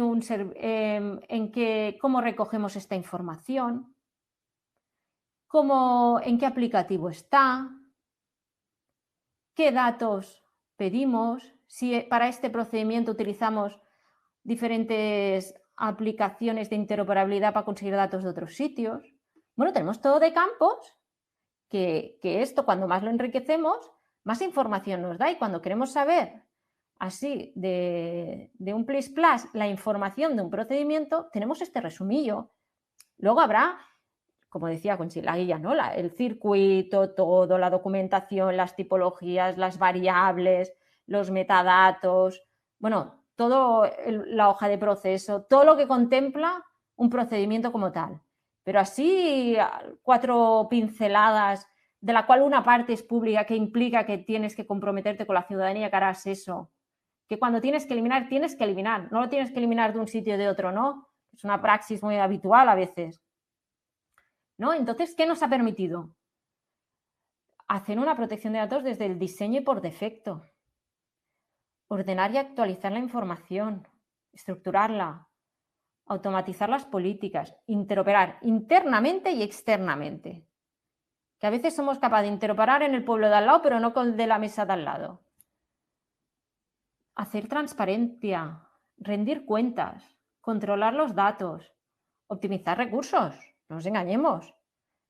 Si 900 municipios tienen que hacer su registro de actividades de tratamiento en Cataluña, serán 900 municipios con todos sus grupos de trabajo dedicándole horas y horas y horas a hacer una herramienta que si ya la tienen una estructura básica, tendrán que dedicarle menos tiempo, menos recursos. Un modelo de datos. Estamos planteando un modelo de datos. Y unas garantías de datos y cumplimiento de derechos. Podremos minimizar, pseudoanonimizar, anonimizar, ¿vale? Todo esto. Siguiente. Y toda esta interoperabilidad y esta gestión, ¿cómo lo podemos hacer? Siempre teniendo claro que es una pieza de nuestro sistema de gestión con nuestras diferentes herramientas en un entorno que es electrónico y en papel. en un entorno donde tenemos carpetas corporativas, aplicaciones corporativas, donde tenemos responsables, tenemos diferentes tipos de políticas, ¿no? Y aquí, siguiente, Dani. Aquí os he puesto 2 pantallazos de cómo todo este registro de actividades de tratamiento, una vez lo has interiorizado en tu organización y lo has introducido en tu gestor de documentos, cómo le puedes dar provecho y darle jugo, ¿vale? ¿Cómo puedes gestionarlo? ¿Vale? Siguiente. Y ya acabo, ya.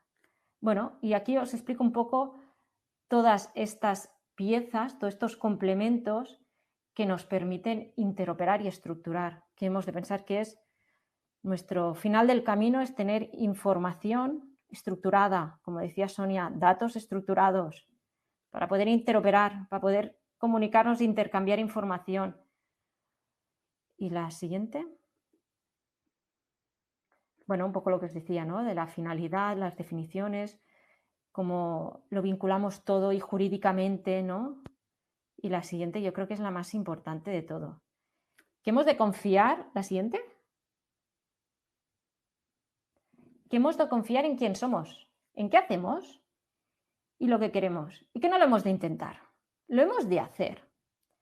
Estoy de acuerdo contigo, Sonia, que hemos de ir a por la excelencia, pero si no llegamos, tampoco nos quedemos ahí pensando sin hacer nada. Hemos de actuar. Que a lo mejor al principio no está muy bien. Bueno, pues poco a poco ya iremos buscando. Nuestro objetivo final es la excelencia, pero mientras hemos de ir trabajando. Y que necesitamos que la fuerza nos acompañe. Eso está clarísimo.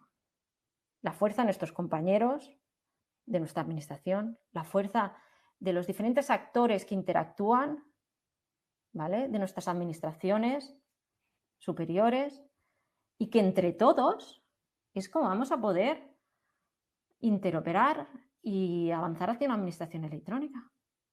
Y ya está.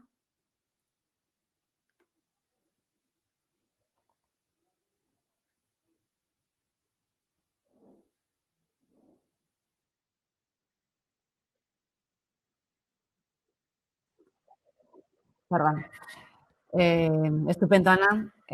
Antes de pasar al turno de preguntas, quiero decirte que estoy de acuerdo en muchísimas de las cosas que has dicho, sobre todo en la necesidad de la normalización para conseguir una interoperabilidad. No se puede intentar interoperar cuando hablamos idiomas diferentes y tiene que haber instrumentos que estén obviamente normalizados. Bien, he recogido una serie de preguntas para ti. Una es sobre el tema de los metadatos. Nos plantean en la base del Esquema Nacional de Interoperabilidad y en la propia Ley de Procedimiento Administrativo Común, los metadatos mínimos obligatorios deben estar presentes en cualquier proceso de intercambio o traslado de un documento a otras administraciones o a los ciudadanos. ¿Cuál puede ser la causa por la que utilizar formatos como el PDF se suelen ignorar estos requisitos, tanto en notificaciones como en las publicaciones en el tablón de anuncios? Bueno, porque en el fondo un PDF no deja de ser un documento físico cerrado. Hemos de ir no a PDFs, a documentos estructurados. Claro que podemos estructurar los PDFs, pero hemos de ir más para allá. Hemos de ir a los XML y HTML, hemos de ir para allá. Los PDFs nos encapsulan mucho y al final es lo que decía Conchi, que vamos a un juzgado y enviamos, como era, un montón de PDFs o ¿cómo lo has dicho? Me ha gustado mucho la frase. Una montaña de PDFs. Es decir, hemos de dar un paso más. Yo creo que el PDF estaba bien como un paso anterior, ¿vale? Veníamos del documento en papel, no nos fiamos del documento electrónico, nos parecía una cosa así como muy extraña, uy, ¿esto qué será? ¿Esto se va a poder conservar? Y yo creo que hemos de dar un salto para adelante. Igual que antiguamente había los TIFF, los que venimos de los archivos históricos, todo se conservaba en TIFF, ¿no? Era un formato ahí que pesaba tanto que luego no lo podías poner en ningún sitio, ni en una web, ni en nada. Eso sí, de conservación mega permanente. Pero yo creo que hemos de ir más para allá. Y los metadatos, sí, las normas técnicas nos dicen los mínimos, pero es que son muy mínimos. Y si podemos tener más, porque en la tramitación del expediente ya tenemos más. Ya sabemos qué ámbitos están y participan, quién son los signantes, cuándo son las fechas de las resoluciones. Pues sumemos, no nos quedemos con lo mínimo. Tampoco hace falta que vayamos al máximo, pero bueno, hay un punto intermedio y aparte yo creo que con las nuevas versiones de normas técnicas se ampliarán, seguro. No estoy contestado, ¿eh? A veces me voy un poco por las ramas. Seguro que sí. Hay otra pregunta que habla también de metadatos. Dice si en un proceso de migración masiva de expedientes y documentos electrónicos es necesario definir, la pregunta ¿es necesario definir en estos procesos de migraciones masivas metadatos específicos? Depende, sí, puede ser interesante. Yo creo que todo lo que sea poner datos sobre datos es interesante. Yo creo que sería genial poderle vincular un vocabulario controlado o un thesaurus. Los archiveros nos vamos más a la branca documentalista, los bibliotecarios, ¿no? Pero yo creo que todo lo que sea enriquecer, si nosotros, ahora, no sé, es una idea que me acaba de pasar por la cabeza, ¿no? Proceso selectivo. Tenemos la categorización de que hay funcionarios, laborales, cargos de confianza. Si nosotros tuviéramos un vocabulario controlado de ese tipo de cargos, tipos de plazas, niveles, y lo pudiéramos vincular a todos los expedientes de proceso selectivo, podríamos hacer una explotación de los datos brutal. Podríamos sacar en un portal de transparencia cada año qué tipo de plazas, en función de qué hay más tendencia. Bueno, la explotación es extrema. Otra cosa es que interesa o no. Pero yo creo que sí, que todo lo que sea... Ahora, yo entiendo que es trabajo. Y sí que si lo podemos determinar en el diseño, luego lo podremos utilizar. Bien, esta es más que de los metadatos, de la interoperabilidad. Es casi como, más que una pregunta, es como una pregunta de estas de reflexión. Porque preguntaba a ver si realmente la interoperabilidad, tú ya habías hablado de eso de la ponencia, que realmente la interoperabilidad hay que ir a por ella, pero no se logra, no siempre se logra. Entonces se plantea, si es como una asignatura pendiente la interoperabilidad entre las administraciones. Y dice, al hilo de lo anterior, ¿crees, Ana, que se han dado los pasos suficientes en la administración para la simplificación, la automatización, acceso electrónico e integración de las bases de datos entre las administraciones para poder cumplir con lo que dice el Real Decreto? Bueno, yo creo que en general siempre se han priorizado otras cosas. Queda muy mal decirlo. Tenemos muchos pabellones, muchas autopistas, muchos aeropuertos, que no hay aviones y un conjunto de cosas. Y yo creo que nos falta mucho trabajo interno en la propia administración por normalizar y por creérnoslo. Y que el concepto de interoperabilidad y las normas técnicas, un poco en lo que decían antes los compañeros, no es una cosa de los informáticos, que no va conmigo, no, perdona, la norma técnica va con todo trabajador público. Y todos hemos de saber todas las normas que nos afectan, con más profundidad, menos profundidad, pero todos las hemos de conocer y saber en qué mundo nos movemos. Que no puede ser que hay muchos ámbitos que parece que sean como de marcianos, las normas técnicas, y el tecnólogo, no, esto no es mío, esto del archivo, esto del secretaría, que habla cómo son los expedientes. No, todo es de todos. Y todos lo hemos de conocer. Y sí, por desgracia, la interoperabilidad yo creo que es una asignatura pendiente, pero ahora es a donde vamos. Es que no nos queda más remedio. Ahora es el momento y es sí o sí. Y yo creo que sí, que lo vamos a conseguir. Unos añitos, pim pam, lo tenemos. Ahí te he visto positiva. Siempre. Bien, tengo una pregunta que sí me gustaría dirigir a no solamente a Ana, porque la ha hecho un usuario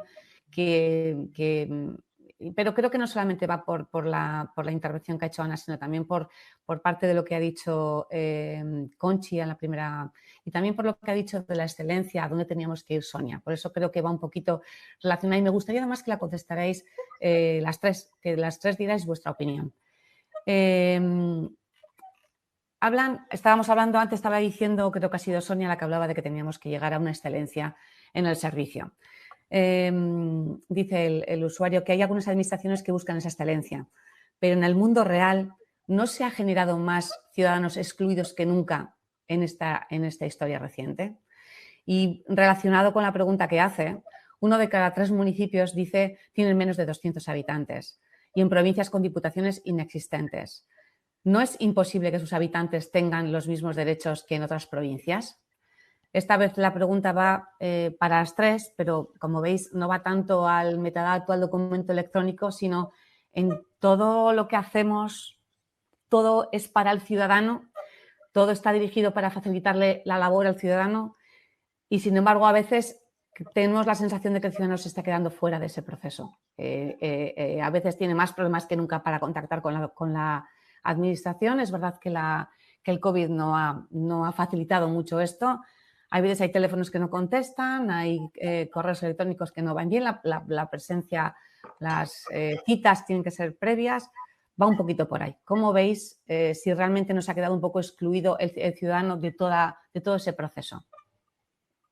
Yo, si os parece, contesto primera. Yo creo que todo se hace por ellos, por los que viven en un pueblo perdidos en el monte, donde no tienen ninguna administración al lado ni recurrir a nadie. Por ellos se hace todo. Porque hoy en día todos tenemos móvil. Todos compramos por internet un billete de avión. Es decir, yo creo que han cambiado las maneras de comunicarnos. Sí, que lo hemos de facilitar, lo hemos de simplificar, hemos de normalizar, sí. Pero si alguien va a salir beneficiado, son los pequeños municipios que para hacer muchas cosas no tendrían recursos y a partir de los recursos de otras organizaciones lo pueden hacer. Yo creo que a ellos se les va a ayudar. Y luego lo de las citas previas. A lo mejor yo esto que digo es súper poco popular, pero a mí me parece maravilloso poderme organizar y saber cuándo tengo que ir y no irme a una cola de una oficina de atención ciudadana, estarme 3 horas porque no sé a qué hora me van a atender. Y yo saber que si voy a las 12 y 1 minuto estaré allí, me parece maravilloso. ¿Que tienes que prever las cosas? Sí. Pero bueno, la vida es un poco de organización, de prever, de hoy tengo que hacer esto, mañana no sé. Yo es que en esto de las citas previas estoy encantada. Con todo, ¿eh? Soy la reina de las citas previas para todo. Para actividades infantiles, para mi familia, bueno. Y entonces creo que en eso hemos ganado. Para las fiestas, poder sacar entradas y saber qué vas a tener y no tener que estar 1 hora haciendo cola en la calle con frío, lluvia. Me parece maravilloso. Pero bueno, ya está. Sí, no tengo problema, porque además como voy a discrepar, pues ya estupendamente, me viene muy bien al hilo. Por 2 cosas. Fijaos que yo en el 2020 tenía pensado implantar la cita previa en el registro, con lo cual el COVID me vino, entre comillas, de perlas. Está bien la cita previa si hay disponibilidad de citas. Está bien la cita previa si no organizamos los recursos personales y materiales y alguien que necesita una cita recibe atención. Hasta ahí de acuerdo. Yo también quiero a las 2, y aparte soy puntual, estoy allí, no soporto hacer colas. De hecho, no soporto que la gente haga colas. O sea, yo cuando veía una fila, bajaba, hablaba con la gente, le preguntaba, ¿y usted por qué está aquí? Es que usted no tiene que estar aquí, usted no... Porque no soporto y de hecho soy de las que practico el que aquí no se pasea a nadie. Nadie va de una ventanilla a otra. A la ventana a la que llega se va con todo el paquete listo. Esto tiene que ser la premisa. Yo he publicado en mi blog, pues yo creo que es la penúltima entrada, el lado oscuro de la digitalización, ¿no? De hecho, hasta me llamaron de la tele por este tema, ¿no? Porque realmente esto está pasando. Lo hacemos por ellos. Bien. Ahora bien, también tenemos que saber la sociedad que tenemos. ¿Tenemos conectividad en todo el territorio? No. No tenemos, tendremos 5G, somos los segundos de sí. Bueno, ya lo digo porque parece que igual ahora, pero yo soy la que primero defiende la administración electrónica, que me he peleado a muerte y me ha costado media vida implantar la administración electrónica. Lo cual no quiere decir que al final nos estamos ganando mucha impopularidad de todo este tema porque no lo estamos haciendo bien. Salí hace poco en la tele unos que se estaban conectando en el cementerio porque era el único punto del pueblo donde había conectividad. En Galicia, en Lugo, por ejemplo, en algunas zonas de Orense durante la pandemia, los jóvenes, la gente joven no podía seguir los estudios universitarios porque no tenían conectividad. Yo tengo compañeros y compañeras que trabajan en ayuntamientos, en pueblecitos por ahí, que tienen que ir a cargar los datos para el ministerio a su casa porque viven en otro sitio. Entonces, oiga, está muy bien. Está muy bien, nos vamos a poner aquí todos de mucho lujo, pero primero comemos. Entonces, primero, despleguemos las redes de conectividad necesaria. Segundo, dotemos de competencias a las personas. Claro, aquí en Galicia también, claro, yo me remito porque además hay muchos territorios que son así. Personas muy mayores. Tenemos la población mayor de 80 años de toda España y el mayor número de núcleos rurales que tiene toda España, no toda España, o sea, solo en Galicia hay más que en el resto de España. Con unas muy malas comunicaciones. Si conocéis Galicia es preciosa, pero tiene unas comunicaciones muy complejas. Esas personas no saben tramitar online y no van a aprender en muchos casos. Entonces, lo que no podemos es generar una nueva categoría de personas excluidas, los excluidos digitales. Por eso yo siempre digo que hay que tener un plan. Y coincido plenamente además con el análisis de lo de la excelencia, ¿no? Yo llevo toda la vida diciendo que de 0 a 100 hay 100 puntos. Que está muy bien aspirar a tener el 100, pero bueno, 20 es más que 0, 30 es más que 0, 48 es más que 0. Entonces, también hay que ir generando satisfacciones y no la completa insatisfacción de que no lo tengo todo, ¿no? Que en esto nos pasa mucho. Pero sí que es así. Somos muy complicados. Cuando diseñamos un procedimiento, pensamos en nosotros. Yo me ha pasado con compañeros y decir, oye, esto no se lo vamos a pedir. Es que esto me complica la vida ya, pero es que a ti te pagan, si se te complica la vida, muy bien. Al ciudadano no. Al ciudadano no se la complicamos, se la simplificamos. La burocracia digital. Realmente estamos generando, yo sigo teniendo que presentar 20.000 papeles y, hombre, no soy la que tiene mayores habilidades digitales ni nada del mundo, pero más o menos me manejo y resulta muy complicado. Las sedes electrónicas, manejarse en ellas personas con habilidades. Hubo hace 10 días aproximadamente un hilo de Twitter de una persona que fue alto cargo y estuvo en un puesto de dirección relacionado con la tecnología que estaba desesperado porque había utilizado no sé cuántos navegadores, distintos equipos, había intentado el trámite 28 veces. Yo hubo una época en la que para relacionarme con la administración del Estado y con la de la comunidad autónoma tenía que tener 2 ordenadores diferentes. Porque uno tenía un Firefox, el otro tenía otra actualización del Chrome, lo dejaba ya para qué. O sea, esto es historia real. Claro, y esto imaginaos qué le pasa a un señor o a una señora que tiene 80 años, 75, 83, o también os digo, por muy millennials que sean, sabrán manejar muy bien Twitch, Instagram y TikTok, pero a lo mejor no son capaces de sacarse un certificado digital todos estos millennials. Por lo tanto, despliegue de la administración electrónica poniendo a las personas siempre en el centro, porque si no, lo único que vamos a generar es que esto no tenga buena acogida por parte de la ciudadanía, cuando debe de tenerla, porque efectivamente lo hacemos para ellos, para que sea más fácil. A mí no hay nada que me pueda gustar más que poder tramitar a las 11 de la noche desde mi casa, un sábado, un domingo, cuando yo quiera, del mismo modo que tener la cita previa. Pero para eso tienes que poder tener cita, porque pasa en muchos sitios que tú tienes un plazo para presentar una documentación en 15 días y no tienes plazo hasta dentro de un mes para que te den esta documentación. Por lo tanto, también racionalizar los recursos y disponer, ¿no? Yo digo, si tienes mucha demanda, pon gente en ventana o pon gente donde sea. Capacita, ayuda a la gente, pues sistemas de firma biométrico, lo que haga falta. Vuelvo al ejemplo que puse antes, ingreso mínimo vital. Teníamos 800 personas en la puerta todos los días y la entidad prestadora de servicios cerrada. ¿Qué generamos con esto? Un rechazo por parte de la ciudadanía a esto, que no es sino lo mejor que nos ha pasado en los últimos tiempos, porque además para simplificar, para reducir cargas administrativas, para facilitar el dato, ¿no? Bueno, aprovecho para felicitar a mis compañeras y a mi compañero por la exposición, que ha estado genial. Sí, me callo ya, que yo me emociono mucho con este tema. Sonia, nos gustaría escuchar también tu opinión. Creo que disentías, has comentado, cuéntanos. Sí, yo también estoy un poco en el otro lado. Yo creo que, bueno, voy a empezar, yo creo que no se me ha entendido. La excelencia no quiere decir que hagamos el trámite más tecnológico, súper modernísimo, con toda... No, yo no me refiero a eso. Yo me refiero a que demos el... que es de lo que estábamos hablando, decía Conchi, de que el ciudadano está en el ojo, es el foco. Por eso yo os decía, son clientes cautivos. No le puedes decir, oye, te voy a dar un servicio maravilloso y si no te vas al ayuntamiento de al lado. Conchi no le puede decir, oye, te voy a dar un servicio tecnológico estupendo aquí en la aldea más remota de Galicia y si no, vete a Madrid Centro que te lo hacen. Es que no puede hacer eso. Entonces, por eso yo os decía, la excelencia entendida como mi mejor servicio y a lo mejor mi mejor servicio para mi clientela es tener la seguridad de que le voy a ofrecer un servicio presencial porque tiene derecho a comunicarse presencialmente si le da la gana. O sea, eso en primera instancia, ¿no? Para que me entendierais a lo que yo me refería.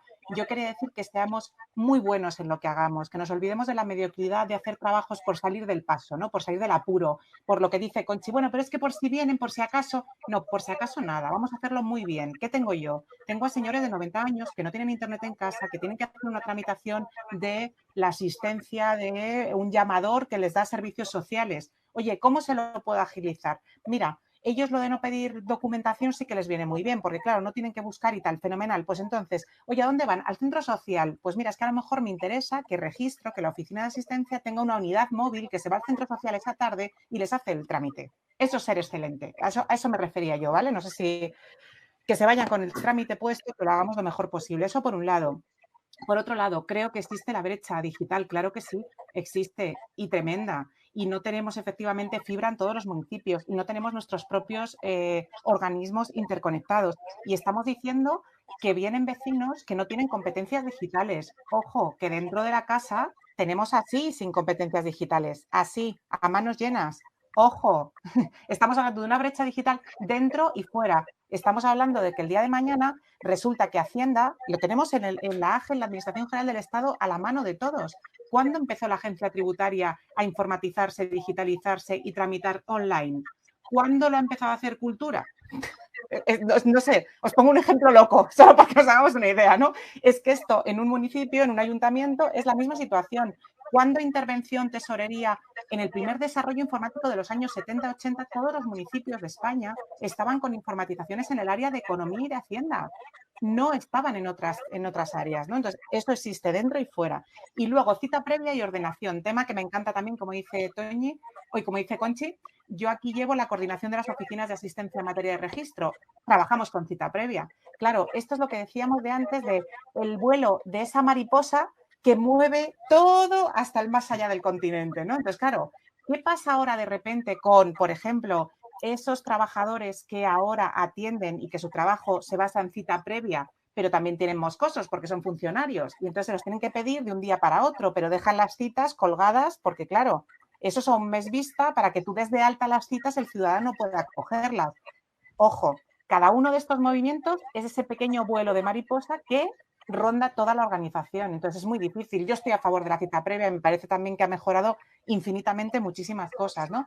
Pero os pongo un ejemplo. El otro día venía aquí un señor y nos decía, tengo una discapacidad, ¿puedo pedir que se me atienda de manera diferente frente a la cita previa que tenéis? Pues claro, van surgiendo muchísimas casuísticas en las que tenemos que avanzar. Entonces yo ahí lo que sí que estoy muy, muy a tope con Ana es en que efectivamente solo se avanza avanzando. Tenemos que ponernos, hay que buscar ese mejor servicio posible, pero vamos a meter la pata, vamos a equivocarnos, vamos a compartirlo. Oye, nosotros lo hicimos así, pero no funciona. Esa praxis exista, porque es lo que nos falta. Yo en la ponencia me he quedado ahí en el tintero que quería hacer hincapié en que el tema de gestión documental, tenemos la teoría, tenemos la legislación, tenemos las herramientas. ¿Qué falta?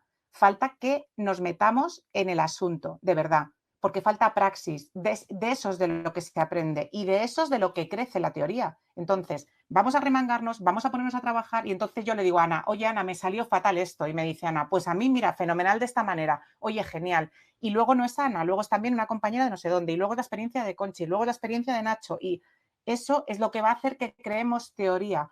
Ahora mismo, como hemos estado medio parados, medio no compartiendo, medio ahí me da vergüenza, medio no me toca, pues claro, no estamos generando eso que necesitamos, que es estoy trabajando en ello, me estoy equivocando o estoy acertando y eso es lo que va a ir construyendo. O esa es mi opinión, por lo menos. Vale, pues estupendo. Hemos llegado a la hora, nos hemos pasado un poquito del tiempo, pero realmente estaba interesante este último punto con la intervención que ha tenido uno de los asistentes. Solamente despedirnos, dar gracias a los 4 ponentes. Nos habéis explicado un montón de cosas y habéis generado también dudas, que eso siempre es importante.